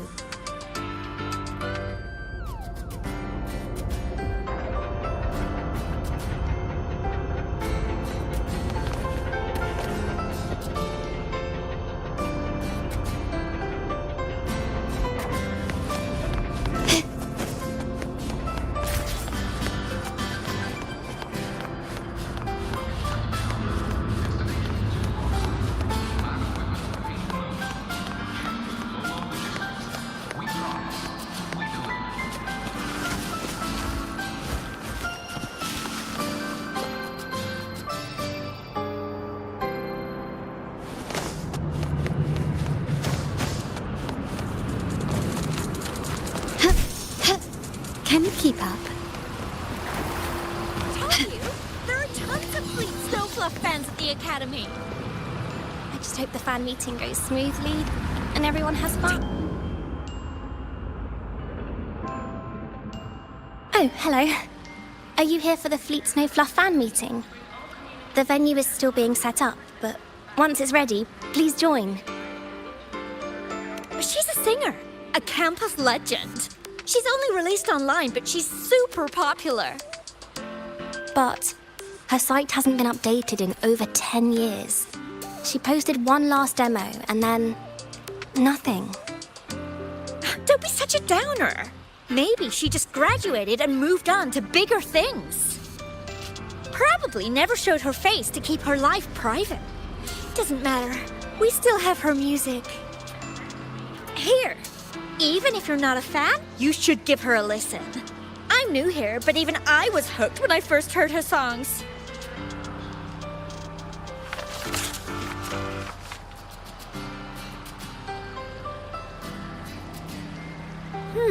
Nice print. A fan meeting. Huh. If they're happy, I'm happy. Come on, let's follow the Soliskin and see what's going on in the auditorium.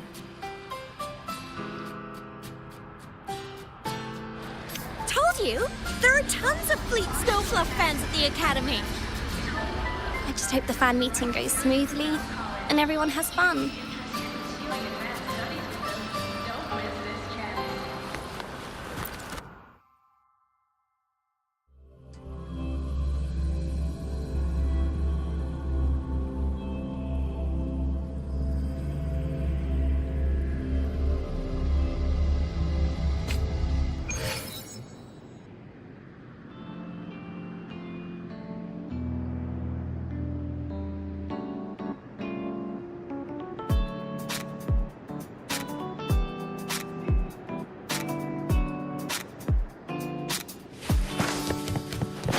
After scrapping so many jobs. Can you keep up? The fan meet.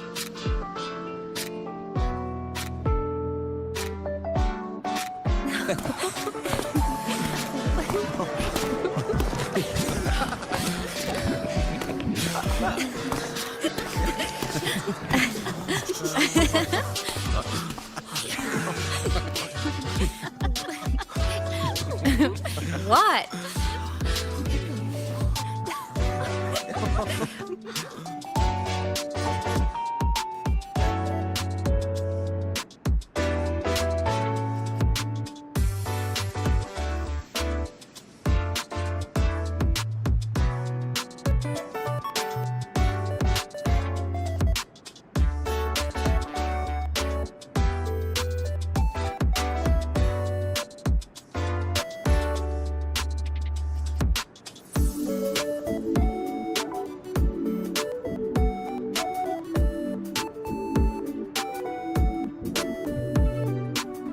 Oh, just a habit of mine. Waving, chatting, going to class.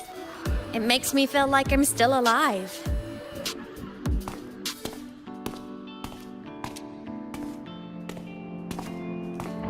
If I stop, I might forget what it felt like to be human.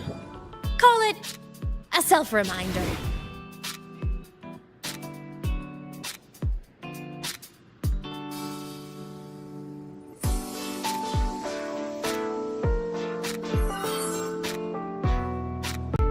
Fleet Snowfluff. Yep, that's me. But don't say my alias out loud. It's embarrassing. So you weren't just a synchronist. You had a whole other life here. Just one of my many hobbies. I was into photography, gaming, movie nights with friends. Figured you only get to be a student for a few years. And I wasn't the ambitious researcher type. I wanted to soak it all up while I could. I tried a little bit of everything. I just wanted a happy, carefree life.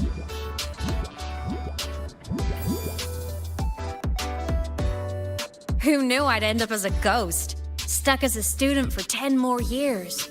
How awful is that? Wait, does this mean I'm never gonna graduate?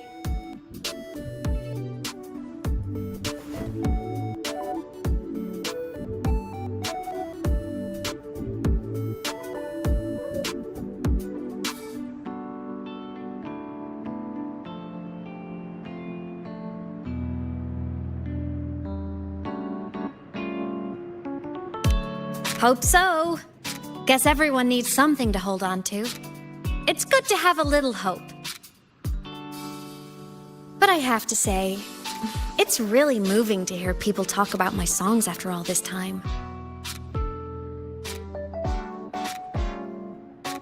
I wrote those for myself, you know?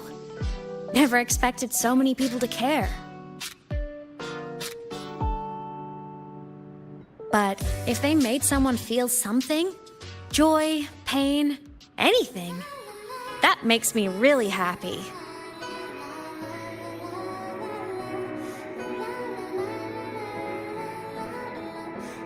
Hey, listen. Hear that song playing in the auditorium? That's the unfinished demo I left on my site. What a shame. I really should have finished that before the training run. Now it's my little musical epitaph.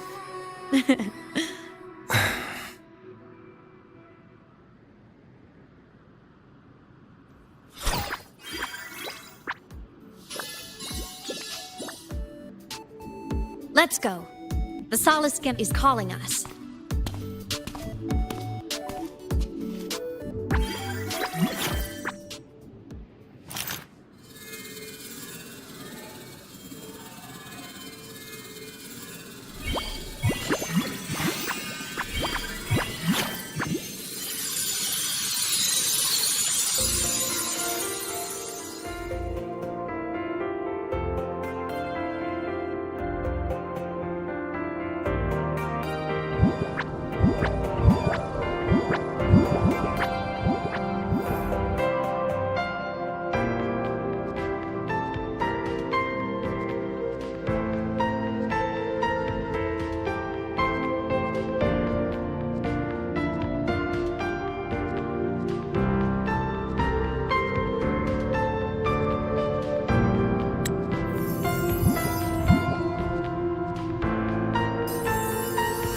Is that the student rep from Rebel College?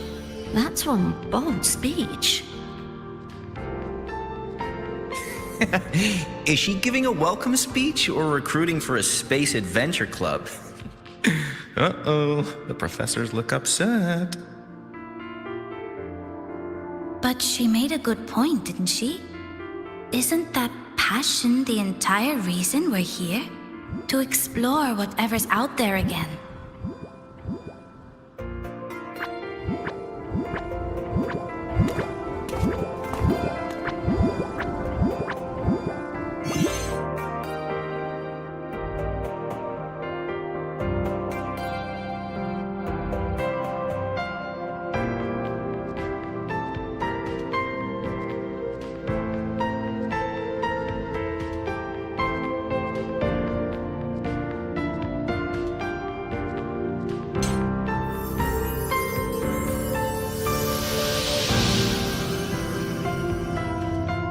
Imeth, right? I remember her sync test scores were off the charts. We might be looking at this year's prime Exostrider candidate. Don't be so sure. Heard about her extracurriculars. Put nicely, she's quite the dabbler.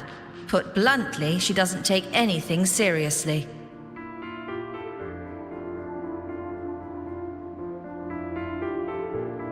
Potential is still potential. She's brilliant. She just needs guidance.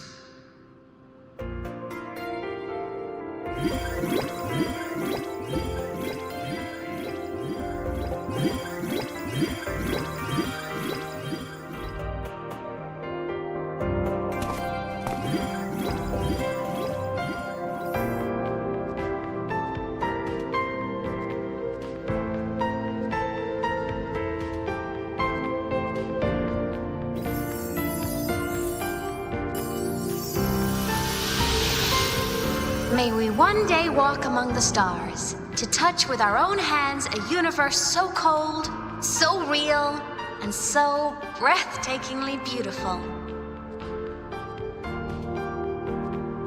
That's all from me. If I keep going, my credits this year might be in danger.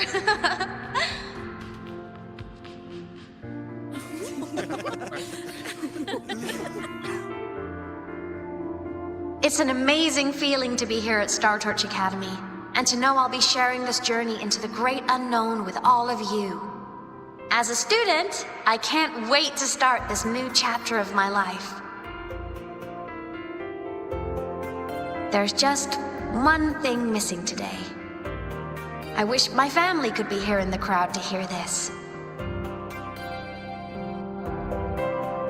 So, to him, I want to say, I'm doing great, and I'm happy. Everything is just as you hoped it would be. So please, don't worry about me.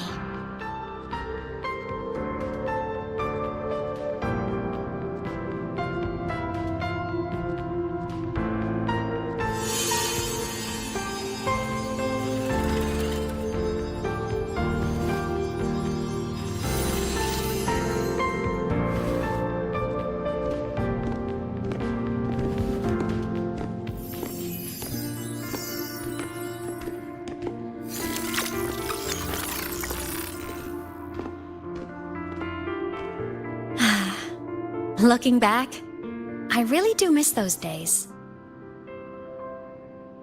Star Torch Academy is a nice place. I mean, I caused my fair share of trouble, but the professors never turned me away from lectures. You saved Lahai Roy, Imeth. But you paid for it with your future. And no one even knows.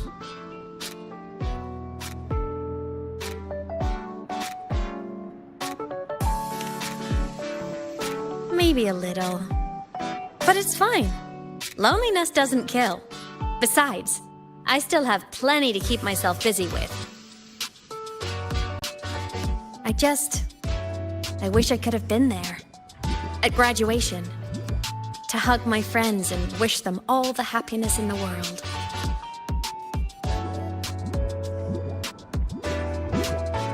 The Solaskin headed outside. Let's catch up.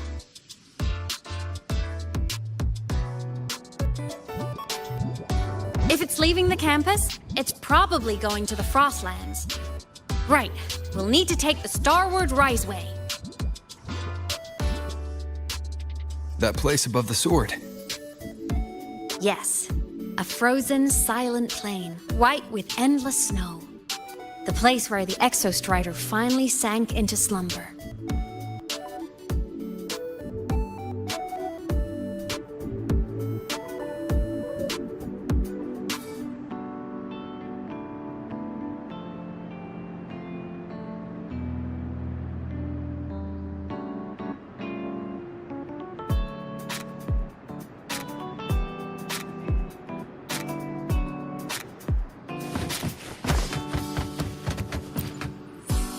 Our next stop is the Starward Riseway.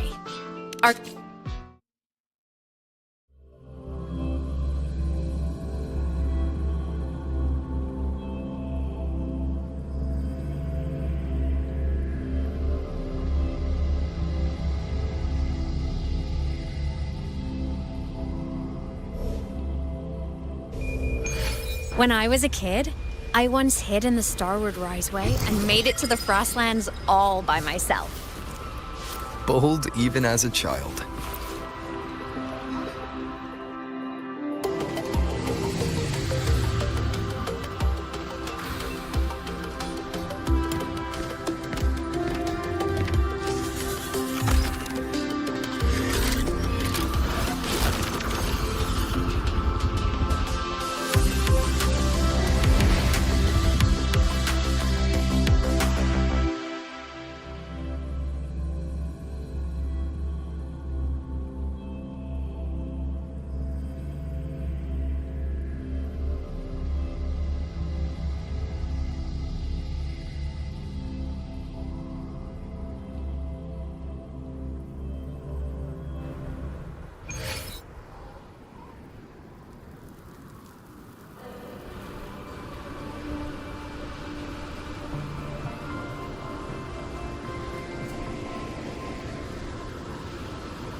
Cold?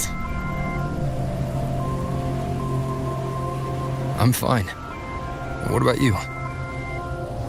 Between you and me, ghosts can't feel the cold.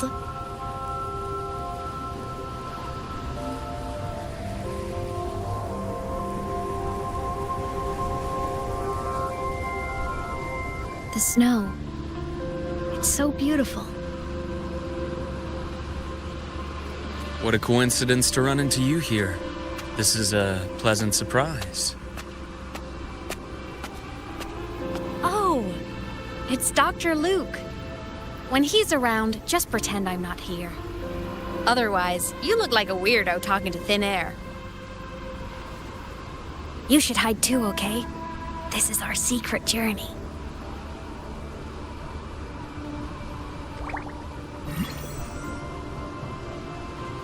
You know him? He's the school doctor. All the students know him. I didn't super well, but I do know that he's been in Lehigh Roy for a long time, and you can trust him. You came to the Frostlands for the Exostrider?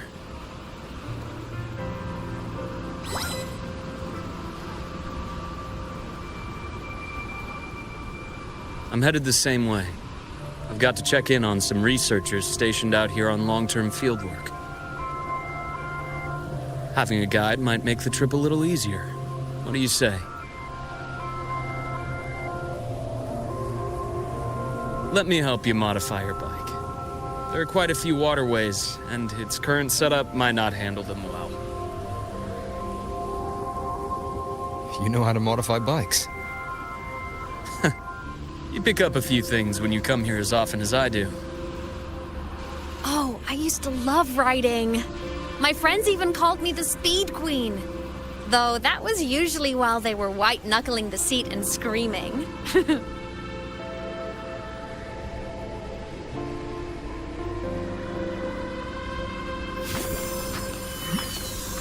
Look at this place. Hard to believe it, but years ago, all of this was a lush green forest. Back then, the Roya were nomads, the true natives of Lehigh Roy, who walked in step with nature itself. Was it the lament that changed it into Frostlands? Yes, it triggered a magnetic pole shift. From then on, Lehigh Roy became the new pole. But a lament wasn't the only cataclysm stirring back then.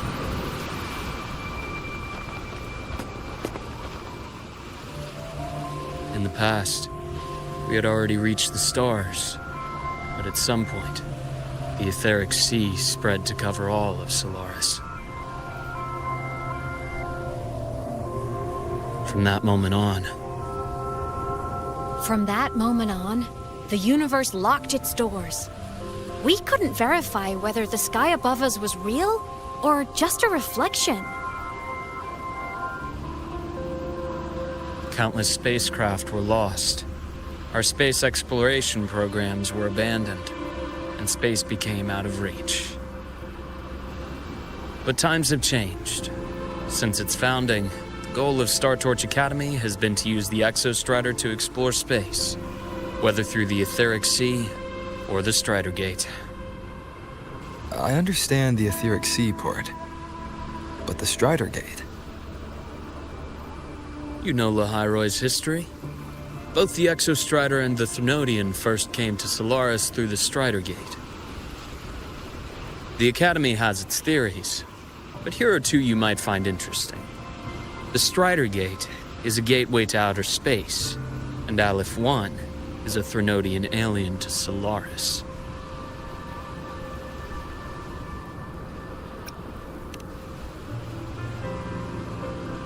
With a gateway like that, of course we want to open it. But to pass through, we must awaken the Exostrider and be prepared to face Aleph 1 head-on. I've long believed that Aleph 1 poses a far greater threat beyond void storms and void worms. With other Threnodians, we can at least glean clues of their nature from their places of origin and the civilizations they emerge from. But Aleph 1... our knowledge remains blank. So many dream of being the Voyager who returns from the stars, the first to walk the cosmos once more. But in all these years, no one has succeeded. The Etheric Sea phenomenon cast us into isolation, but it also gave birth to all our dreams of what could lie beyond. And those dreams are still alive today.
Dr. Herson?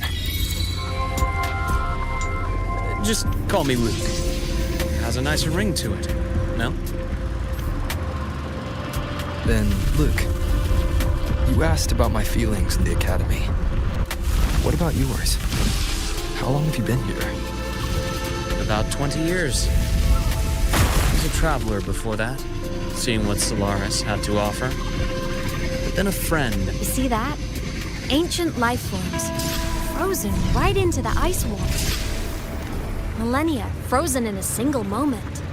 Preserved so perfectly you can almost see what they used to be.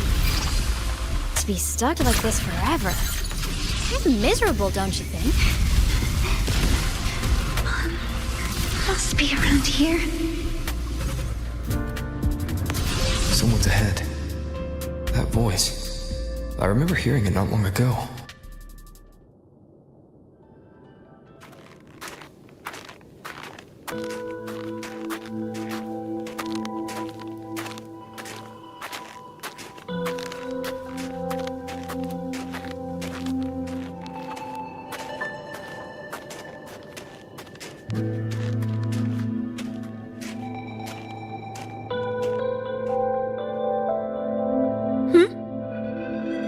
You are the one who was talking to yourself in class.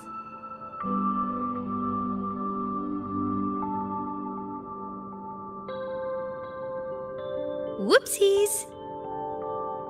Oh, and Dr. Herson. You are traveling together? Did the Academy greenlight a new field trip? Just my routine checks on the field researchers. Rover here has their own business to attend to, but we're headed the same way.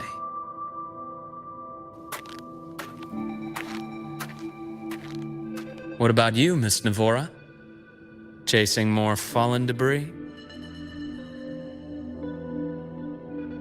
Yes, exactly. I heard the First Lands have been experiencing changes since Helios was launched. I had a hypothesis that new debris fields might have been exposed. Debris? Space equipment that fell from the sky long ago. Probes, satellites, and even space stations. Some previous digs unearthed wreckage containing records lost during the lament. Oh, and images. Photos taken in orbit of other planets. They were absolutely breathtakingly beautiful.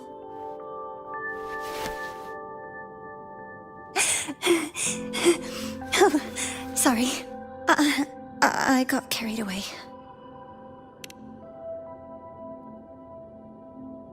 Thank you. Sometimes I'll just start info dumping. I know it's not the best.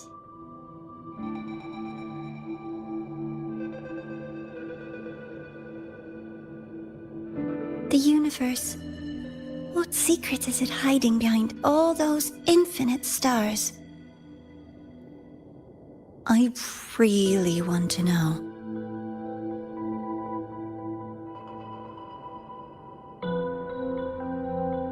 Anyway, in short, I came here for the fallen debris.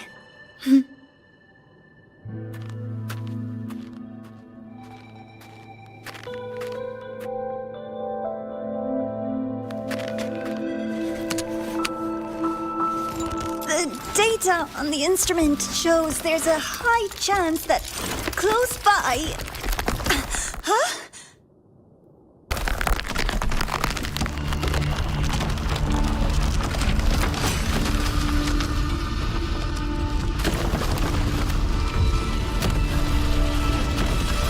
Run!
had to have been undiscovered debris in this area.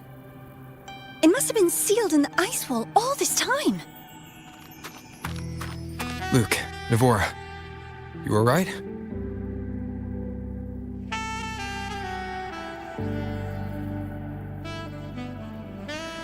Oh, I'm good. Perks of being a ghost, you know? I'm so sorry. It's my fault for putting everyone in danger. The collapse was an accident. We're all okay, so don't blame yourself. But the way we came in is completely blocked. Scaling that ice wall? It's too high, too risky. I'd rather not have a student on that climb. I've contacted the Academy. They're sending a rescue team. Once Navora is safely returned, we'll set out again.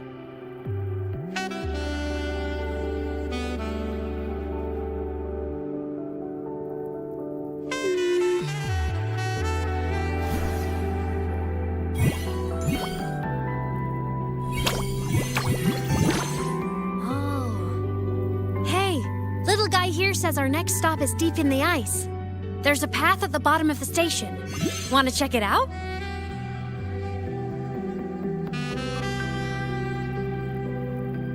What about waiting inside the station? It's freezing out here, and another collapse is possible.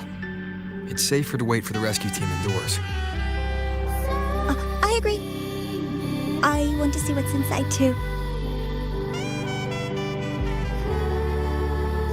With Rover on the team, a quick recon should be manageable. Up to you.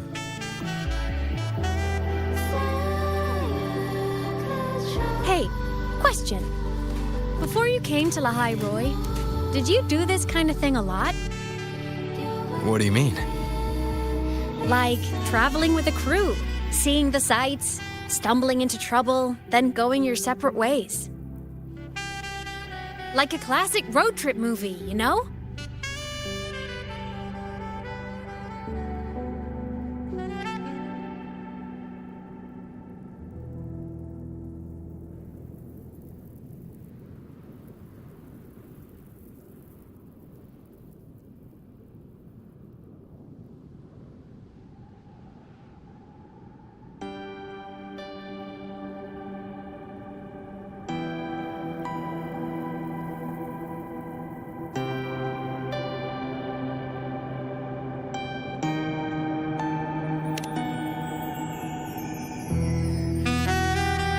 Nice. I happen to love those. Looks like this time I get a co-starring role. Amazing. Let's keep going, study buddy.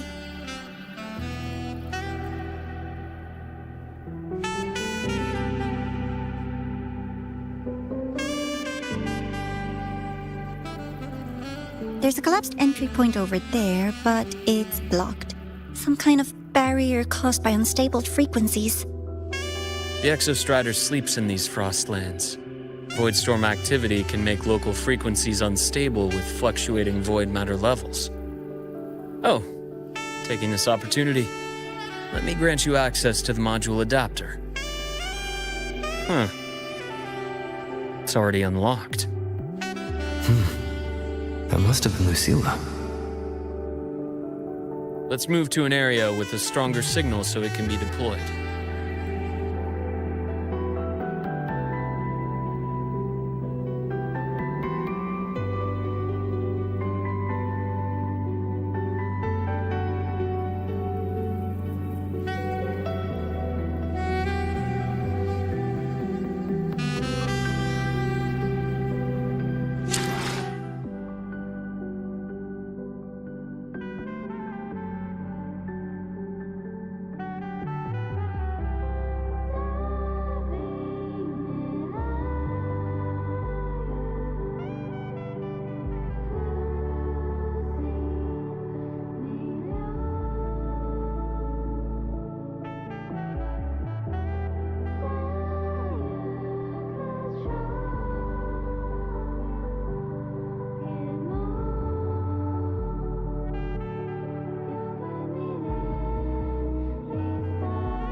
This module adapter was developed by Star Torch Academy for Frostland expeditions. It lets you interact with frequencies disrupted by void matter, it a try.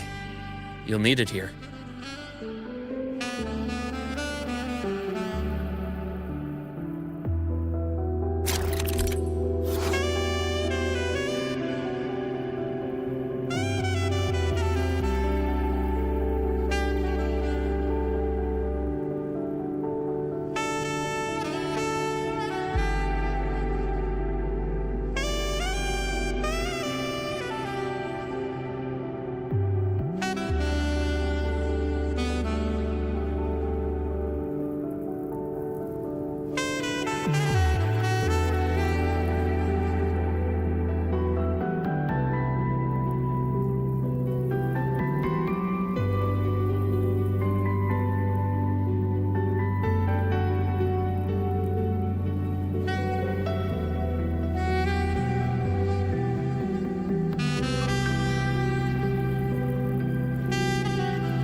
Compared to other debris fields, this station is in much better shape.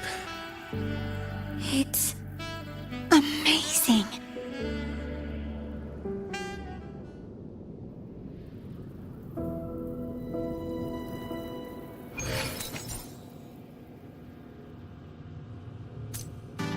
Back in Mount Firmament, I saw characters like this. They belonged to the court of Savante. But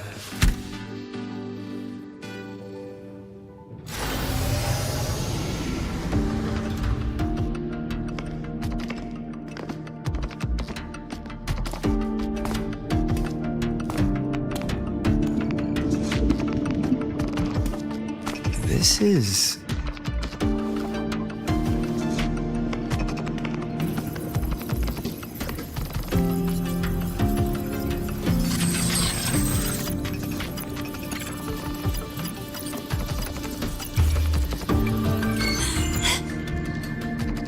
Welcome aboard the Skyark. I'm Wenlu, your guide for today's tour. Teachers, please stay with your assigned groups and ensure this one-day tour goes smoothly.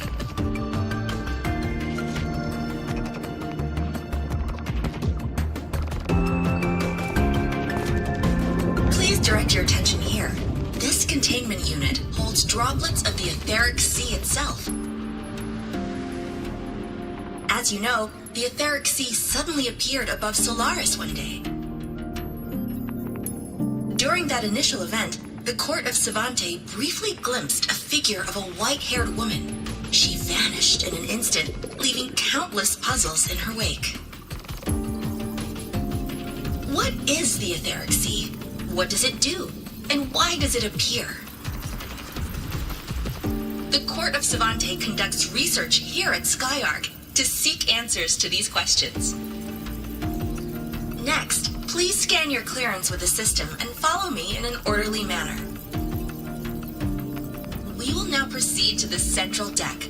Awaiting us is this station's most significant breakthrough, a mass relay device powered by a stabilized sample. A sample of the etheric sea? If it's part of the fallen debris, can it be? This research started before the phenomenon first appeared? Oh my, this is an absolutely incredible discovery! Thank my lucky stars I came to the Frostlands today. That guide was probably a hologram frozen in the system's memory. Those brilliant minds in the Institute will be wetting themselves over this. One-day tour, huh? From the way she spoke, the visitors must have been school kids. Guess hopping a shuttle into orbit wasn't a big deal back then. The containment unit looks custom-made too. Transporting those samples safely would have been a massive logistical operation. Huh. Court of Savante Space Station.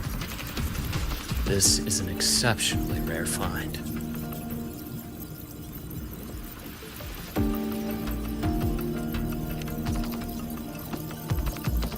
The Academy has recovered other debris from this era. The systems have enough common architecture for me to manage a basic reboot. As for the Court of Savante's characters, let's just say I developed an interest in it, under unique circumstances.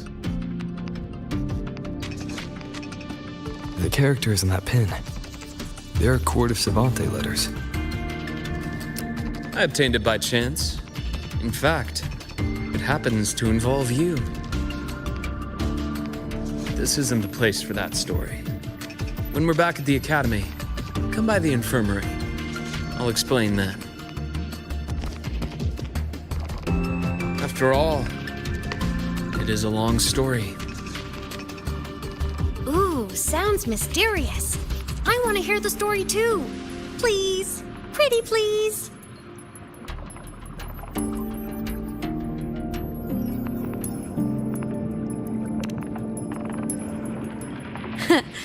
I'll hang back and wait for my cue then.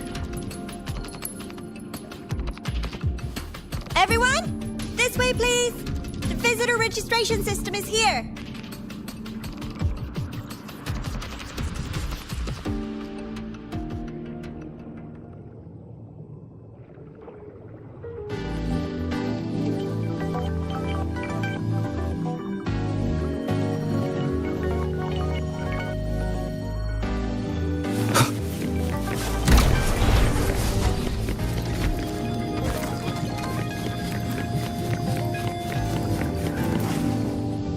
Welcome aboard the Sky Ark space station. It's an honor to share this vessel of knowledge with you as we journey across the stars.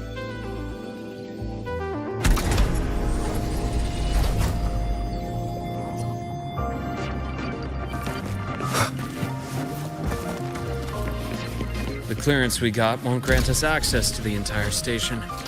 We'll need to register again later. Also, while the hull looks intact, the system is reading several parameters in the red. Could be the etheric sea's droplets affecting the surroundings, spreading through the station.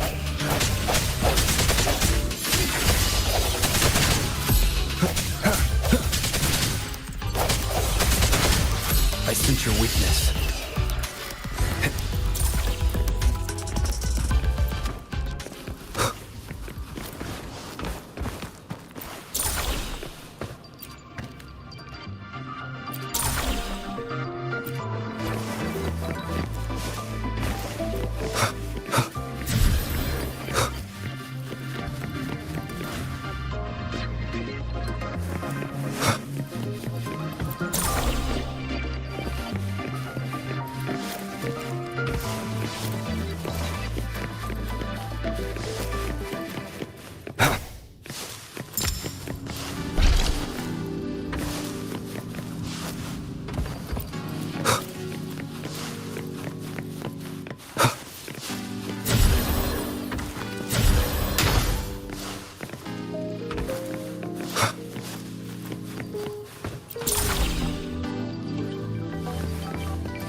No hesitation.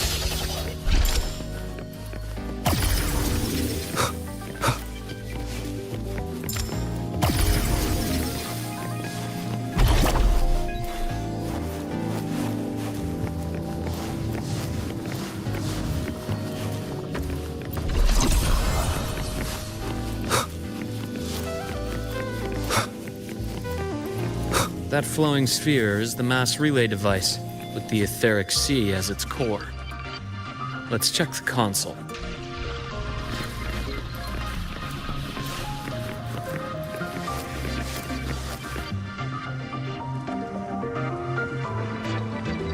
With the droplets dispersed, some space station sectors have become unstable. This mass relay device shares the same origin as the droplets. It can stabilize them and also punch a corridor to other sectors. Incredible that it has such capabilities.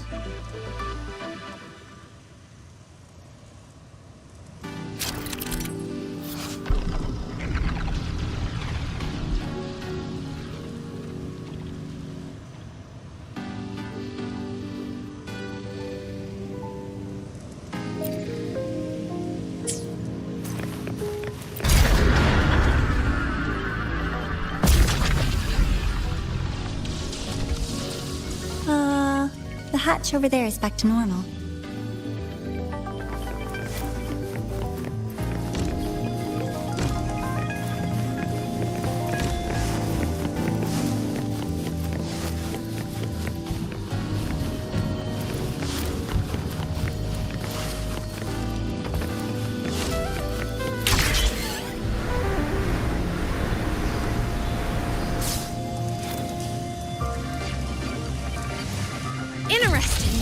Feels different from how I usually move.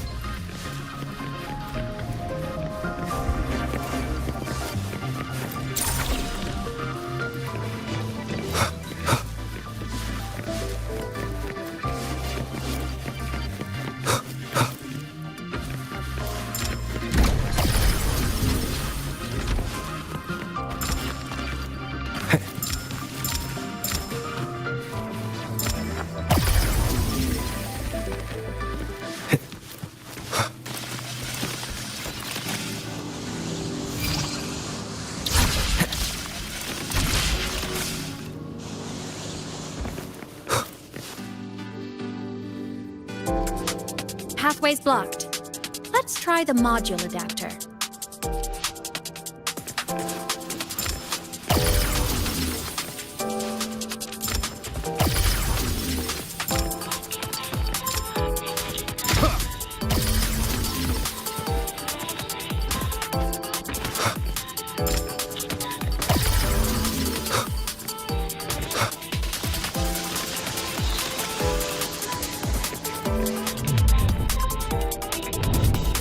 here.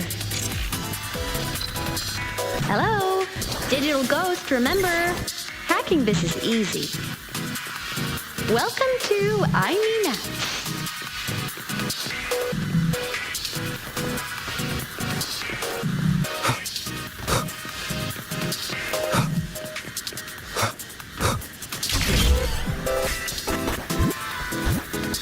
Cherish every gain.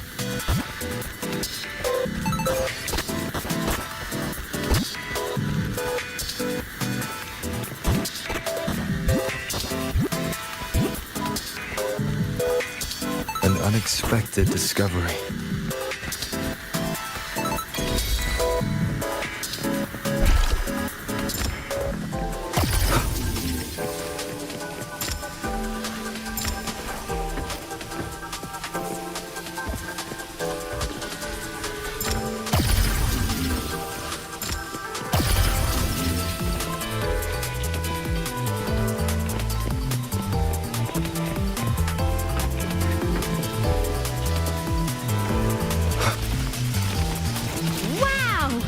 Solaris' rising star, everyone!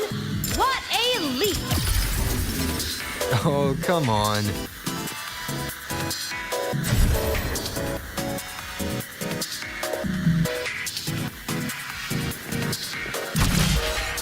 Track system activated. Done. This track was used to transport experimental samples from space. The storage facility should be just ahead.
These containment units hold star fragments and etheric sea droplets, all collected in EVA missions by our very own Uncle Clement, who just gave you a tour.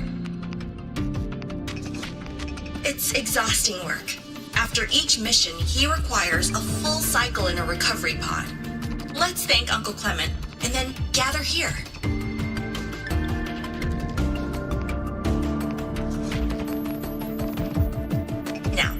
Please welcome Project Director Junshi to give us an overview of the Etheric Sea Initiative. By now, you will have experienced our mass relay device. It is our first major breakthrough and definitive proof of our theory that the Etheric Sea can be utilized as a gateway.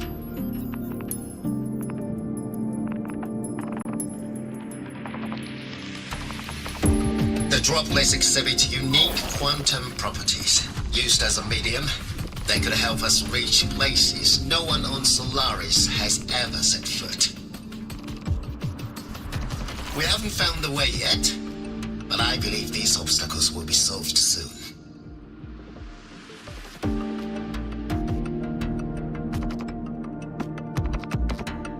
I have faith, not just in the court of Savante, but also in humanity's resolve to explore the stars, and in the budding curiosity I see before me. A mind that feeds on the light of distant stars will never be content to simply look. It will find a way to make the journey. Recently, a brilliant new mind joined Skyark. Our work was instrumental in developing the mass relay device. Let's welcome Professor Wei Ying to share her vision.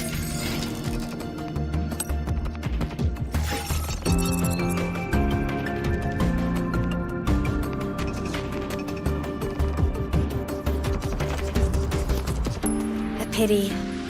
His hopes never came true. Humanity's quest to reach the stars has only gone backward. To feed on the light of the stars.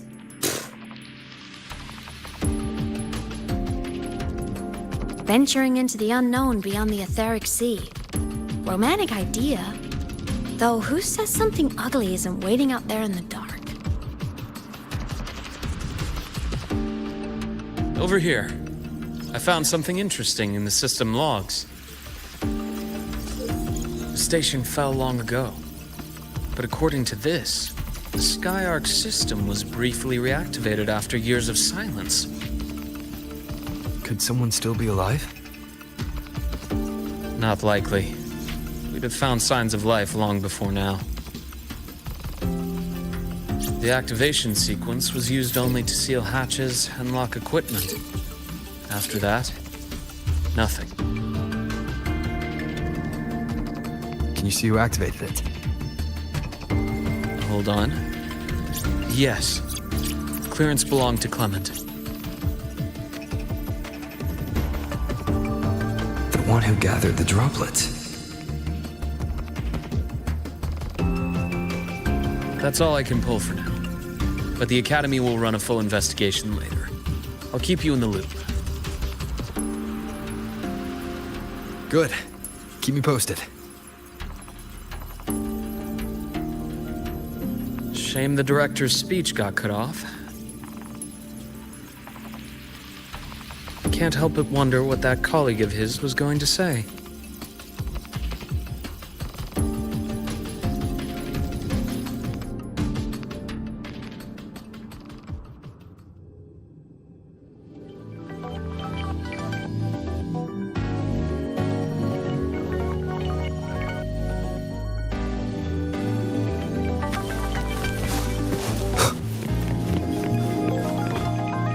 Welcome aboard the Skyark.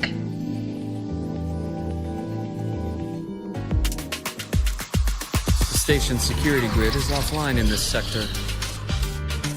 The monsters? Void matter has made them highly unstable.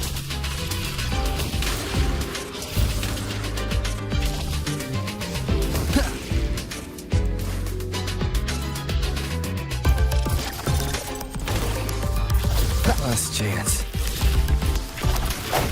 Moment of resonance.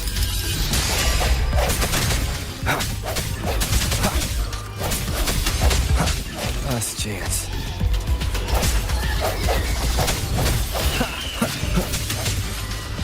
Strike from the shadows.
This is a testament to my connection with the world around me, and it's very much my companion now, bearing witness to everything I've experienced on this journey.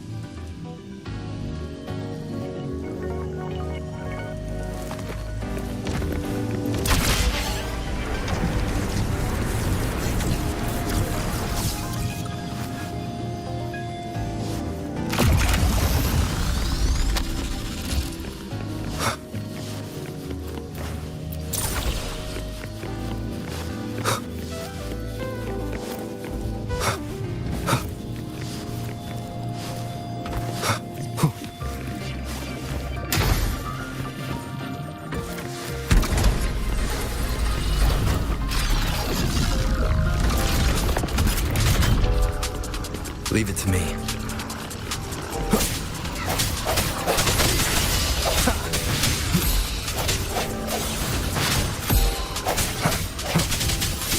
Hopefully this helps.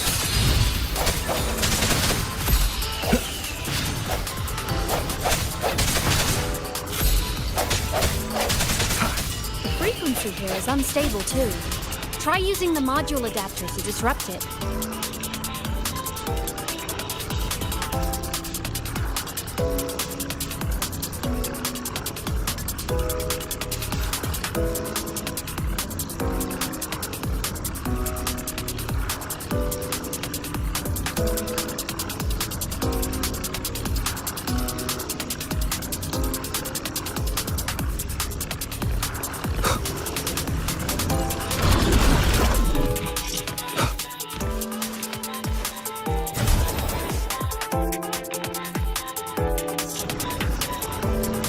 The frequency here is unstable too. Try using the module adapter to disrupt it.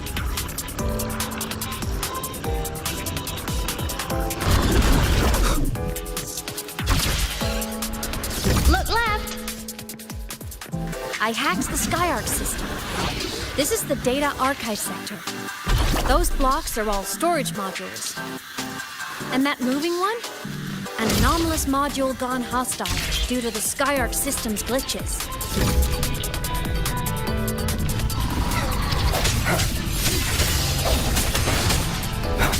The end has come. Hopefully this helps. Void matter levels seem to have risen.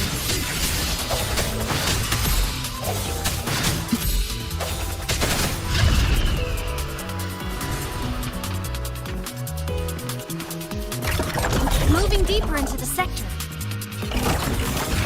I'm on it. Look, Lahai Roy Blocks is complete. In the Space Fantasy Katia series, every copy included this minigame. I love it so much, and I'm really good at it.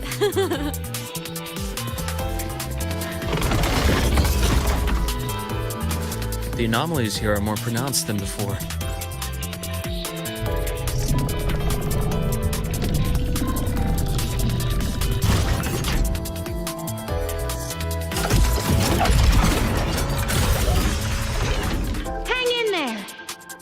On something in the SkyArc system. Use the adapter to disrupt these error modules.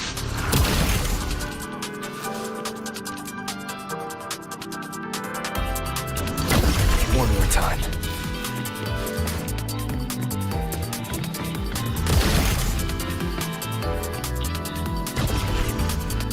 Breach complete. Hey, do you know how to play rock, paper, scissors? Good. Now, go rock!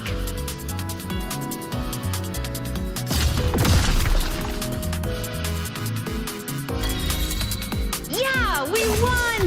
Amazing play! Wish we could play another round of Lahai Roy Blocks again.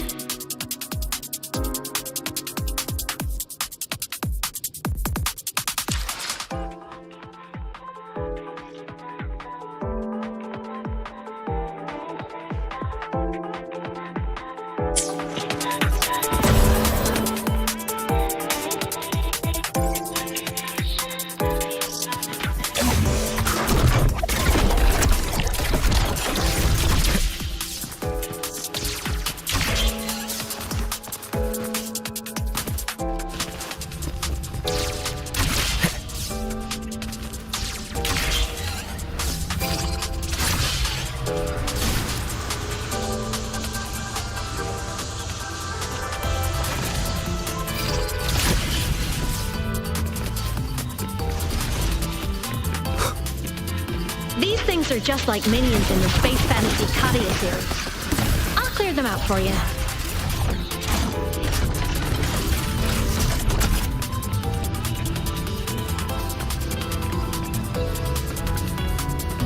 These things are just like minions in the Space Fantasy Katia series. I'll clear them out for you. Those modules fell and took out the hostiles? Doesn't it feel like we've been extra lucky this whole way? You're right. It some modules did attack us. Hard to tell if the Skyark system likes us or not.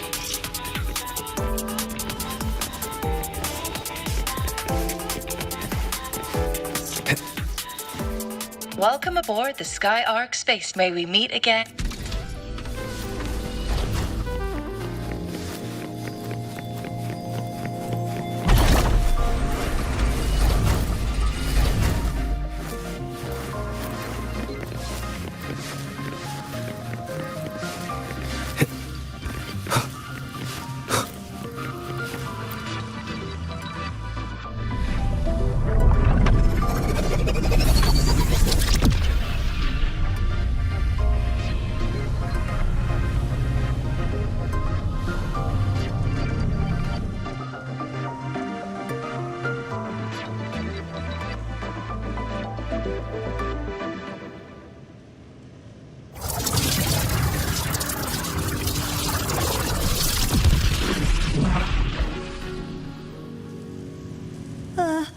There are traces of void storm contamination everywhere. This concentration of void matter should have flooded the upper decks by now. Could something be containing it down here? Further in. Something's down there.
Huh?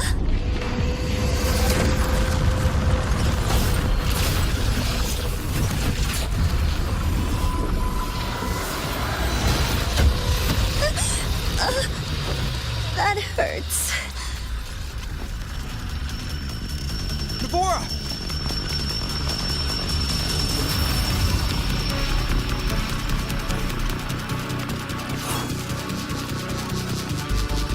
Void matter saturation is critical. The Skyark system is going into failure. I'm going in to try to stabilize it.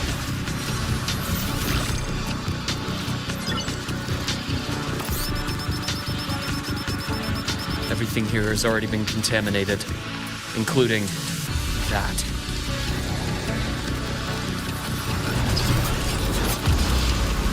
From a doctor's perspective, the only healing left for what this man has become is release.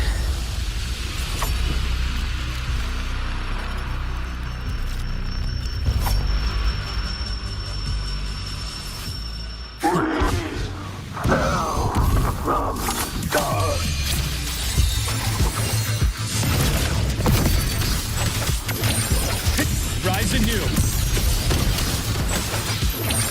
Things exposed.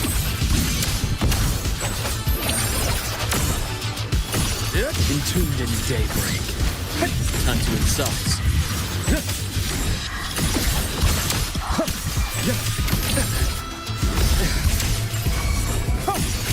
Imbalance ends here.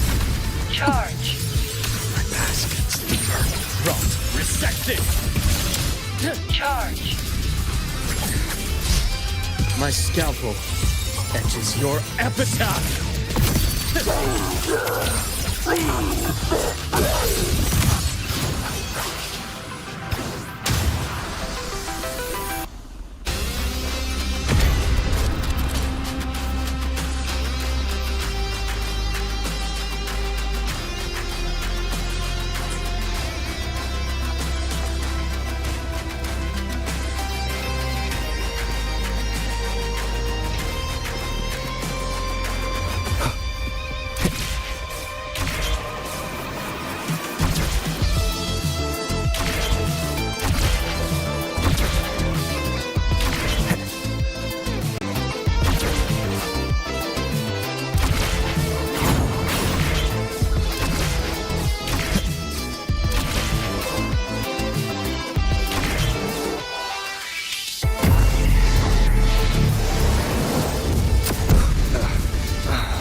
Determined strike!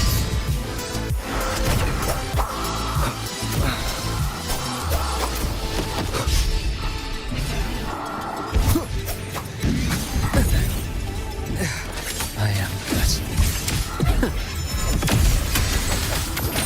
Ash takes form. Time to incise.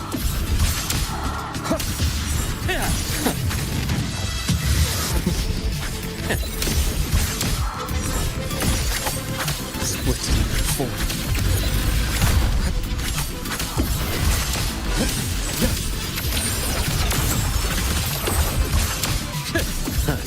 God, I bestow eternal peace. Return to silence!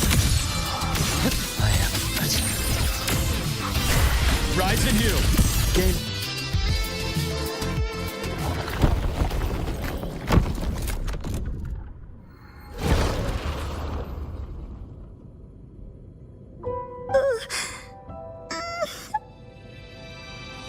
I'll check her injuries. Will you patrol the area to make sure there are no more threats? Got it. You go check on her.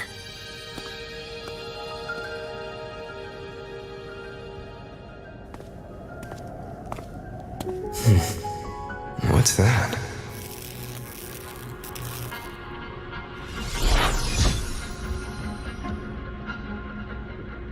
The Skyark system is stabilizing. Look, a log entry. Clement. That must have been the astronaut's name. Huh. After he woke from his sleep pod many years ago, he initiated a lockdown that sealed in this entire wrecked sector, including himself. The void storm had ripped through this sector. He must have been contaminated the moment his pod opened. That command was a failsafe. He knew he was going to lose his mind, so he wanted to stop himself from reaching the upper decks and hurting anyone. Tragic thing is, the station had already been down for years. There was no one left up there to save.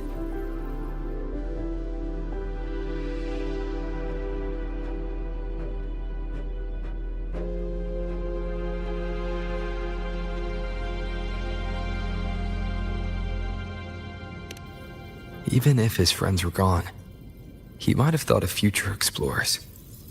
Someone kind to children would have wanted to protect the innocent. To wake up from one long dream, only to fall into a deeper nightmare. Maybe it would have been kinder to never wake up at all.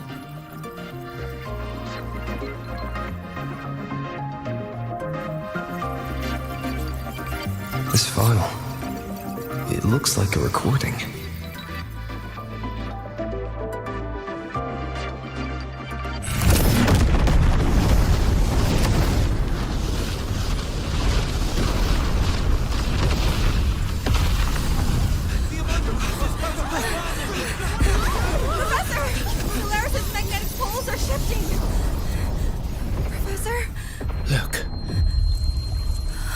Someone's falling straight from the etheric sea.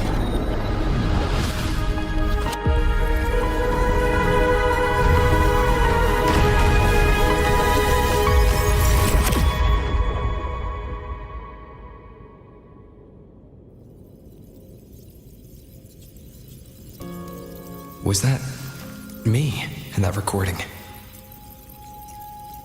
That had to have been the station's final moments, when the etheric sea phenomenon suddenly spread and engulfed all of Solaris, like Luke said. But those droplets in the sky, that was retroact rain. So that might have been an image of an event long ago, not part of the etheric sea phenomenon itself.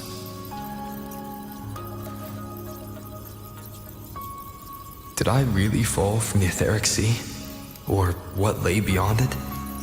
Junchi did say the droplets could act as some kind of gateway.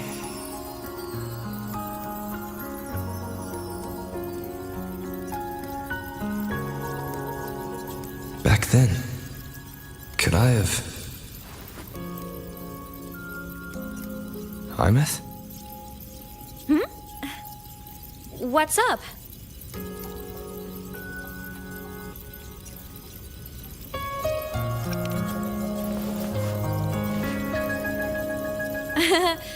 Not at all.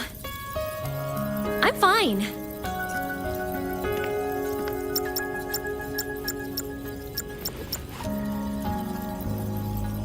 I'd recommend you keep this private. Don't leave the recording for the Academy's teams to find. Remember what I said earlier. It's a nest of competing factions. Anything connected to your past needs to be handled with discretion. So, what do you think, leader of the Black Shores? Very few people know about that. Be direct with me, Luke. I know you knew me before, but I acted mostly as a bloom bearer in the past. You and I, what exactly are we to each other? Friends, I'd say. Not the kind who lived in each other's pockets. But, as a Huang Long saying puts it, true friendships are still waters that run deep. We met by chance, and by another twist of fate, you entrusted me with a rather long-term assignment. How about this? Strangers in passing who became confidants. How does that definition suit you?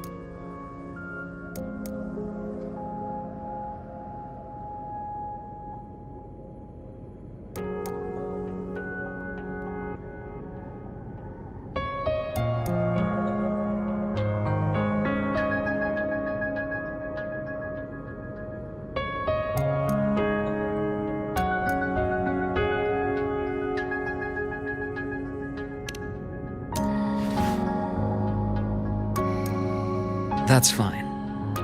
Your work in Lahai won't be finished so soon, and we still have plenty of opportunities to reacquaint ourselves. Star Torch is a web of competing interests. If this video leaks, it'd create quite the cleanup operation. After your sudden exit years ago, people were lining up to unpack your history. Solaris's golden boy. Forever a mystery.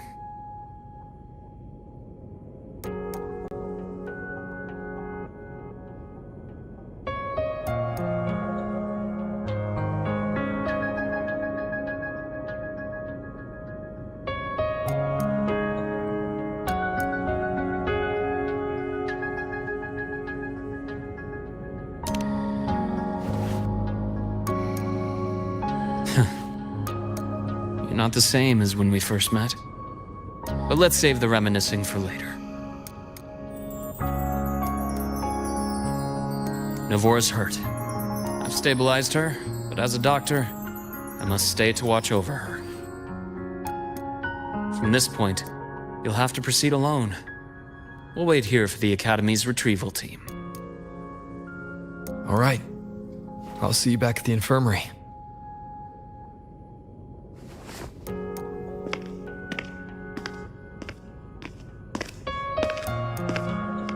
Luke, when you said, I'm not the same, what did you mean? Just my impression. I could be wrong, but you seem lighter now. More hopeful. Happier. And that's not a bad thing.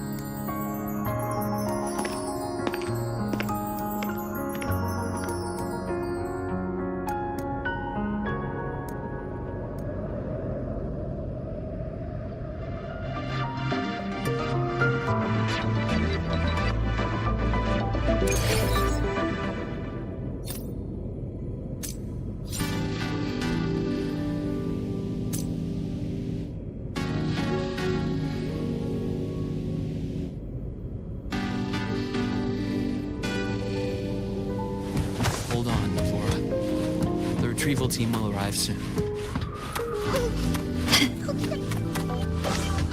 So, our squad of 4 is now a squad of 2. Wait. I don't really count, do I?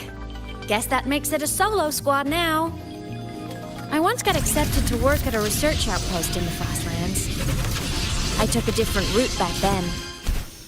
That's a surprise. I thought you'd prefer hobbies over field trips. Well, I was really into void storms. Could count as a hobby, I guess.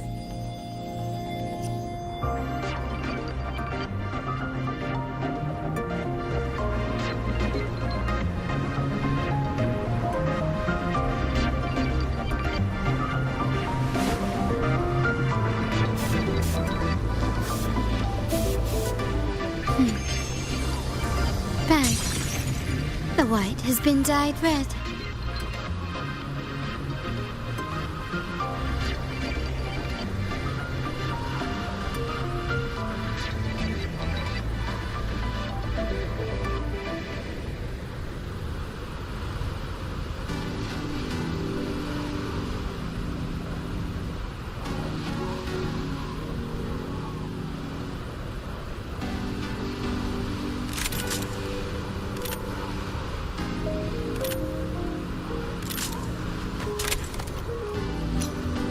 To shine or to die.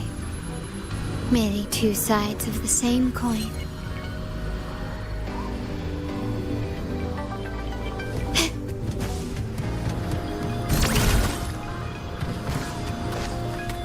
Looks like a long way. Better take the bike. Let's follow the light ahead.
So it was here.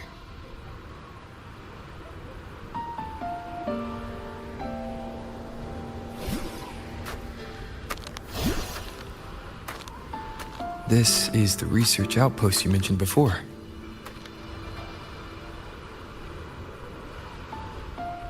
One of them. I worked at several outposts back then, but this one wasn't so lucky. The scan shows it was hit by a sudden void storm surge. No survivors. So that's why I never saw them again back at the academy.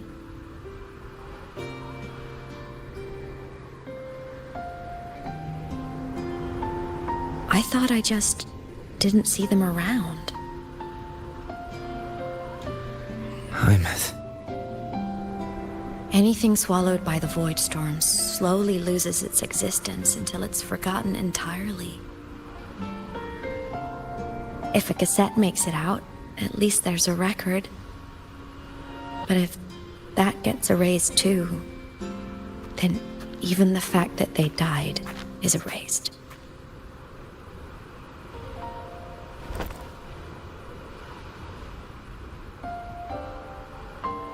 use the core. I want to see them again.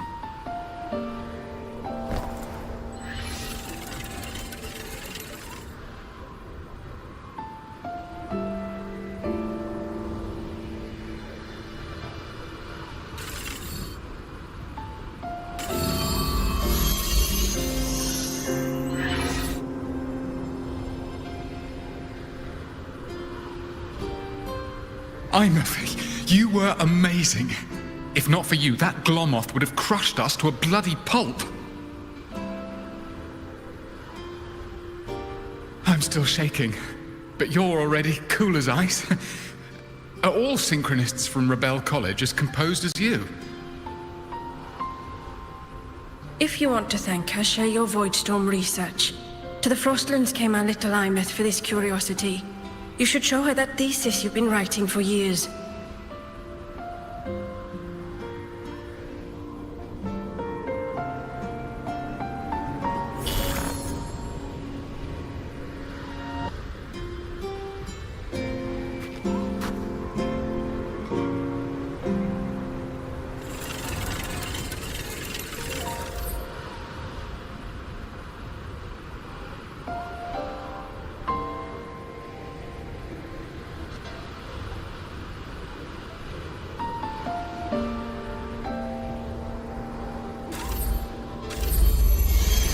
Imeth, you think cassettes might be a breakthrough?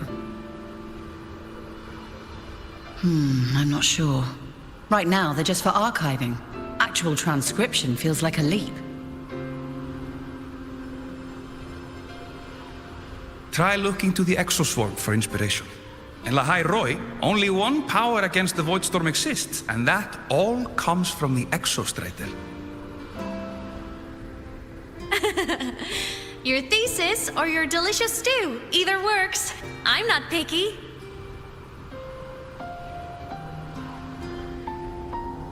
As for the Voidstorm, I'll try all your ideas. The problem is, we don't understand the Voidstorm deeply enough.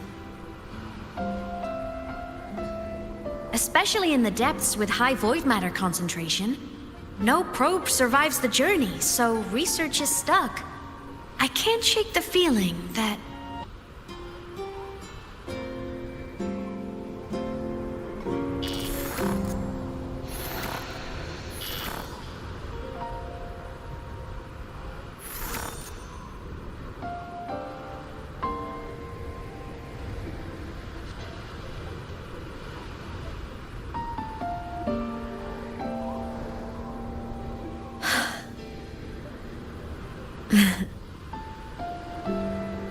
When I was a child, my parents were lost to a void storm.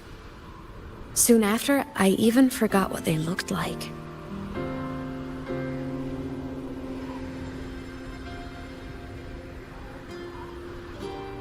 So you see, death hasn't been all bad.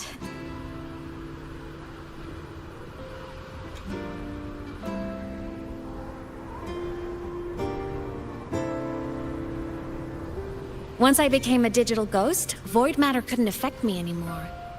Even if the whole world forgets my friends and colleagues, I still get to remember every single one of them. Imeth? Yep. You don't always have to smile through everything. What's that supposed to mean? I'm happy. Really. It's the way I choose to live.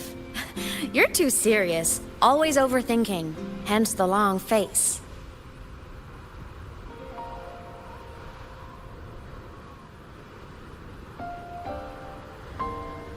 You wouldn't understand how happy this moment makes me.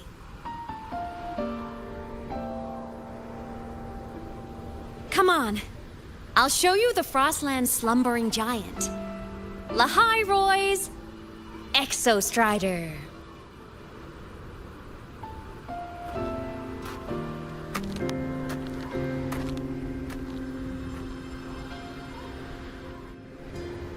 Ever since I became a digital ghost over 10 years ago, I've stayed in Lahai Roi. Can't get too far from the Exostrider. You've been to many places, right? Care to share some stories? Let me think.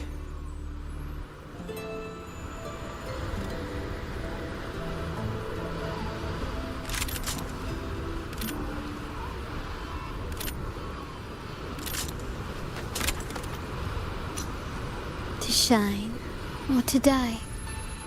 Merely two sides of the same coin.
Can you keep up?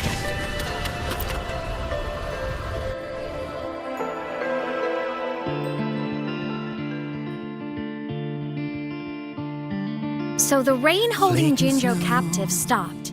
Time began to flow again, and everyone got to celebrate a new beginning with the Moon Chasing Festival. Then you return to the Black Shores, to the place that's always watched over you from afar. Oh, and the archipelagos, Raguna and Septimont. Oh, I just love how different these places feel. It's all so wonderful. I love hearing these stories.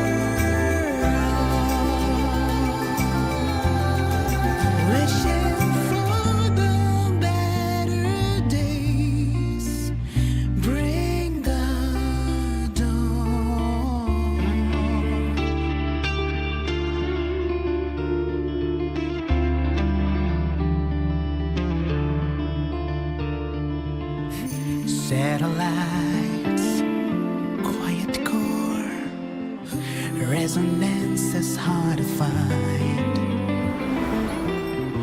Meteors crash towards frozen crust that can't crush, crave for the unknown. Engine falls, frosted dreams. It wasn't all smooth sailing. Plenty of emergencies along the way. Still, it all sounds amazing. And I know you must care for some of the people you met. Tell me, this journey you've been on since losing your memories.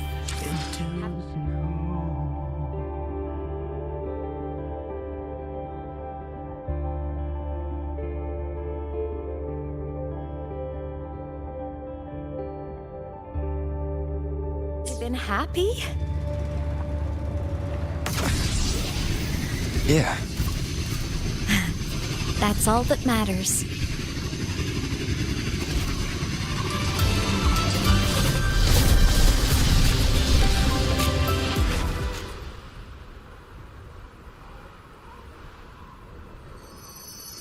I knew the next stop would be here.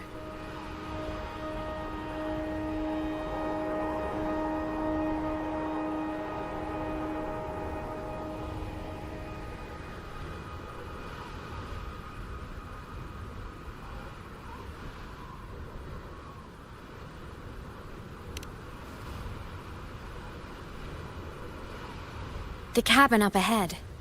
It's where I used to live with my family.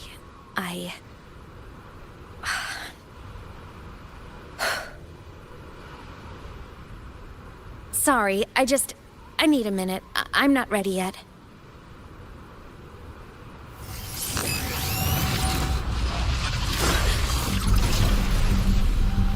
Just like before, the moment it appears, my frequency starts getting sucked out of me.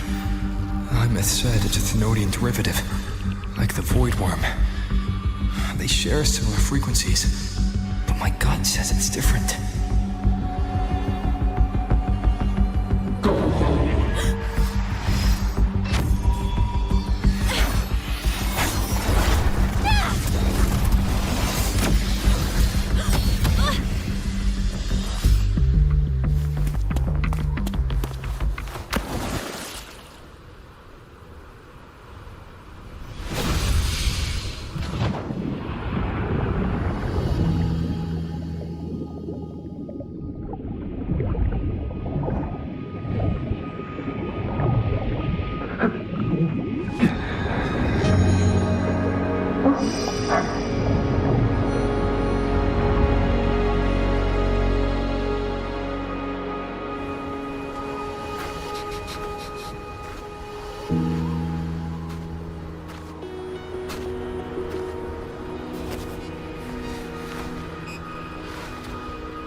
What happened to ya?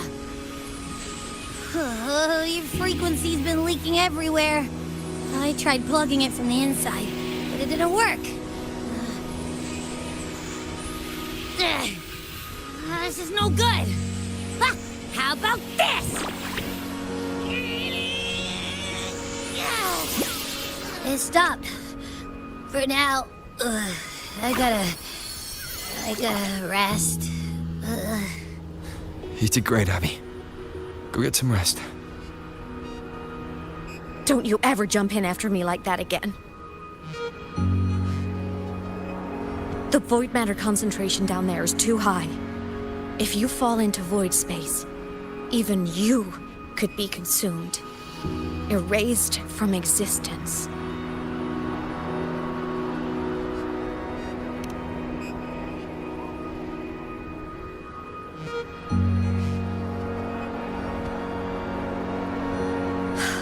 Always making people worry.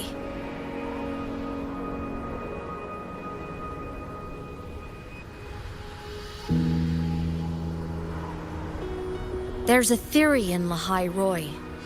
Threnodian Aleph 1, the devourer of existence, is the embodiment of voidance. The dissolution of all things. Its true form is like a black hole. And that theory is correct. I've verified it myself. So far, I'm the only one who's reached it. Because I'm already dead, and no living soul could withstand a place like that.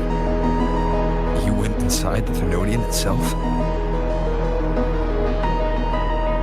Yes. Think of a severe void storm as a manifestation and portal into void space itself. A higher dimensional plane.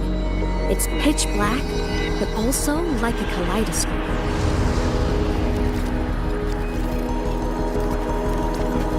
Inside, time and space aren't linear. Everything is warped.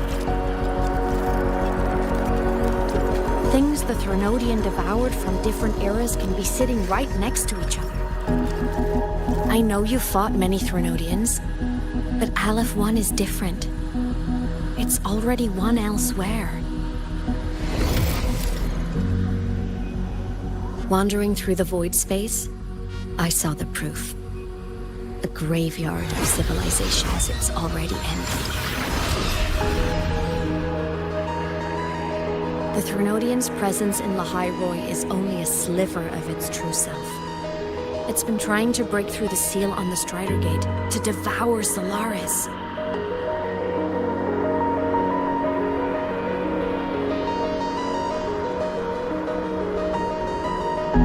So, don't go wandering off alone. Not until the Exostrider awakens.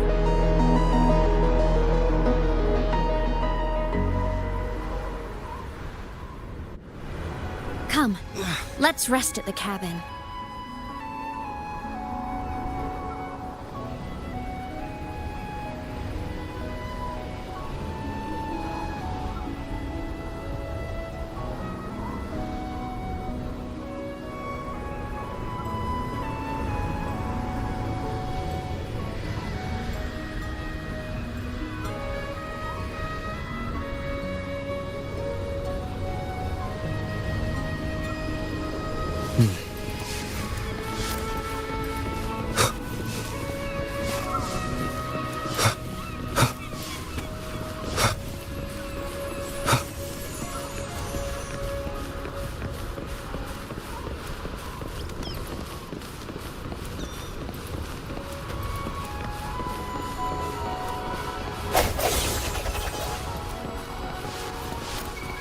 I'll stay outside and keep watch, just in case Sigillum comes back.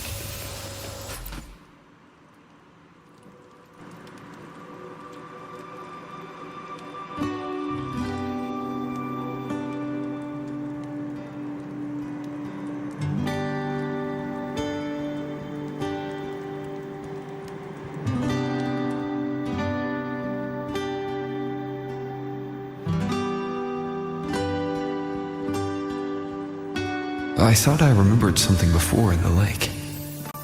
I should look around this cabin while I wait for her to get back.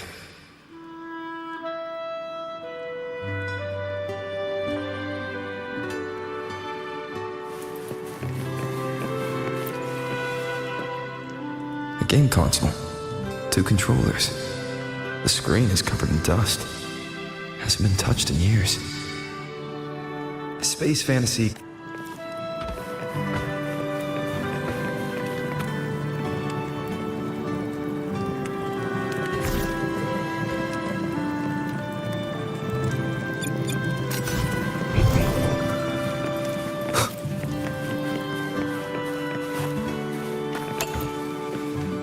Childhood doodles. Well, she had a...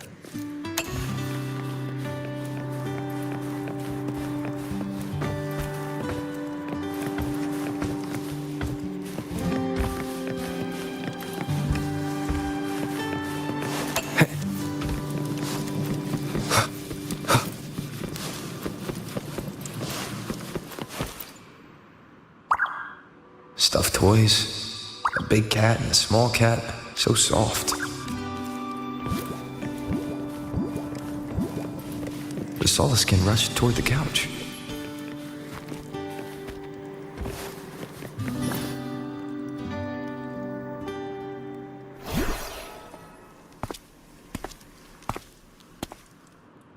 Imeth still isn't back. But if my hunch is right...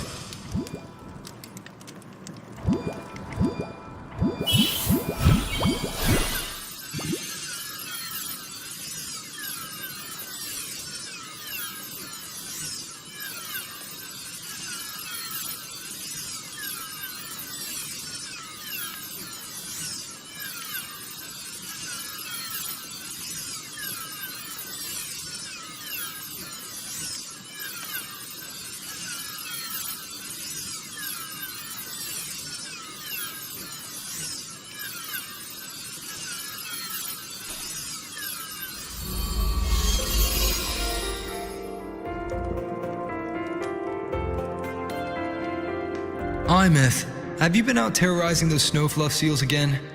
They scatter the moment they see you.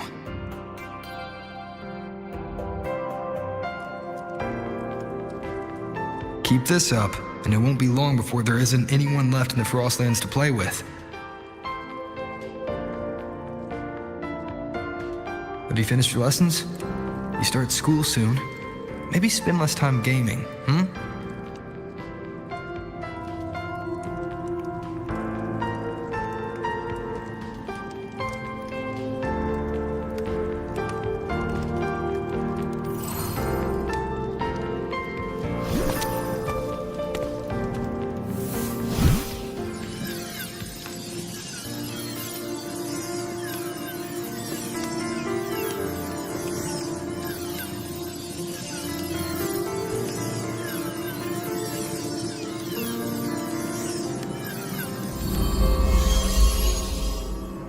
Nuh-uh! They love playing with me. Why else would they crawl over and play before running away?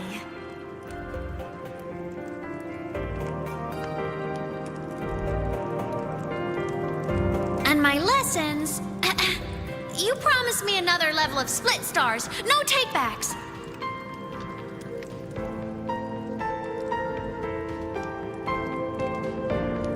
But I want to learn how you folded that thing first. Can you show me, pretty please?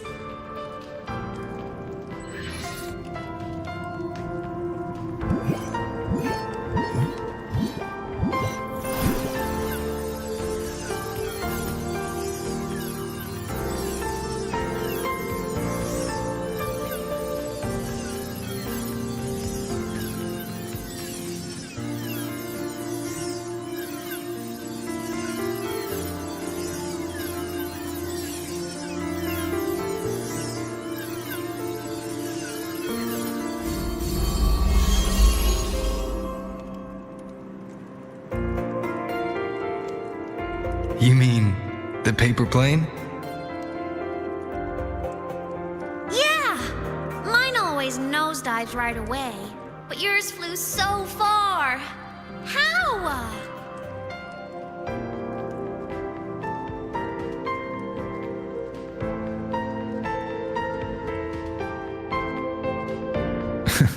Of course, there's a trick to it. I'll teach you. But first, you finish your lessons. Then we'll fold planes together, all right?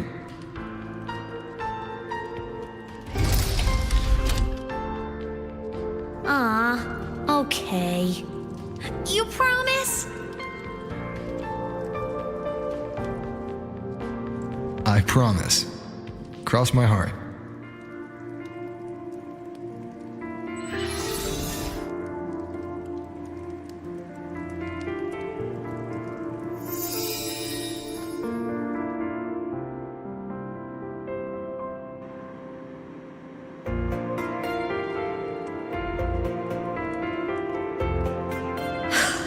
I've been wondering how to tell you this. And now...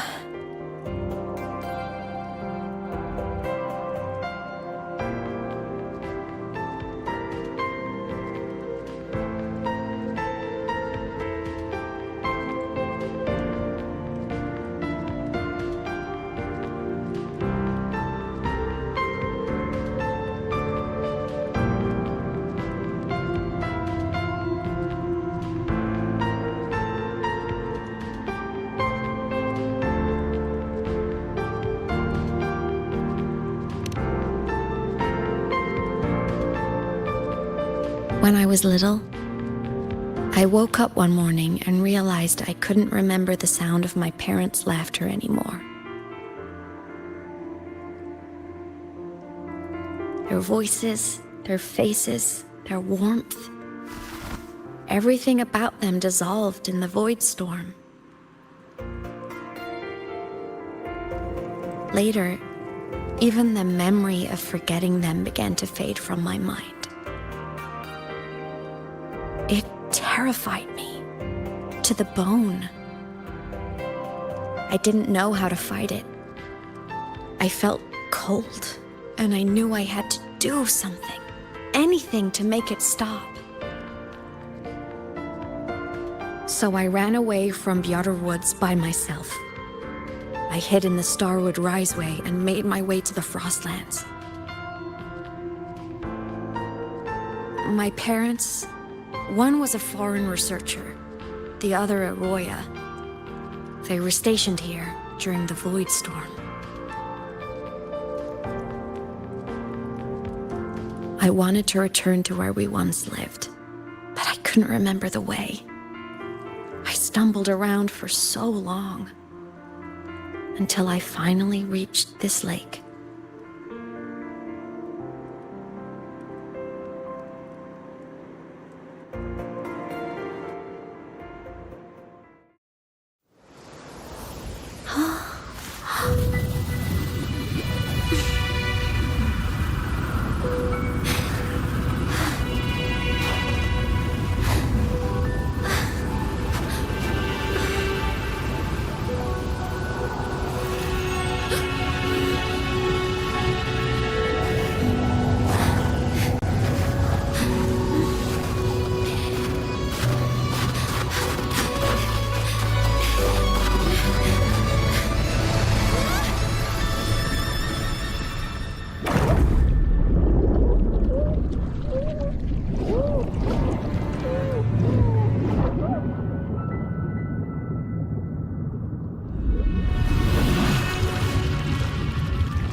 My past self saved you. I was sinking into the lake, choking. Everything was fading, until a pair of warm hands caught me.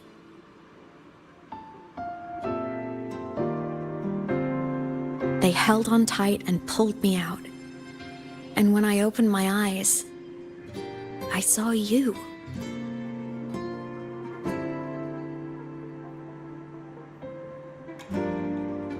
Then I realized the talisman my parents had left me was gone, probably lost to the deep. The thought alone broke my heart. I cried so hard, and you had no choice but to scoop me up, comforting me as best you could. You took me back to your cabin to get warm. And after that, well, you guessed it. I stayed with you there, under your care, until the day you left Lahai Roy. Why did you keep this from me?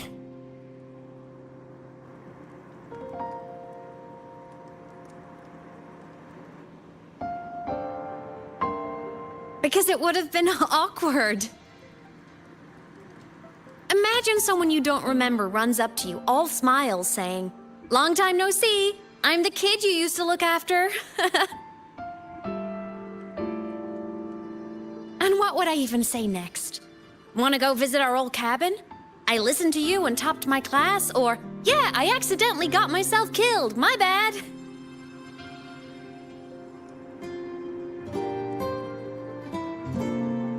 Saying any of that would only burden you. You never asked for any of it.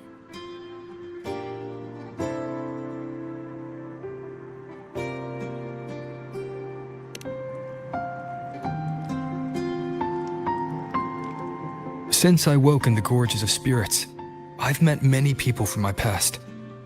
They've helped me recover pieces of myself. It's a good thing.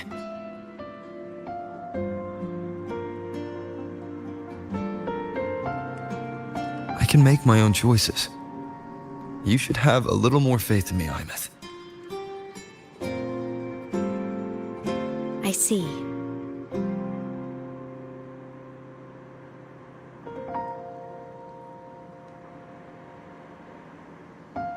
Then I'll just shoot away.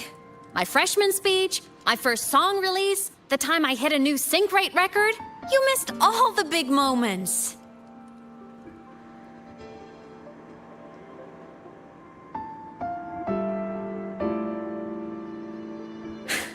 But I couldn't be mad. I knew you were busy. You were always off saving Solaris from the lament. You had to, and I do think that's a good thing. So I thought, why can't I do the same? Look, I kept Lahai Roy safe while you were away. Sure, there was a cost, but not bad for your unofficial apprentice, right?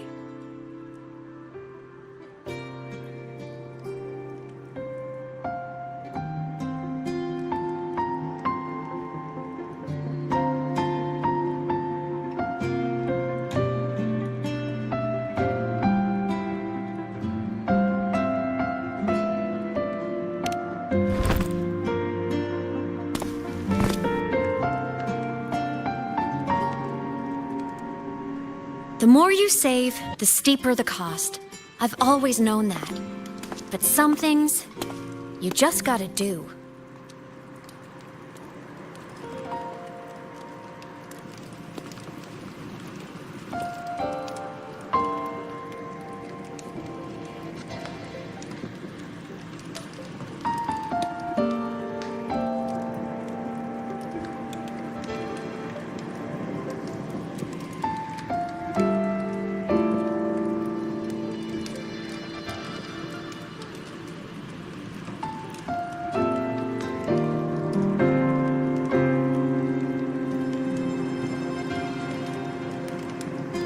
You mean after you left?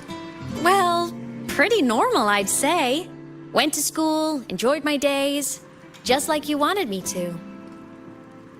And then, I became a ghost.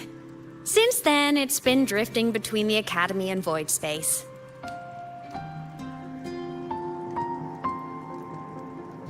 See? There is a bright side. Dying gave me a free pass into void space. I'd call that a win. Gotta explore somewhere, right?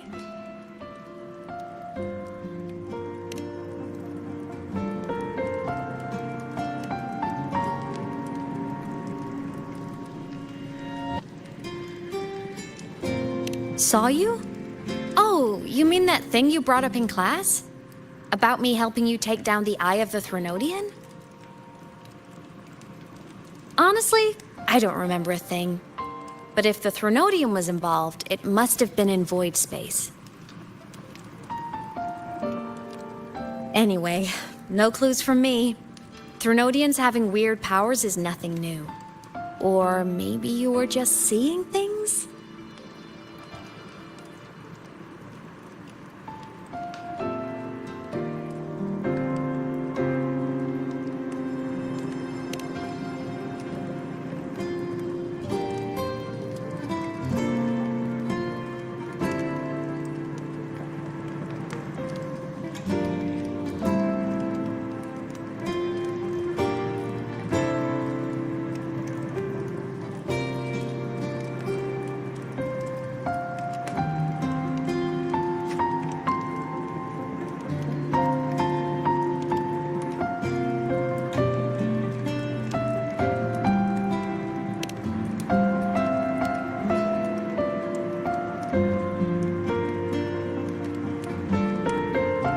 Hey, easy now. Just rest here tonight. We'll handle everything tomorrow when you're stronger. Project Rebuilding Myself is going great. Once we reach the Exostrider and recharge with the reactor, we can make for Sigillum and finish it for good. I will take care of the problem for you.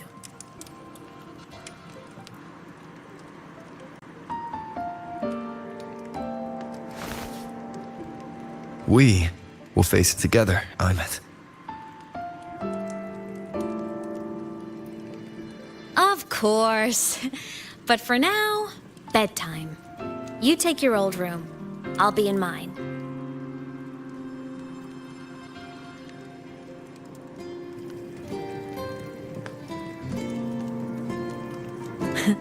Kinda takes me back, saying goodnight like this. Just like old times.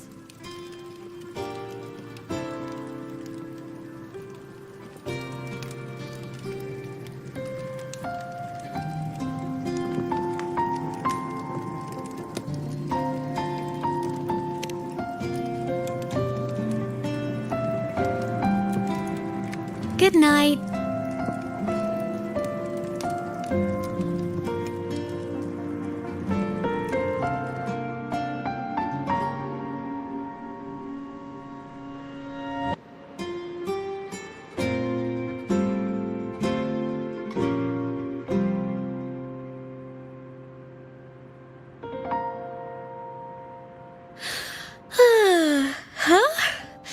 When did I fall asleep?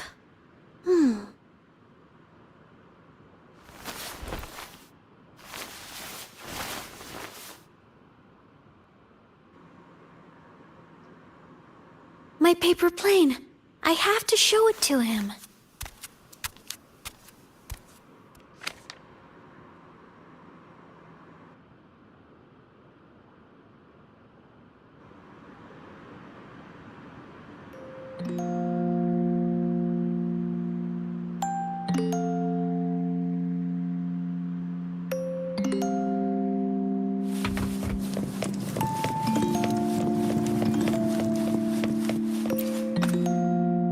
This cat stuffy, he feels like he...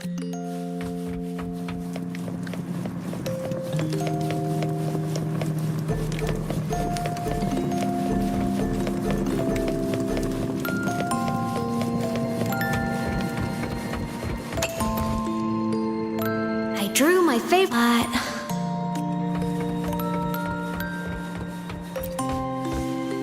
Oh no! Next time.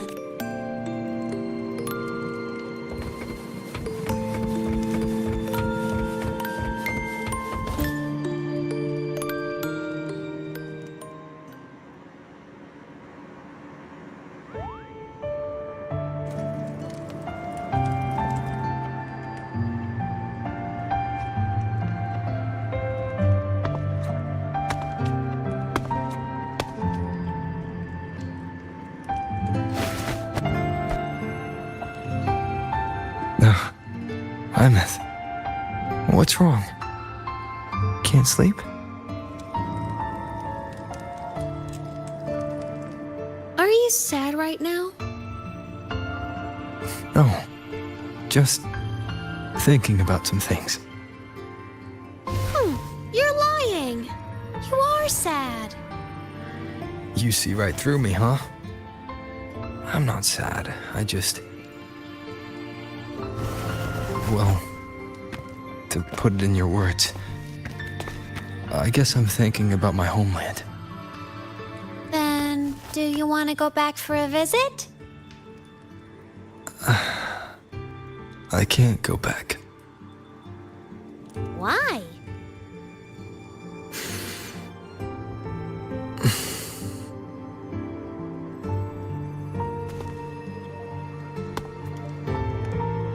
Can I tell you a secret? After Mom and Dad went away, my chest always felt all tight and heavy. When people in the tribe talked to me, their voices always sounded really far away. But that day at the lake, after I cried in front of you, the feeling got a little smaller. I didn't feel so bad. I know you can't say this stuff to other people, 'cause they all think you're super strong. But I'm just a kid, and I don't think you're that strong. So, if you need to cry, you can cry with me. I'm really good at keeping secrets. So, you don't have to be sad by yourself. Okay? My homeland is far, far away, Imeth. The people there gave me a mission. That's why I came here. What kind of mission? It must be really important to come so far. It's complicated. Too complicated for you right now. Then just pick a simpler way to say it. I'll listen really carefully. A simpler way. Put in terms of your space fantasy gacha games. I came here to save the world. To do whatever needs to be done to fulfill the mission. For as long as it takes.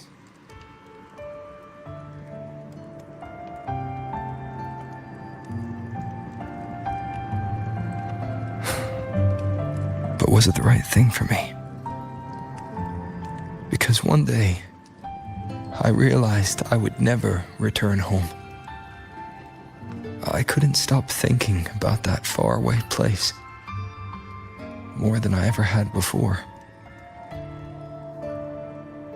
In what you'd call dreams, I'd go back, stand there, just stare at what I once called my homeland. Even if staring didn't change a thing. Even if it was pointless. Oh, I see. You miss home. Maybe. But talking with you makes it not so bad.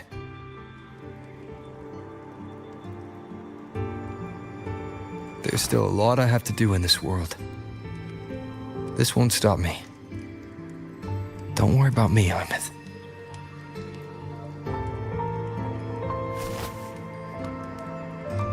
Yeah? I'm your family too. Until you find your real family and can go back to your homeland, I'll be right here with you. Sounds good. Thank you, Imeth.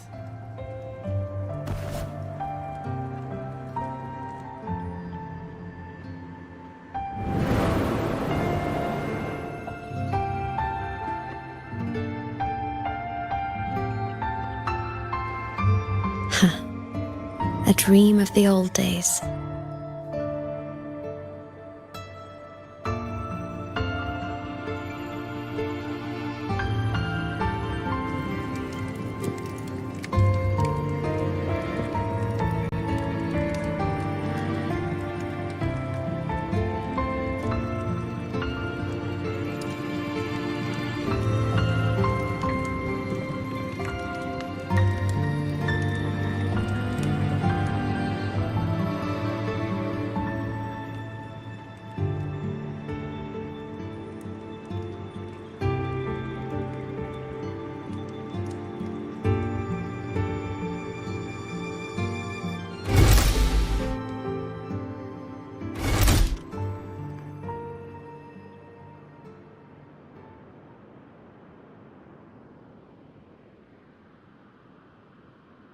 Homeland.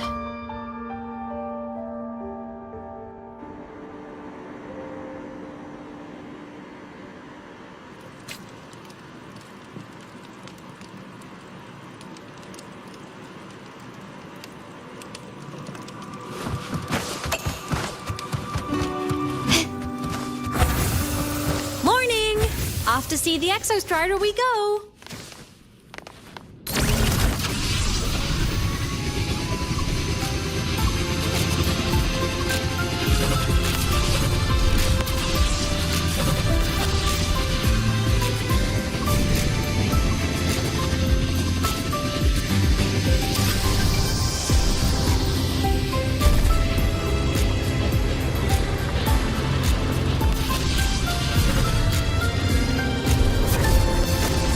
The Exostrider is surrounded by water. Perfect chance to test out that bike duct. Are you ready for the end?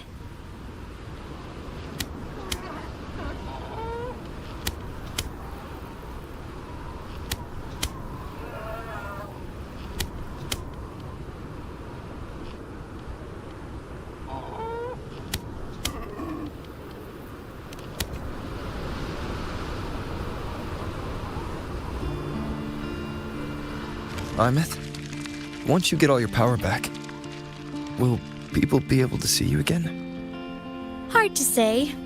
There's no precedent for my situation. It's all just theory. But what if it works? What would you want to do then?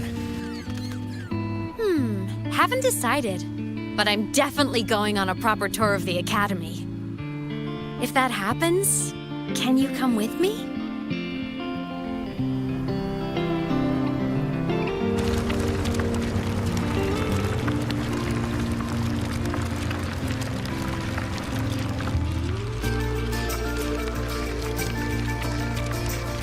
Look!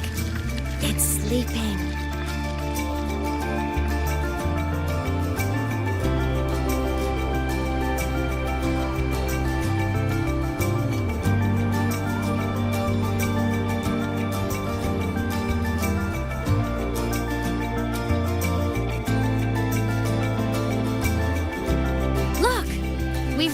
Exostrider's feet.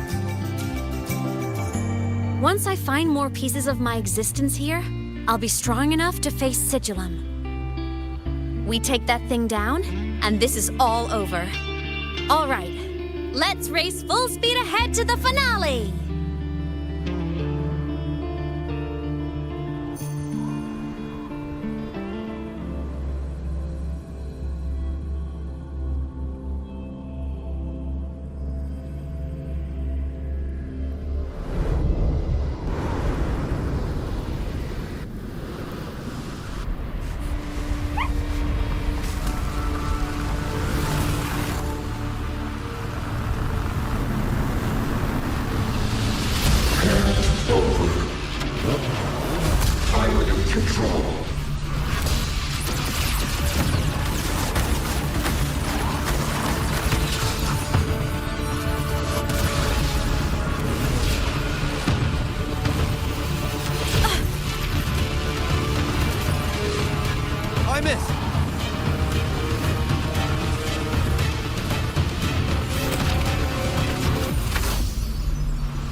Straight for the Exostrider.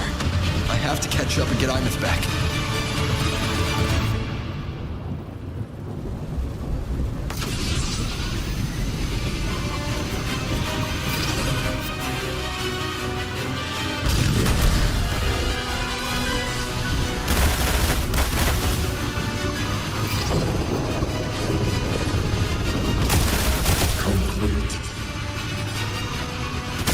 It's throwing up barriers to block my path.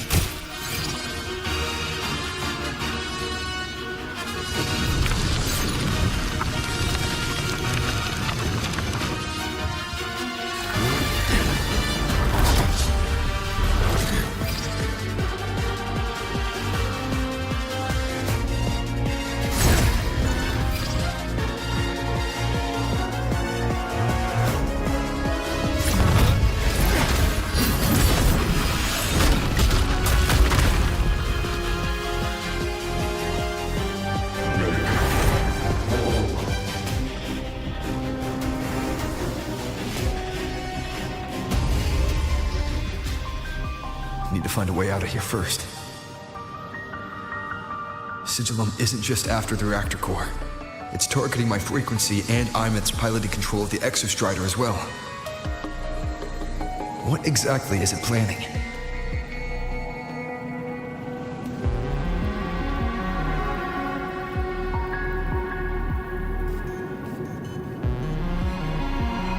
This is a testament to my connection with the world around me. And it's very much my companion now, bearing witness to everything I've experienced on this journey.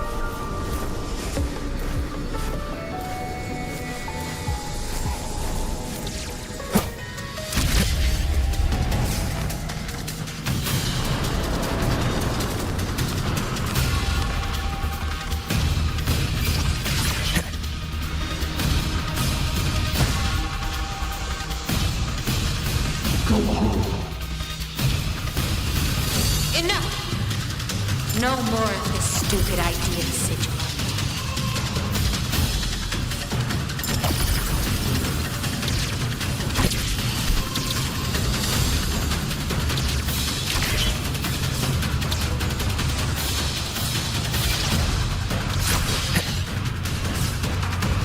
Imeth!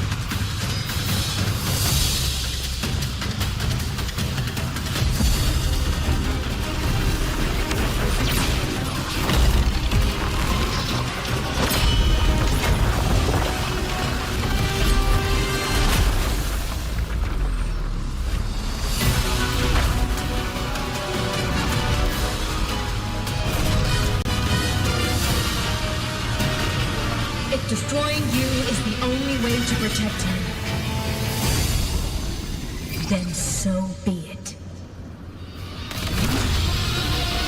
Damn it! Can't force reboot. Open Strider Gate. Not while I'm here. Don't even think about it.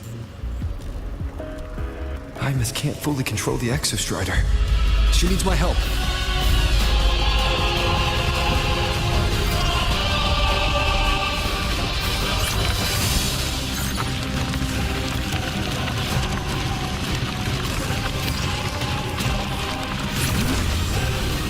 It's like Hymus is doing everything she can to keep switching them away from me. Then there's the Strider Gate. There must be a connection.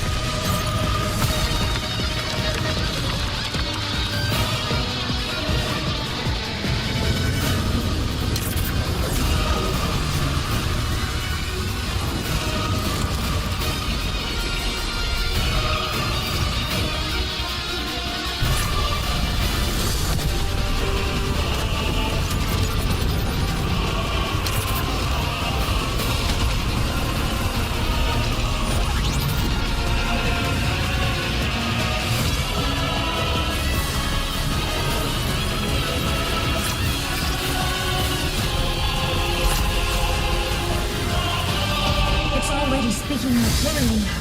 I can't let it drain any more of his frequency.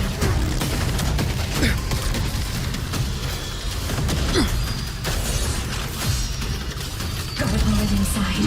Gotta end this for good.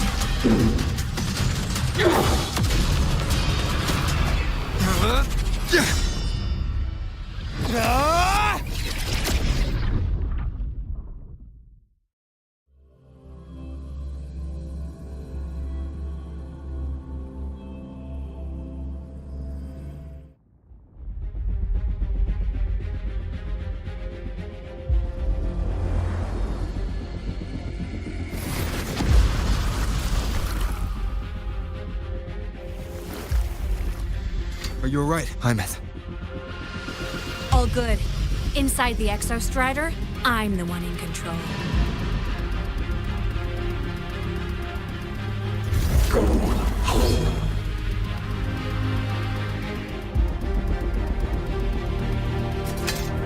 I'll destroy Sigilum. So, just go. Stay away from it, okay? Please. I'm begging you.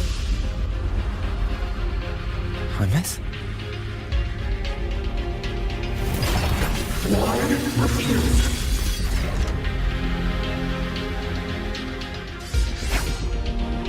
So lonely.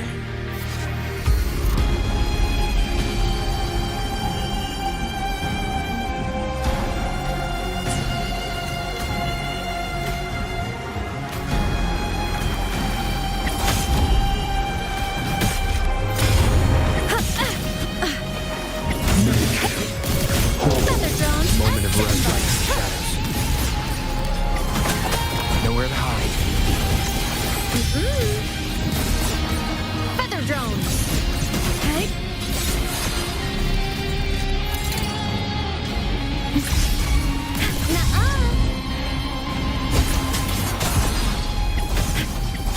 No hesitation. Why? All silence. Swift and resolute. Checkmate. You will obey.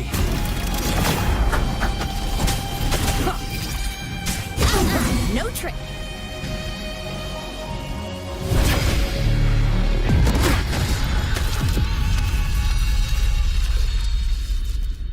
Open the Strider Gate. Go home. Shut up!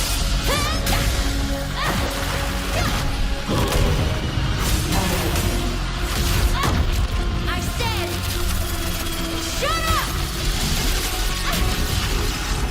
Got it, son! Oh!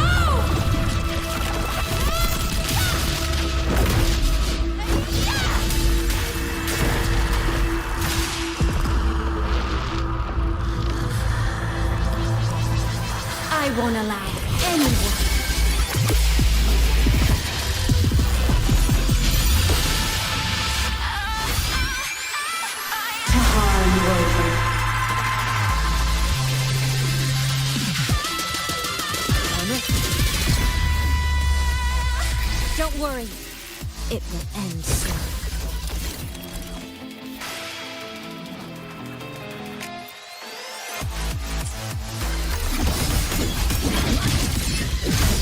Souls sing in harmony? To the Savior's victory! Swift and resolute. One with the sounds. None shall whisper. Shadow descends. Whirling up! Rescue. Meltdown! This fabricated dome shall melt away.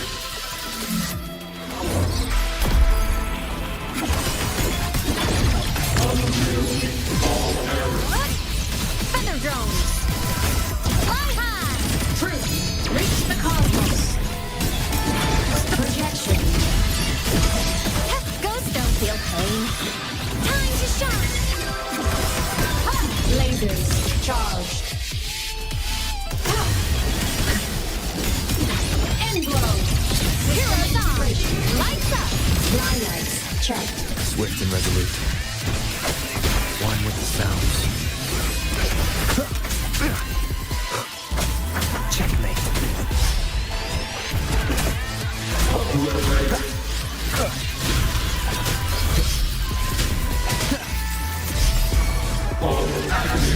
Down with the curtain. Whirling up! It's all right. I'm okay.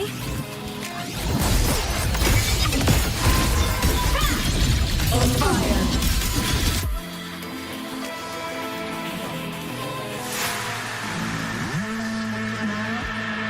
This mission has become an eternal shackle.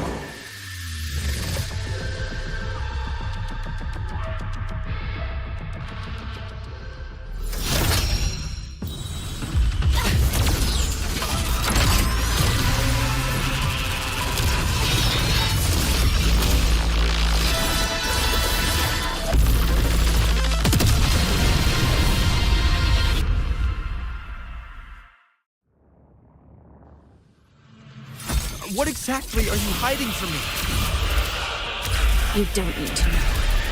I will protect you. Ines, haven't you noticed you're not yourself right now?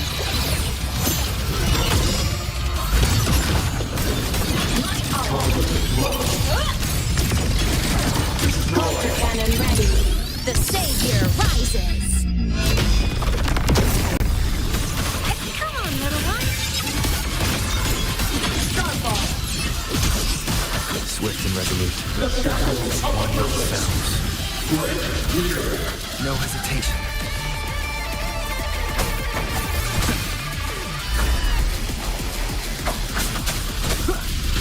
For what cause do you fall silent?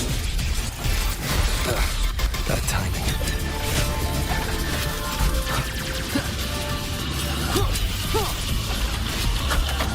Starve, descend, and perish.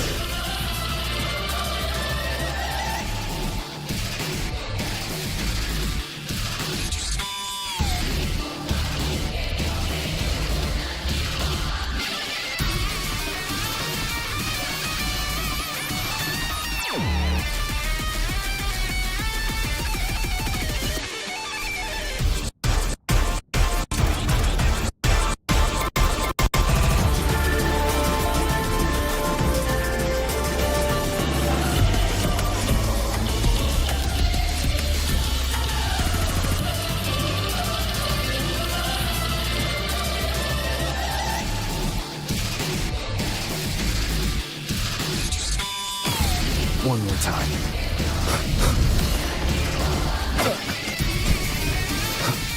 Keep it together.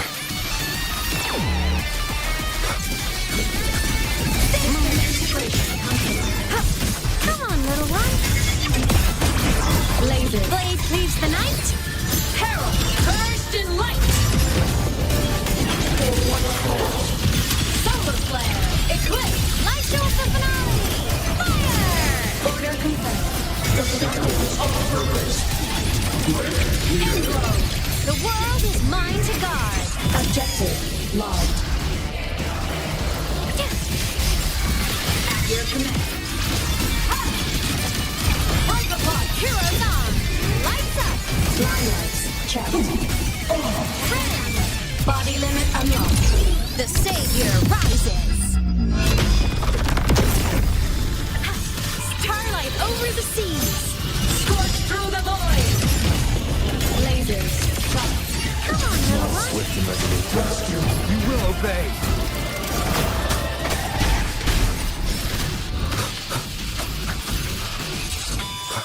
One with the sounds.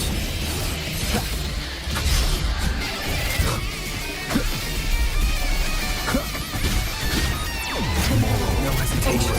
Whirling up.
Imeth and Sigilum are gone.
Is this Imeth's old dorm? Since she can resonate with the Exostrider, even after her body was destroyed, her frequency must have merged with it.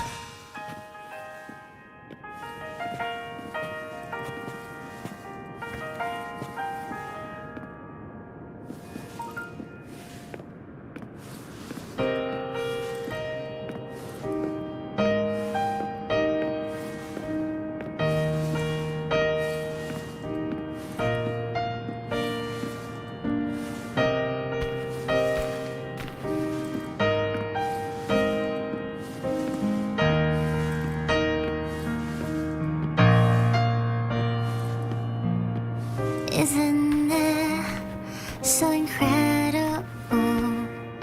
We're here sharing the same time and space. In your eyes, the sparks look like thousands of bright stars. I've gazed at for thousands of times.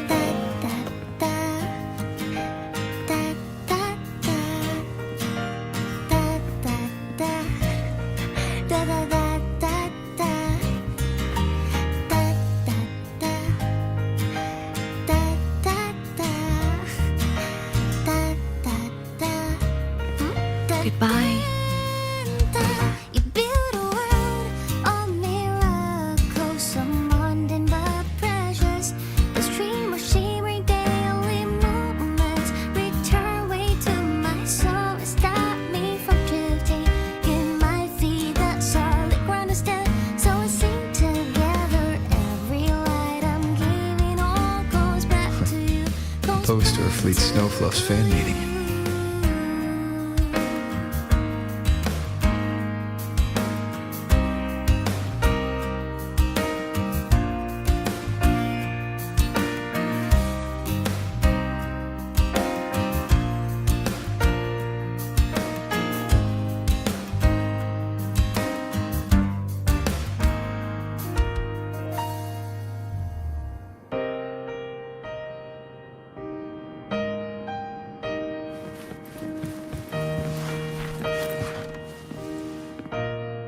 A photo album.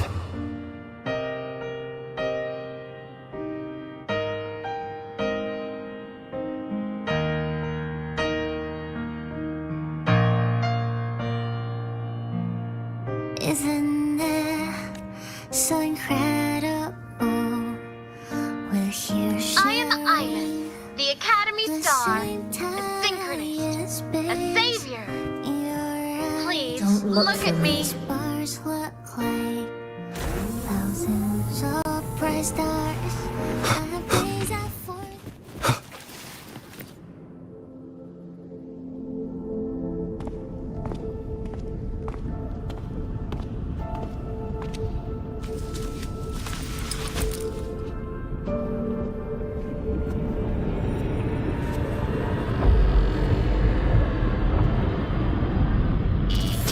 Piloting the Exostrider. Huh. It doesn't matter to me. But if this is what it takes to lighten his burden and ease his pain.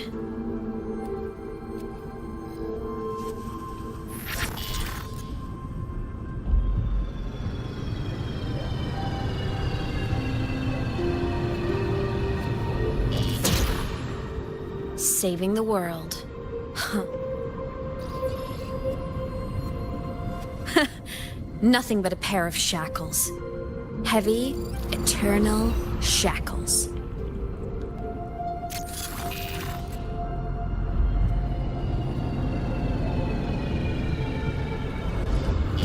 No, he can't ever know this. I must keep this secret. Bury the truth deep.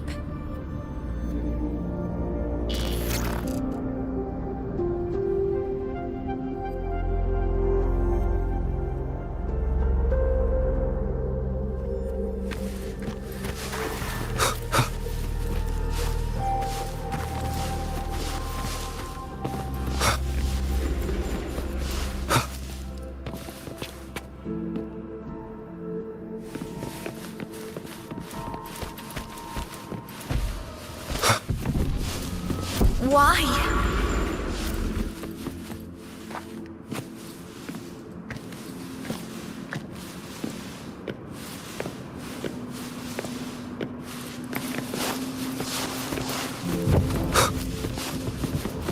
It hurts.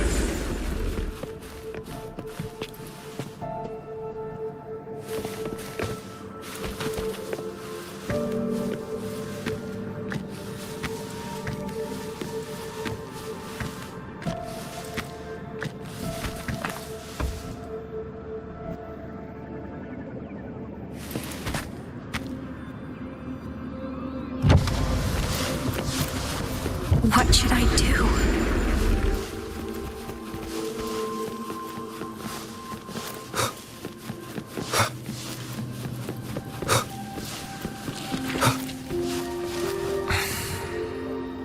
I can't go back.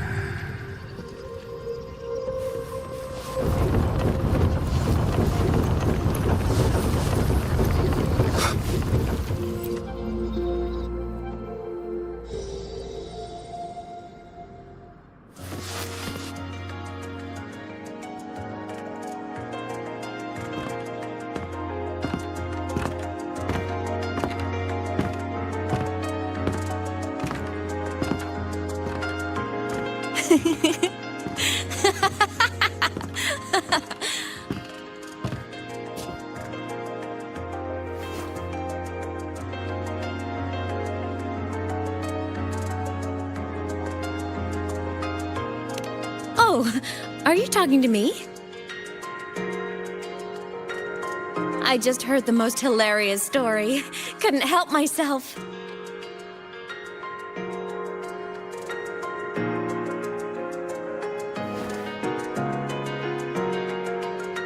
Since you asked, how about I tell you?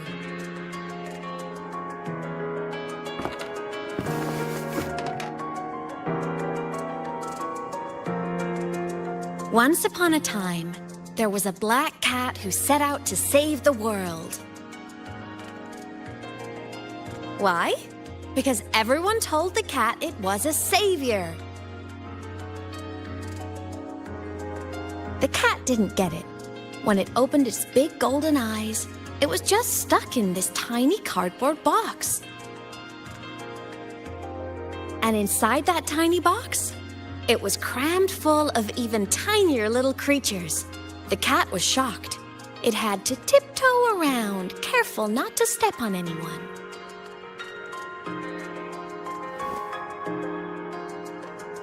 These tiny creatures, even living in their tiny box, had so much misery, so many disasters, constantly just waiting for the other shoe to drop.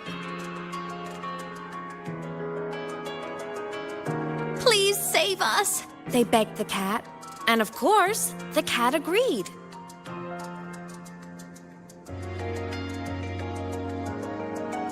Even if they hadn't asked, the cat would have helped anyway, because that's who the cat believed it was, a savior. And so the cat took up its sword, always fighting, always talking, always roving. Saving the world over and over. Until one day, it realized the cardboard box had been sealed shut.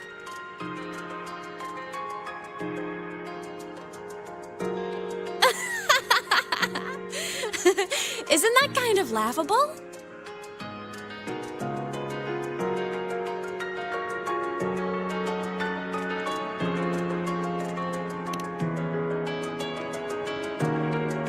Right? It's just a cat. Why did it have to do all of that? But in such a laughable story, somehow everyone else gets to be happy. The ones who relied on the cat, the ones who hated the cat, they all got exactly what they wanted.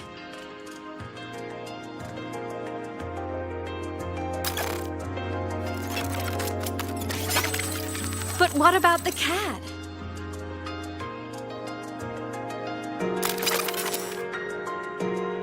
It wants to go home, but no one remembers. The box is sealed shut, and the ones who put the cat in there have already turned their backs on it. Even the cat itself has forgotten.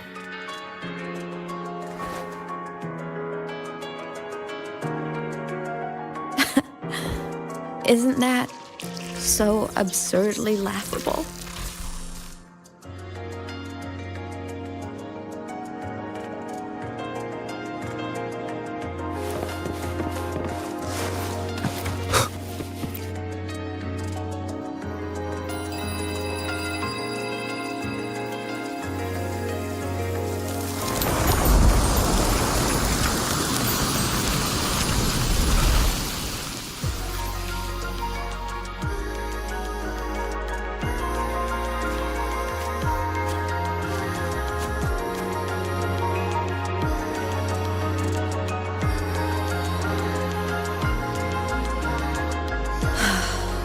My head's been loud.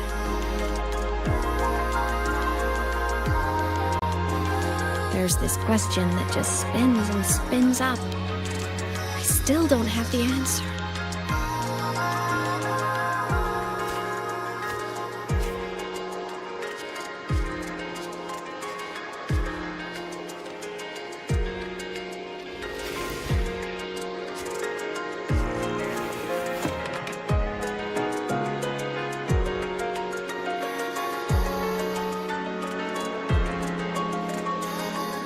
Now that you're here, I want to ask you what you think.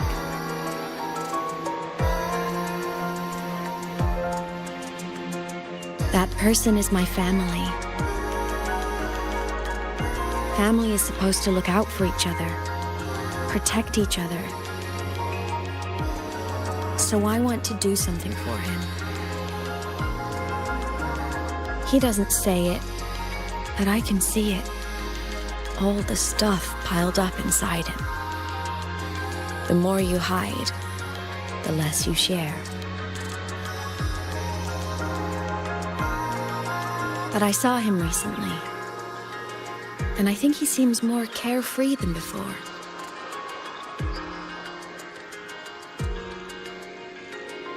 The sunlight in Jinzhou, the flowers in the Black Shores, the winds of Renacida.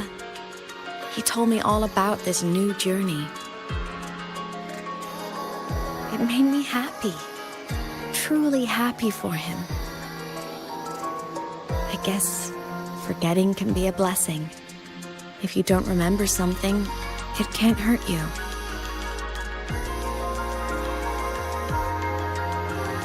So I started thinking, maybe I shouldn't tell him what I saw in void space.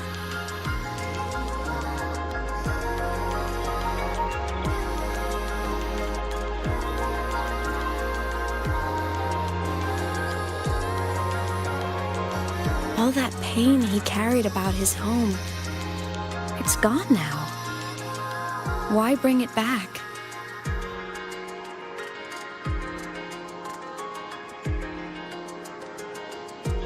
If not knowing is happier, why ruin it?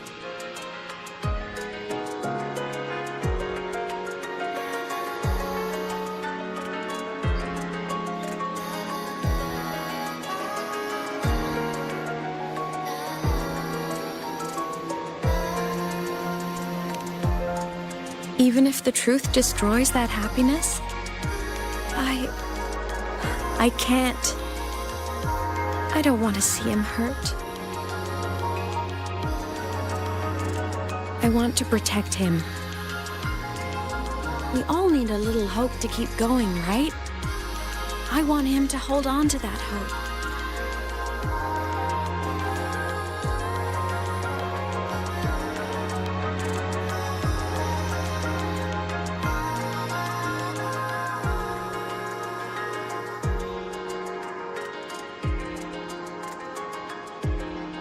What Sigillum said is unnecessary.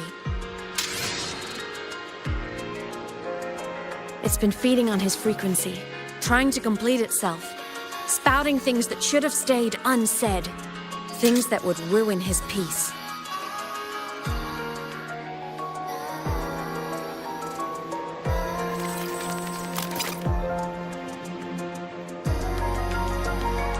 I must destroy it before it spills the truth.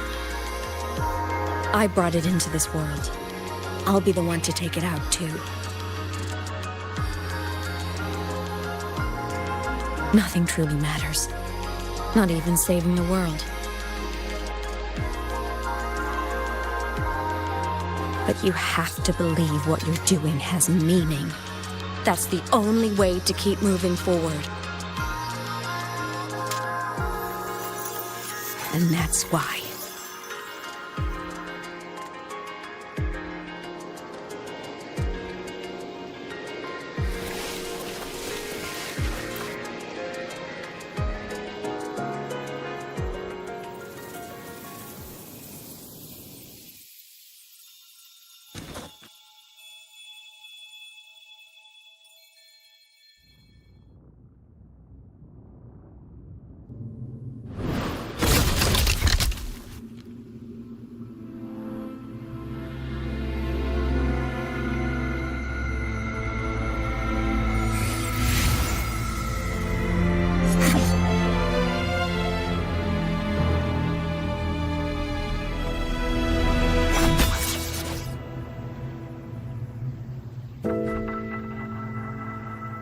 Stop, Imeth.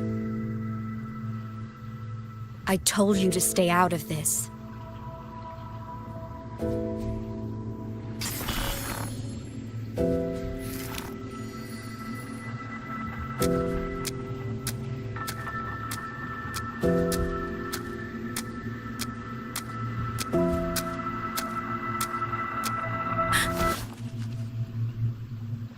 I know you did this for me, to protect my happiness.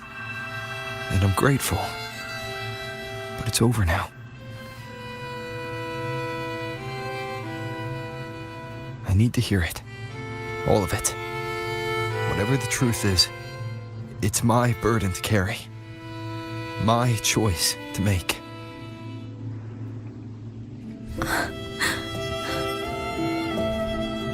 Carrying this on your own hasn't been easy, has it?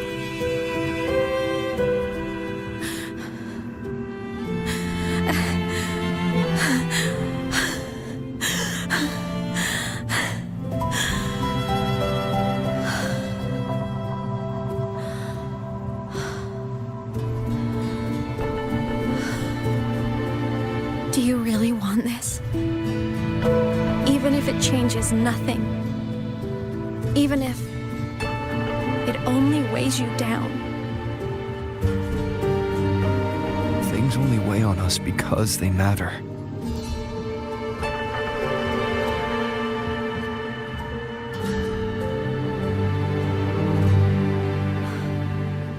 All right then. Back when we lived together, you once told me you'd come from a faraway place. That you were on Solaris to carry out a mission. Current research suggests the Exostriders and Sentinels were made with technology from the same civilization. I think that civilization is the faraway homeland you spoke of.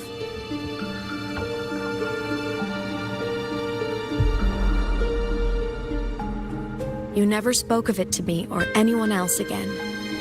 So I kept it to myself. Until I died and slipped into void space as a digital ghost. As I wandered through the ruins devoured by the Threnodian, I stumbled upon a faint frequency. Your frequency. Time is chaotic inside void space. There's no telling when it has been devoured. I could feel your warmth in it. After so long without you, I couldn't let it go. I kept it with me. Guided by its strange connection to other frequencies, I traced my way through countless overlapping spaces until I found the remains of an Exostrider. That was when I realized that Exostriders were built to transport Sentinels. They trekked through stars to deliver Sentinels to Solaris. Until, during one jump, the Threnodian Aleph 1 must have noticed them.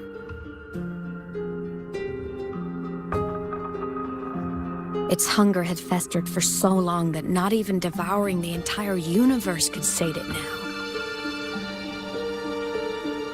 That frequency then led me to another relic consumed by the Threnodian. A creation built by the same makers of the Exostriders. It was beyond my understanding. I could only guess its purpose. A communication satellite. And within its ruined shell, I discovered frequencies tied to you. From those fragments, I saw the messages you sent home. Not about your mission, but full of longing.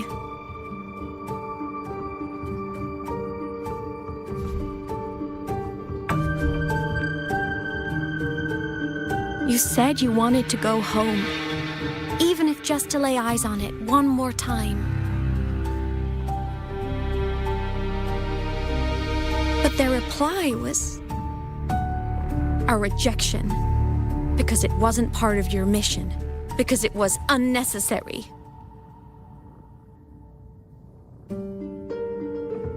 They were the ones who cut communications.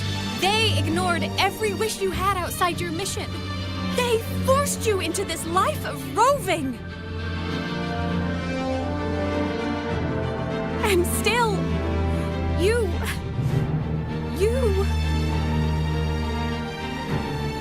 crossed the stars to fulfill their wish. How could they? How dare they treat you like that?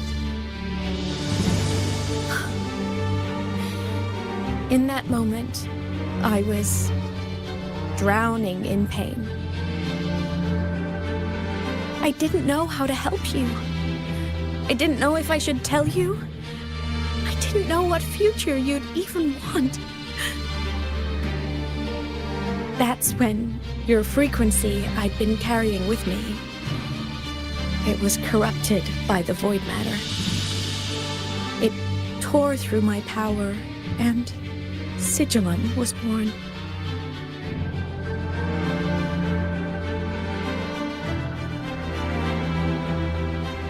It was born from my mind, from all my worries, my fears, everything I imagined you'd suffered. At first, it acted on nothing but the instinct to go home. It craved your frequency, trying to make itself whole, trying to seize access to my piloting control. So it could reactivate the Exostrider and cross the Strider Gate to get back home. Exactly. The more of your frequency it consumed, the more coherent it became. I couldn't let you hear those words, so I tried to destroy it. This is what I've been keeping from you. I'm sorry.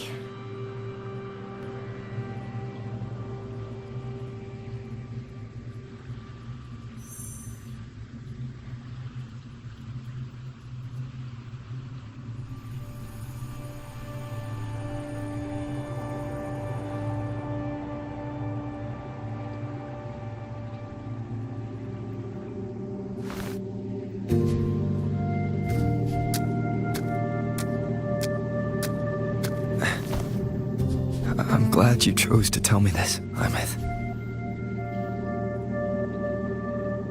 Hearing this, it's a lot to process.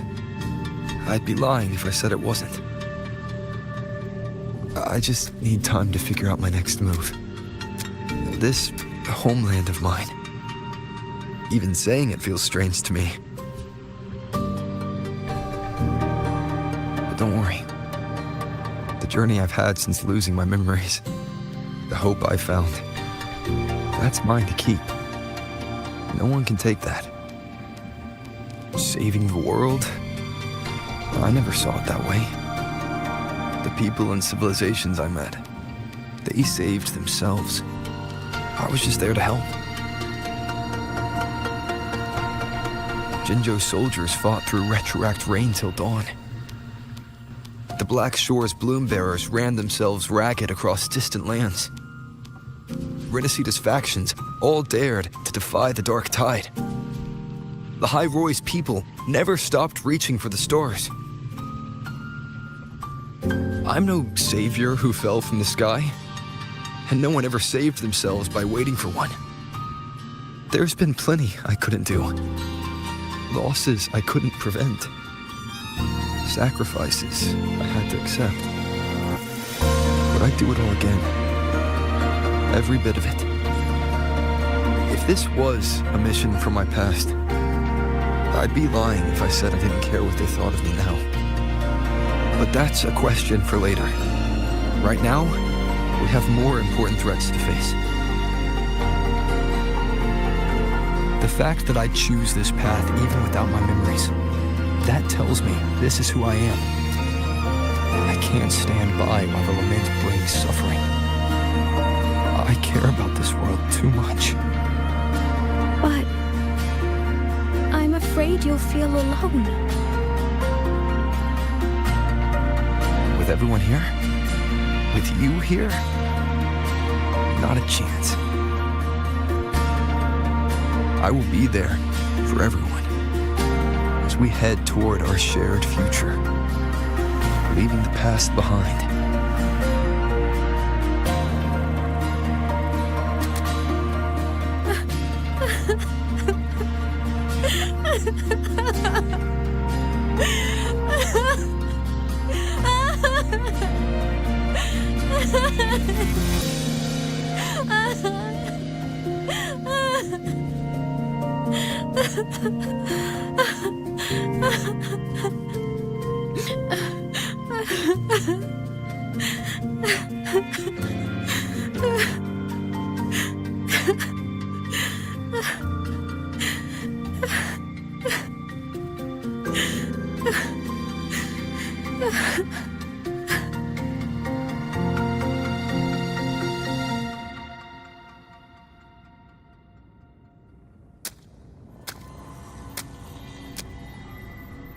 So, this is your choice.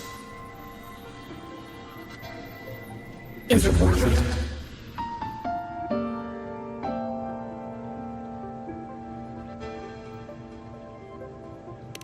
I know where I'm going now. That's what matters. Not where I started. Then keep going. No matter what.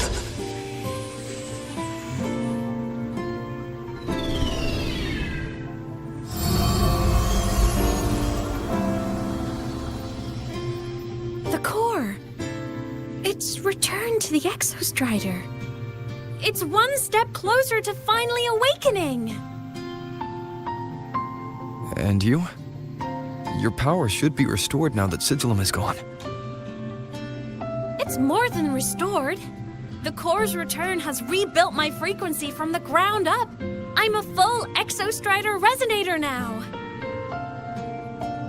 My original body is still gone, of course. I'll always be a ghost in the machine. But my existence is now strong enough to be detected. It's like a faint current turning into a bright, flickering spark. So will others be able to see you now? That's right. Guess our little road trip movie's come to an end. Time to head back to Star Torch Academy. Together.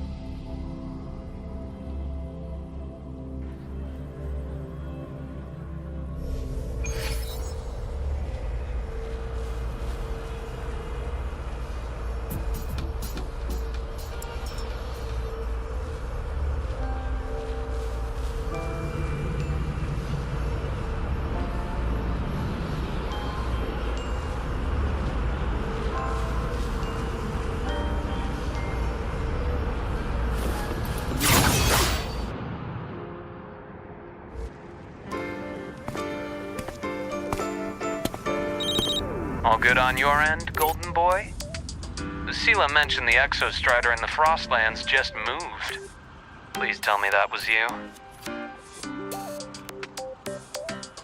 That was Imeth. Given how well you know me, I assume you know her too. You found her? I brought her back to the Academy. It's a long story. I'll fill you in when there's time. Understood. But I do have to ask, on Lucilla's behalf, what's the status of the core? It was returned to the Exostrider. That explains it. The Research Institute is reporting a spike in void matter concentrations over Lahai Roy. Voidstorm activity is kicking up again. Back when the reactor drive was in the sky, its annual self-diagnostics caused the Exostrider's greatsword pointed at the Threnodian to weaken. The Exostrider is probably running the same procedure now to integrate what you returned. Best for you both to stay within the Academy until peak season passes. All right. I'll be careful. Next time you're in the infirmary, we should revisit your old plan. The one tied to the Exostrider, the Strider Gate, and the Threnodian. For now, just be with Imeth. It must be a great relief to have her back. I'm happy for you. You've earned a break. Get some rest. Looks like Imeth is at the auditorium. What's she doing there?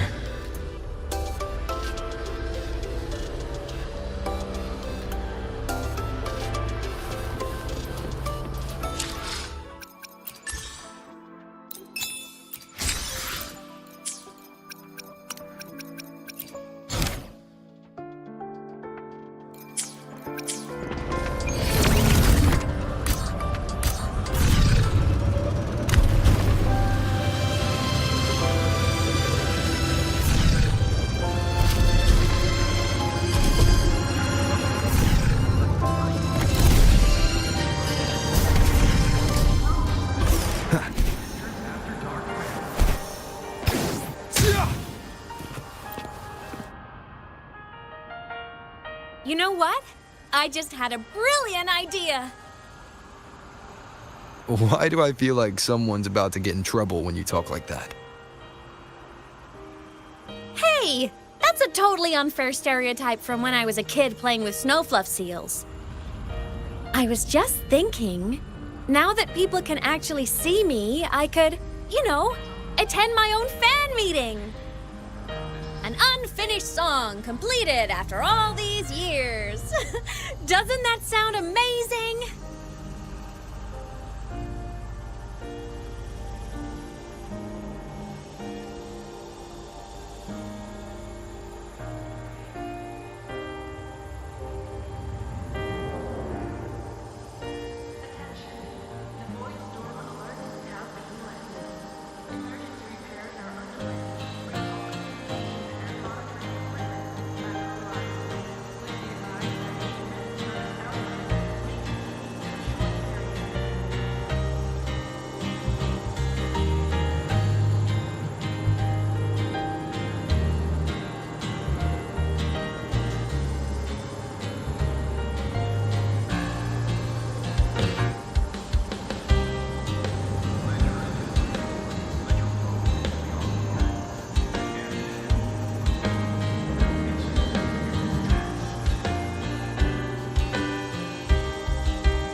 You have to come too. You have to see this star perform. Forget all your worries for a night and just enjoy the young energy of Star Torch Academy.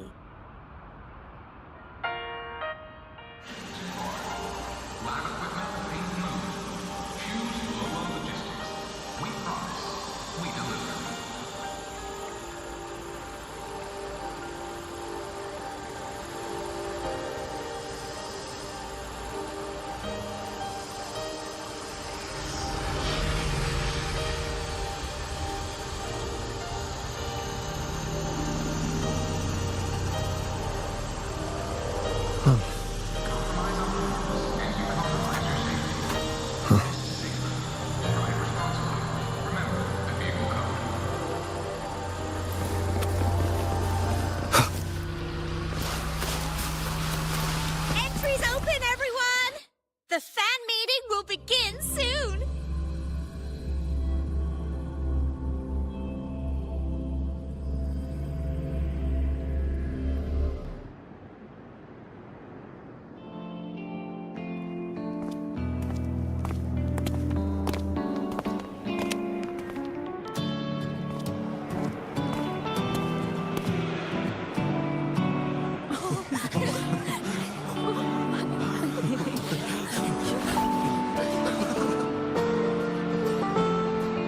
For years, the little website I threw together to post songs kept getting comments. They'd talk about how much they loved a song, or share problems they were having in their lives, and then they started connecting with each other. I never saw myself as a hitmaker. I was just an amateur, singing what was in my heart. But over time, they stopped being just my songs. They became a melody that connected people. If my listeners want a complete song, I'll finish it for them. Or maybe for me, too. You really do care about the people of Lahai Roi, don't you, Imeth? I guess I do now. Wouldn't have said that at the start, though. To be honest, I never had some grand passion. Before I became a ghost, I just wanted to live an easy, happy life and try a little bit of everything.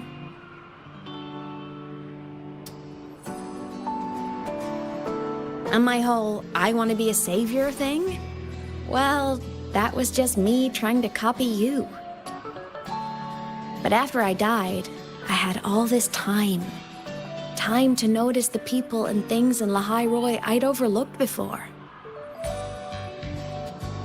So many people here dream of becoming stars themselves, but that was never my dream.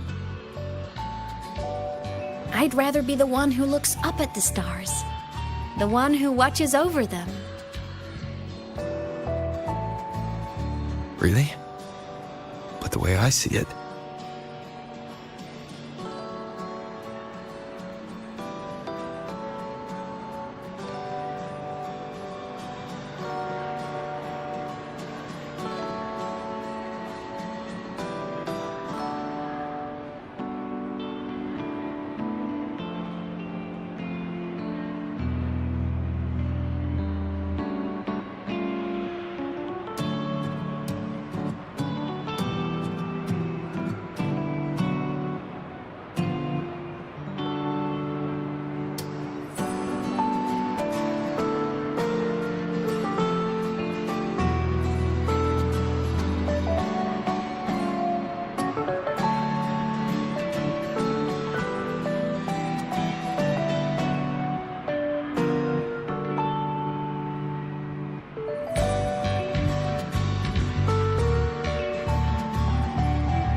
Go on then, Imeth.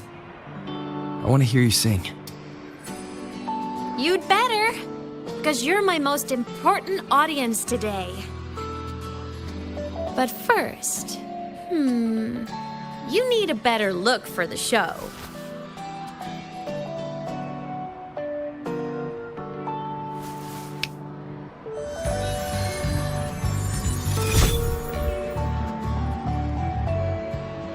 There, brand new, just like I remember you wearing.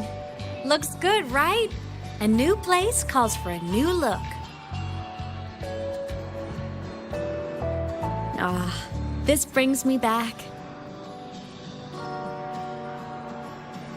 I remember when you used to wear this around the academy. You'd leave a whole trail of swooning admirers in your wake. Solaris' great savior.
What? Are you blushing? Since when is having charm a bad thing? Now, go grab that seat over there. Best view in the house. I scouted it myself back when I used to nap through lectures. As for me, it's showtime.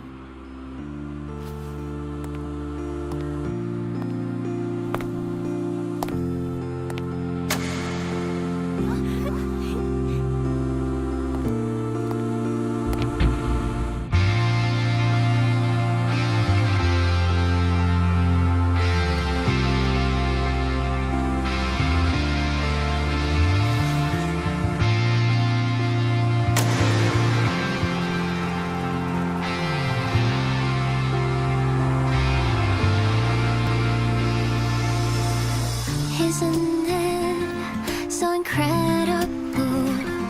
We're here sharing the same time and space. In your eyes, the sparks look like thousands of bright stars. I have gazed at for thousands of times, and they always we just take flight with the truth to be your guiding light. Let your curiosity set your spirit free and well like fire. If a lonely night surprised to see our dreams glowing brightly every second is worth it. If you don't love on miracles, someone in the treasures, the stream of shimmering daily moments return way to my soul and stop me from choosing. It might be the solid ground to stand, so let's sing together. Every line I'm giving all goes back to you, goes back to you.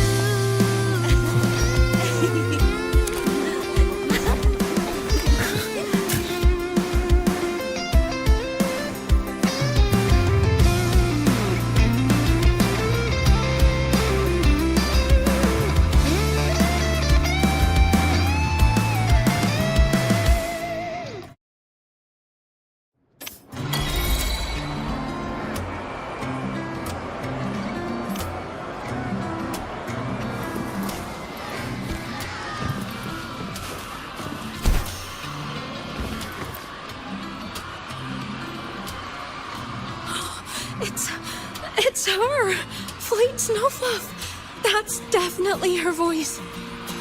Oh, I can't believe she's actually here. See? Skipping class was totally worth it. Oh, she's so bubbly and spirited, just like her songs. I'm getting her autograph later. Of all the songs she's posted online, My favorite is Indigo Universe. What's yours? of course, it's the Tard E song. It's so funny and catchy. You can't be serious. That song's pure brain rot.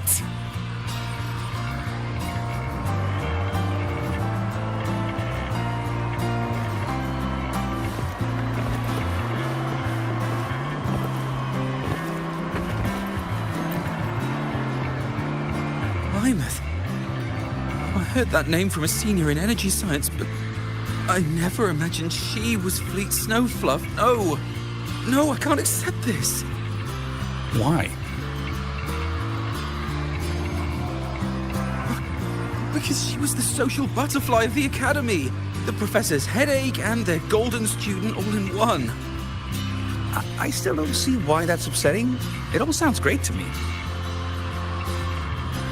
The song, Fallen Petals. After hearing it, I always pictured Fleet Snowfluff as a tender, gentle soul. But now... I mean, she never really seemed that way from her online replies. Maybe your impression of her was a little too personal.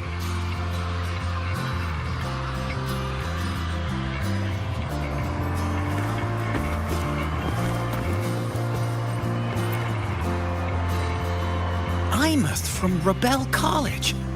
She's been missing for years. Why would she be here? Imeth. But the same one Professor Sakya always talked about? Yeah, she always wanted her as a mentee. She still brings her up to us. I thought the biggest problem would be that little rascal refusing to finish her studies, or me finally losing my mind from her antics. I never thought she'd just vanish. Professor Sakia is going to be over the moon to see her.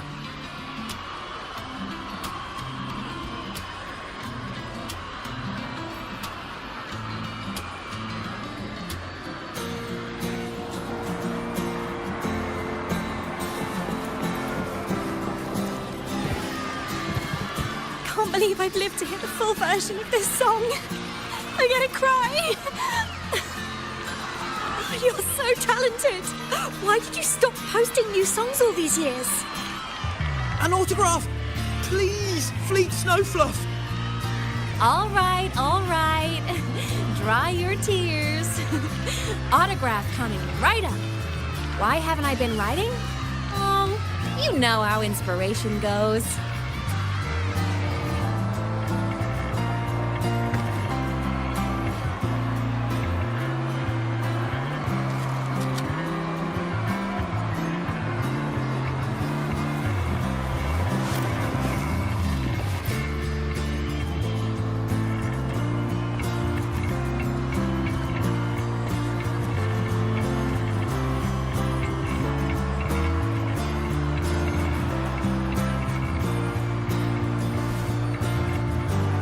Homeland, the Sentinels, and the Exostriders.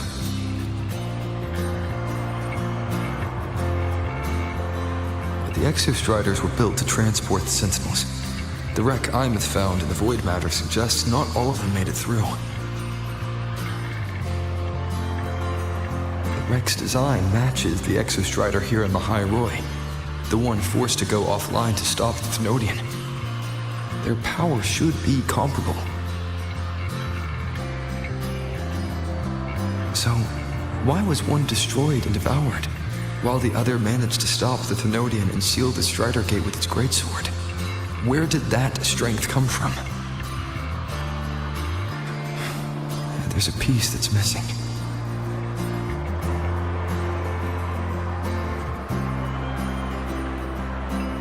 All done. Let's go.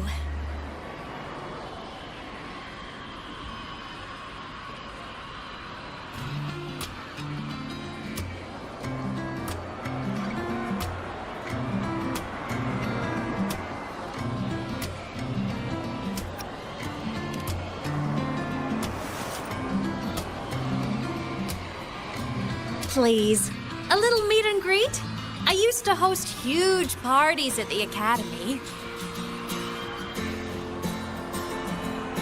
So, where to next? A wander about the Academy, just like we planned. No rush, just a quiet stroll.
This is incredible. Having company like this? The boredom I felt as a ghost could have literally killed me again. Want to go up top to feel the breeze?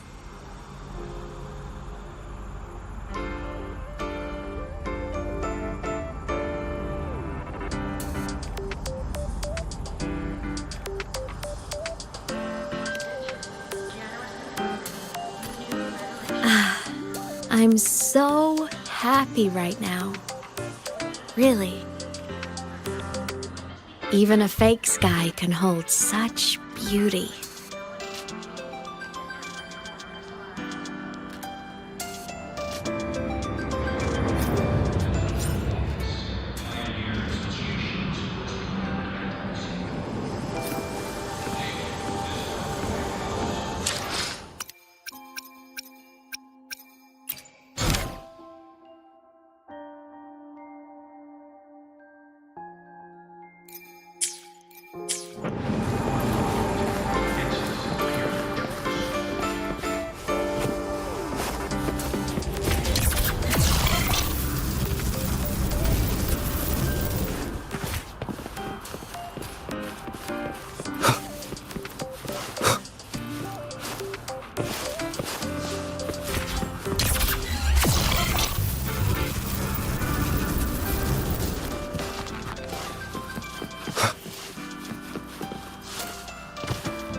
Now that your frequency is stable, what will you do next? Stay in Lahai Roy, maybe?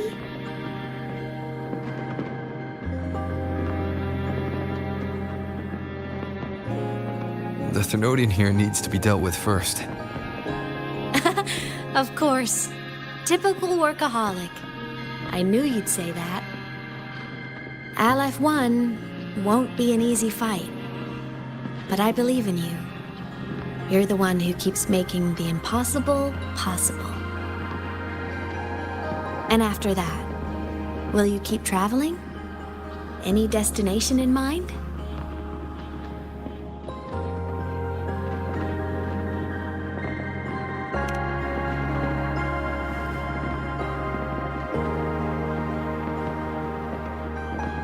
Of course.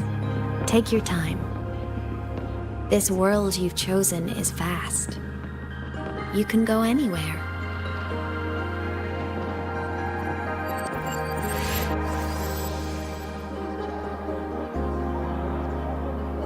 Are you leaving now?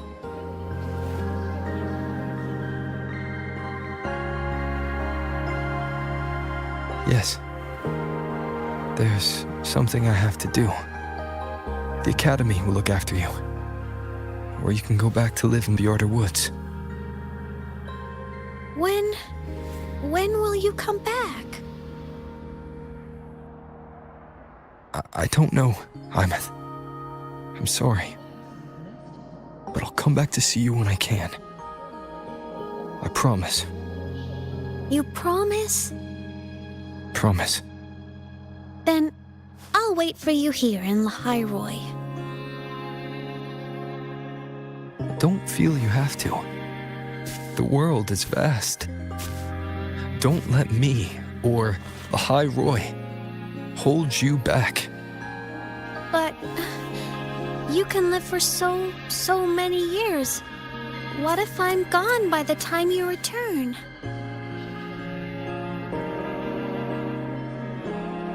Sorry. I shouldn't have said that. You should go now. Imeth. Just go! I know you're worried. It's not fair. Why does it have to be you saving the world? You're always so exhausted, always getting hurt.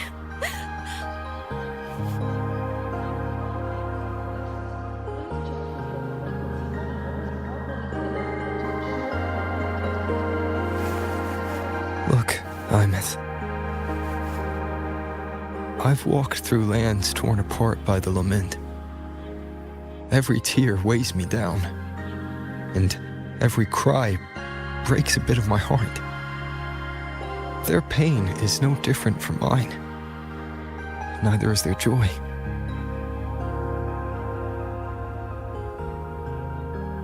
So if I can help, I will. I have to.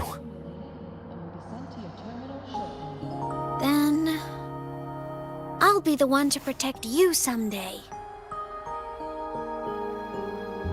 You protect me. Yes! You're not invincible. You get hurt, you get tired, you get sad. You're just like everyone else in this world. So I'll protect you. I'll chase off anyone who tries to hurt you, like Katia from Space Fantasy. I'll become a savior, just like you. Don't laugh! I'm serious! All right. I'll stop now. I know you're serious. And I'm listening to every word. I'll be counting on you then, Imeth.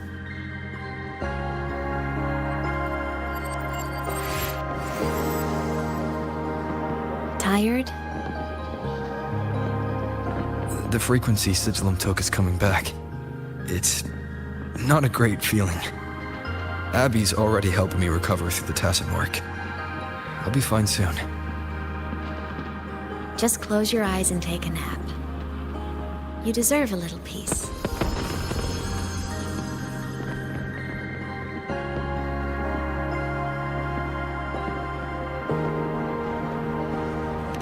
You can count on me.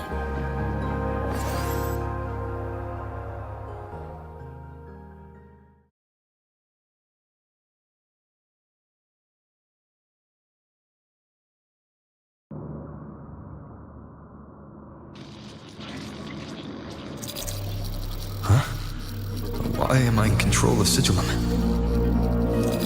Is it because I absorbed its frequency? Imeth's mind space is even more chaotic than last time.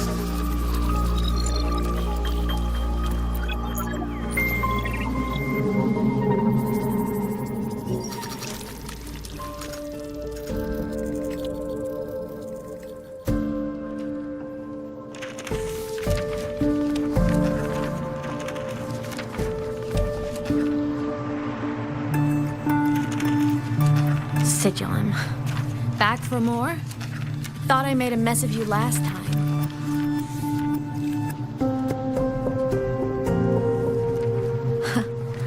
I can tear you apart 1,000 times, but you never really die, do you?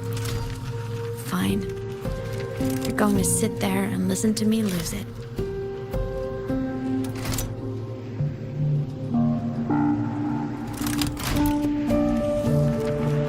After all, there's no one else to hear this.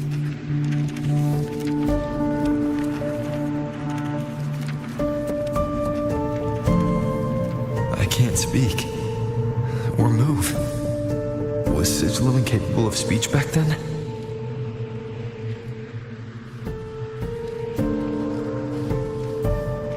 You know, I found something interesting in the Exostrider's reactor drive. A message left by my future self. Years ago, while sailing the stars towards Solaris, an Exostrider caught the attention of Aleph 1. Both of them tore through the Strider Gate, clashing in the caverns deep below. The Exostrider has combat features, but it was still no match for Aleph 1. Its body was shattered, energy nearly depleted, and void matter kept pouring through the Strider Gate. Aleph 1 kept pushing, desperate to squeeze its whole disgusting bulk into this world. It was almost successful. It would have ended everything. But then a girl named Imeth emerged from inside the Threnodian itself. The great savior, making her dramatic entrance at the final moment.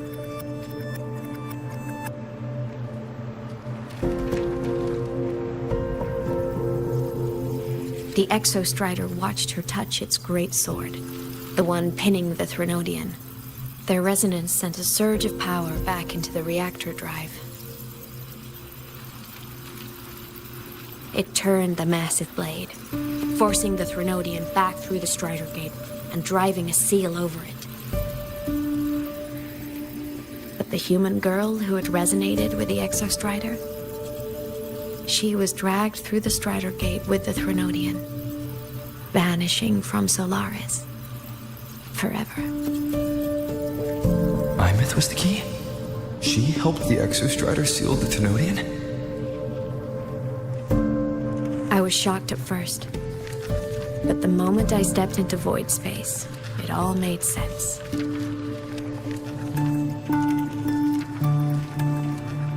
This distorted black hole of a realm where time and space are warped.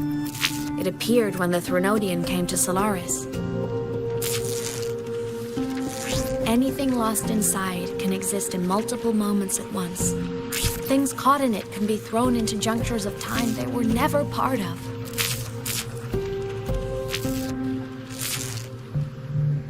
And I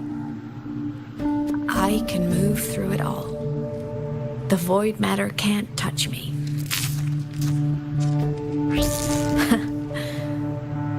Do you have any idea what this means?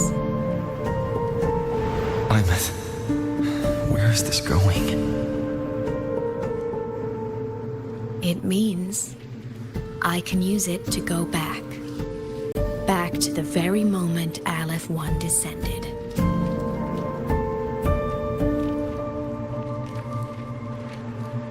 Time, cause, effect. Perfect closed loop. But my meeting with him all those years ago, that wasn't the cause. It was the effect.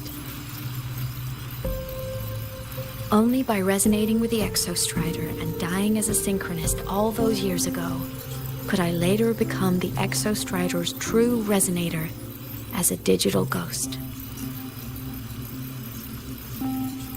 And only in this form could I cross void space, return to the past, and power the Exostrider to save Lahai Roy.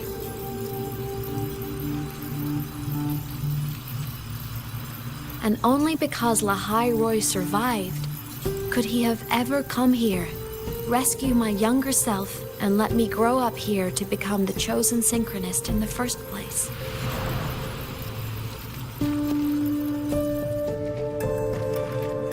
No, I have to get Sigilum to move. I need to stop! Only I can do this. It has to be me. Just like him. I can't turn away from a responsibility like this. There's just one thing. One last wish. Just one more time. I want to.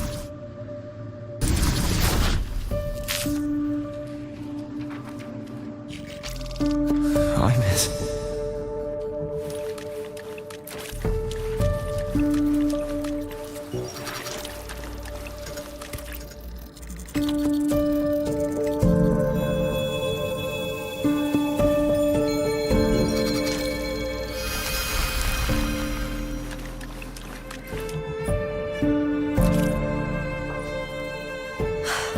For over 10 years now, I've tried the same thing.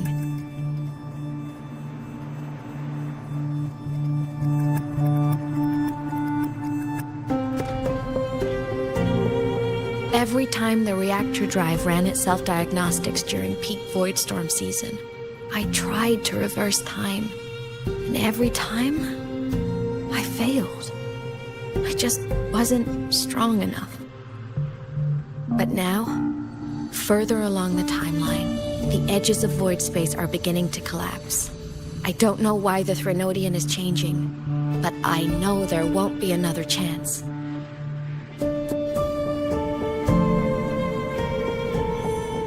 I have to make the jump now, during this peak season, while void space is still stable. I I'm not that child who needed protecting anymore. I have a duty to fulfill. Lahai Roy is my responsibility. So if I can help, I will. I have to. But before I go, I want to see him again. That's my one selfish wish.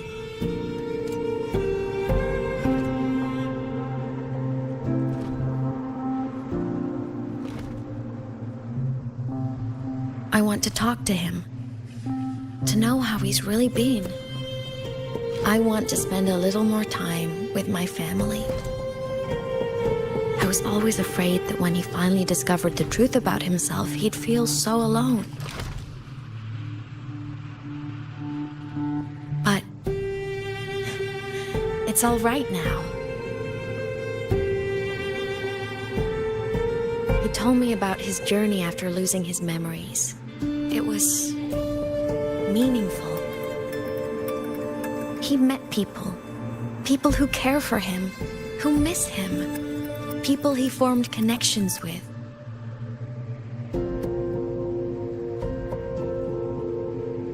So even knowing the truth about his homeland now, he won't be alone.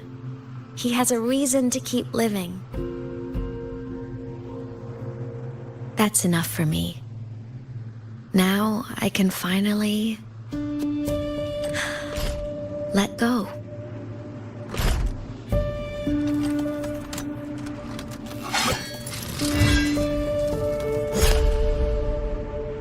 You? How? Imeth, don't you dare decide this by yourself! You're the one who taught me that my pain is no different from anyone else's. I can't turn my back on the responsibility I have.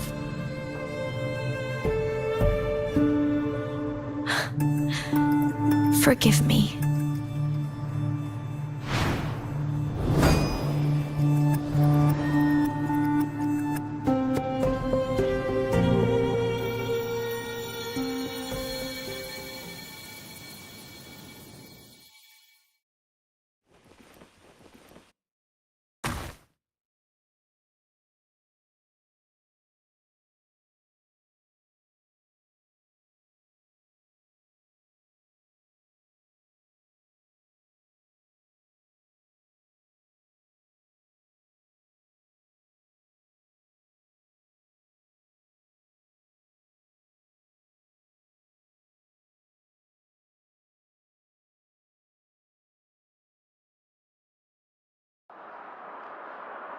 Imeth!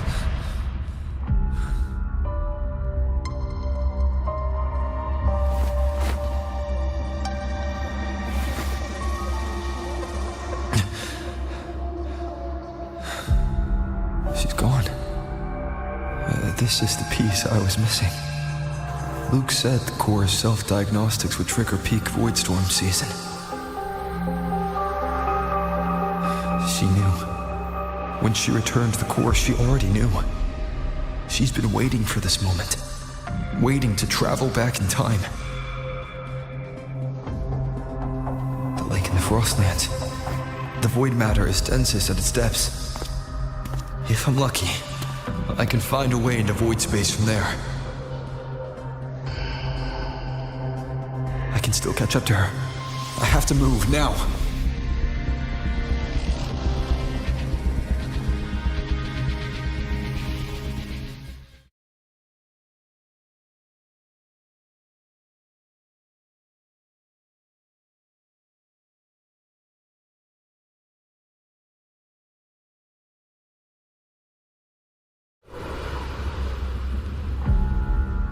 I'll have to jump into the lake from there.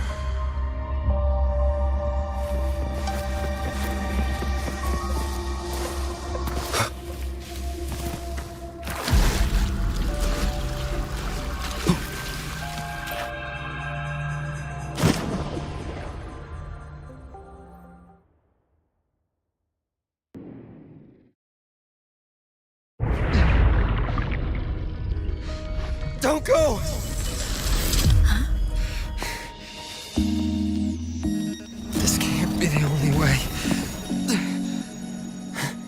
It is.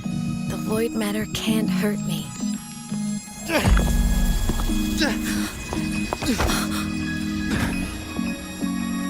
Don't try to save everyone on your own. This time, you have to trust me. No. If you do this, there's no coming back. The Strider Gate will shut you out forever. This is the only way. The loop will close. And the Hyrule will survive. I'm it!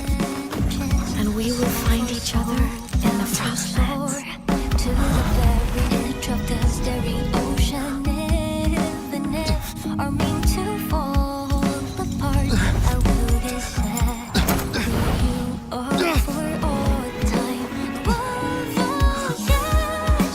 May your path be clear. May you get where dreams are all crystallized. Crackle little smile. You won't be alone in this world you've chosen as your own. Don't worry, I'm well aware that all snowflakes melt daily. Which is on a warm little porch breeze, so evident. Flamboyant to that good night.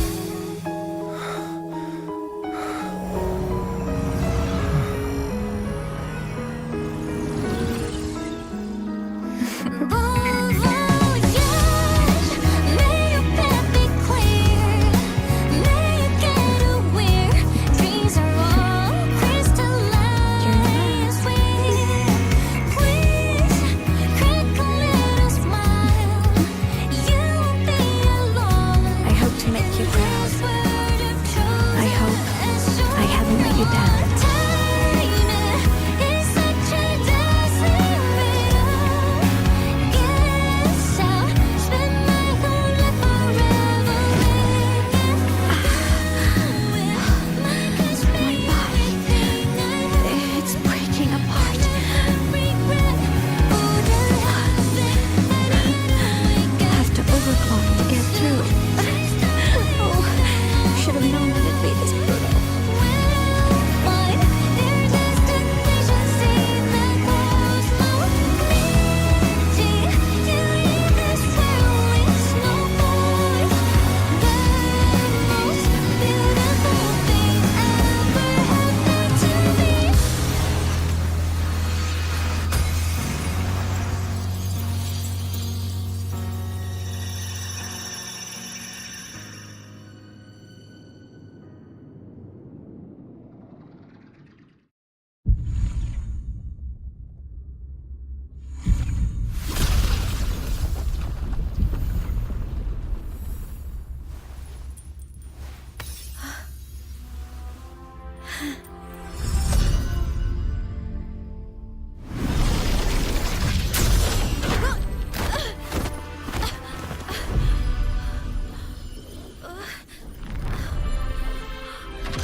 We had our time, short as it was, but it mattered. But even family can't stay together forever. The time to part always comes.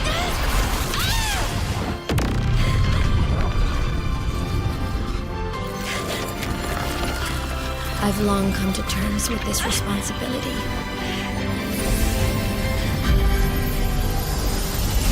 I don't regret a thing.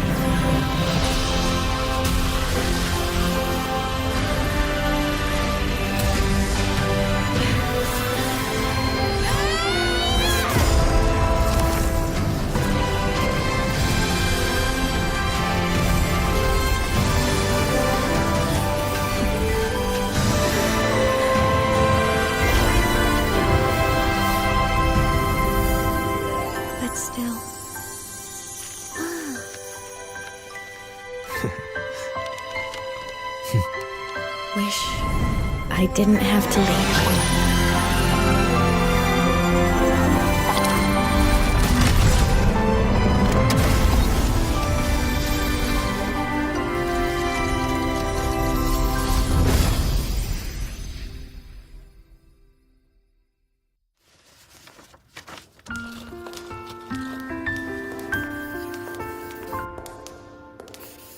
So, what kind of person do you want me to be when I grow up? A teacher? A scientist? A singer? Which should I choose? Maybe a model? Oh, a pastry chef? Oh, what about an animal caretaker?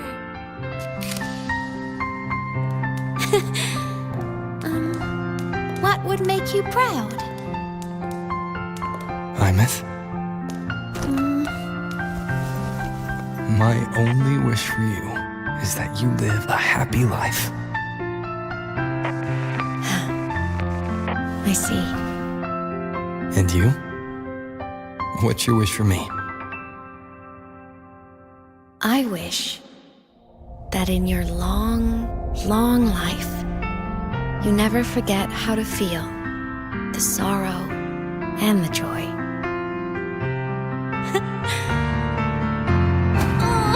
Getting to share this final journey with you makes me so happy.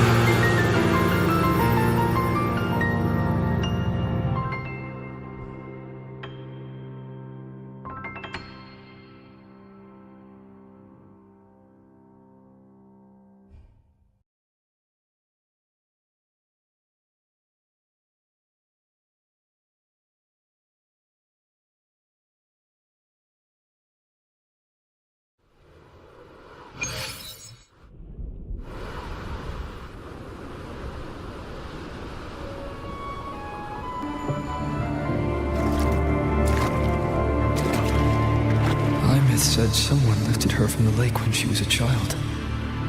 That's when she lost her talisman. It wasn't my past self who saved her. It was me. Right here. Right now.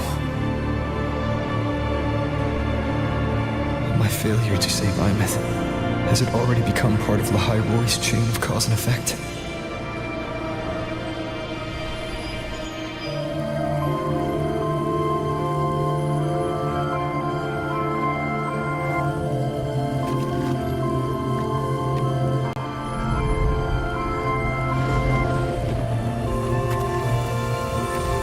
There's still a way. I can't give up here.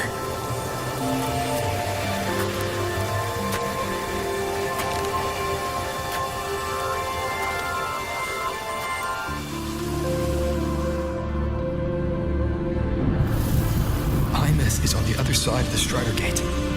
I'll just go through it and bring her back. Someone has to pilot the Exostrider, open the Strider Gate, and deal with the Threnodian anyway. I'll do it. The odds are slim, but they're not zero.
It touched the talisman, then ran away.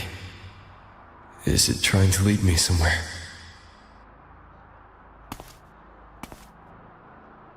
That direction. It's the Synchrolink training grounds. What's wrong? The simulation pod won't open? Seems so. It bugged out with an emergency error and just locked down. Maintenance is on the way. But it's showing it's occupied.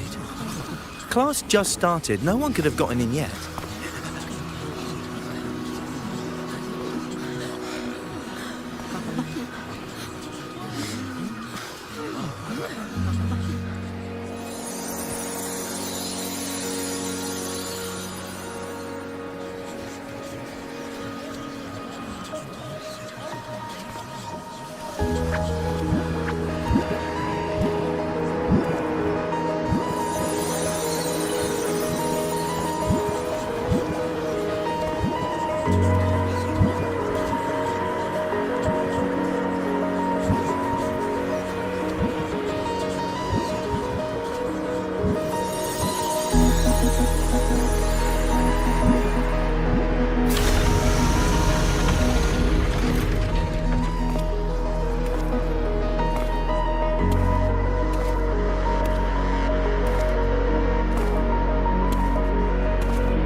Ines?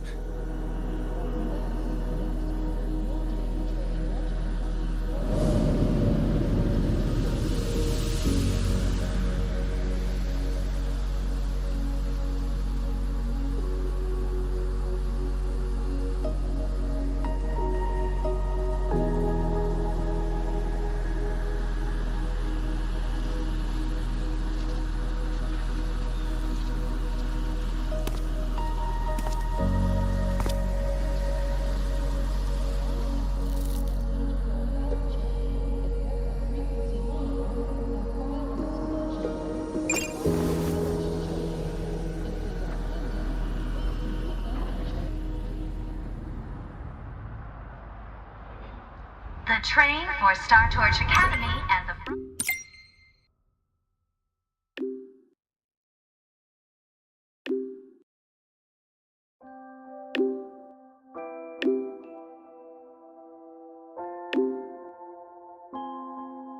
Lands will be departing soon. All passengers, please take your seats and fasten your seatbelts.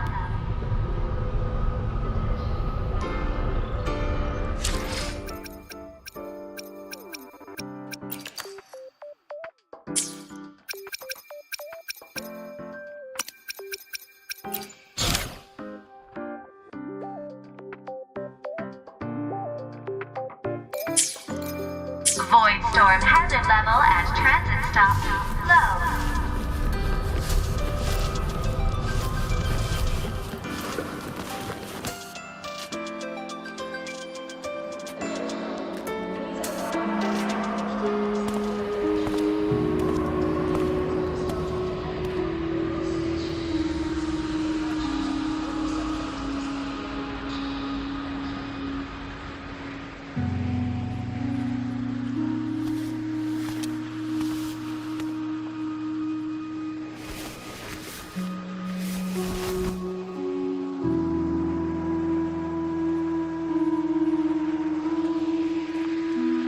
This is her paper plane.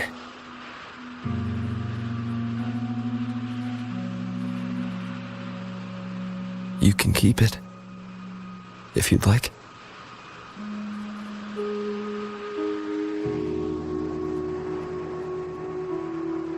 I know you're not Imeth. You're only a piece of what she left behind, kept alive by this talisman.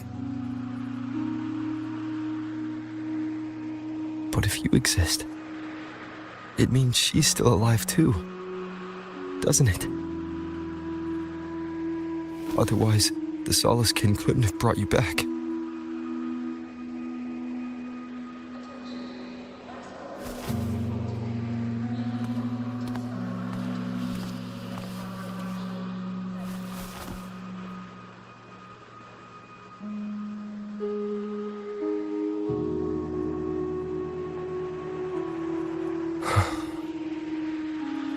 So, it wasn't for nothing.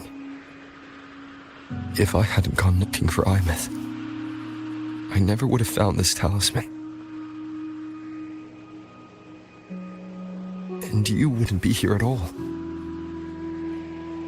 Luke told me you're a piece of her, a thread that might still tie her to this world. If I follow it, maybe I can find where she is.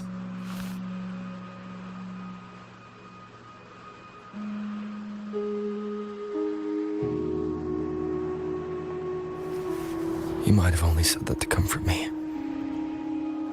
No one has ever seen what's beyond the Strider Gate. It's all just guesswork. How long has it been for her since she was pulled into that chaos?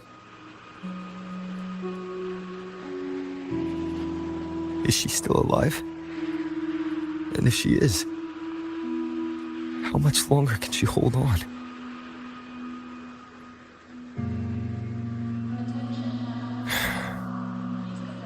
I don't know.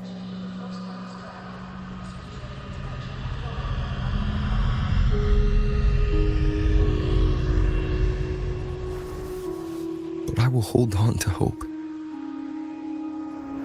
Because the world she saved is so full of it. So peaceful. And so beautiful.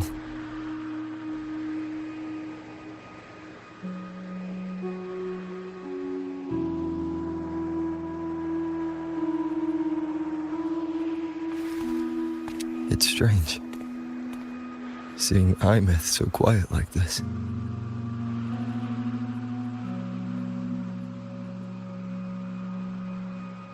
I will cross the Strider Gate and bring you home. Wait for me, Imeth.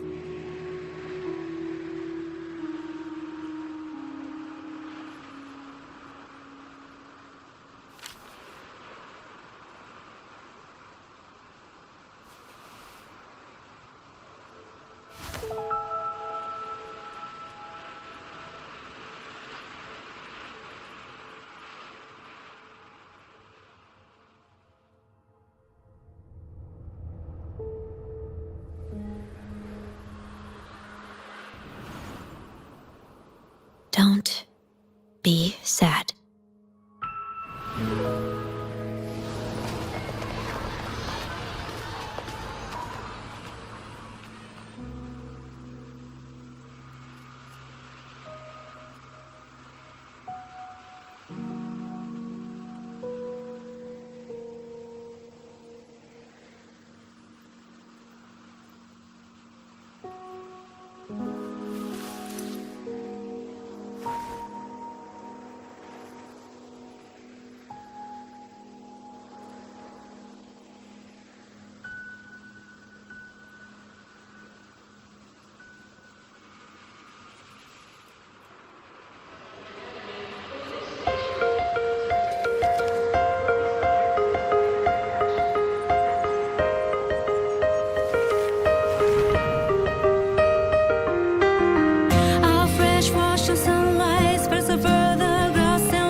texted me to go over the Exostrider plan at the infirmary.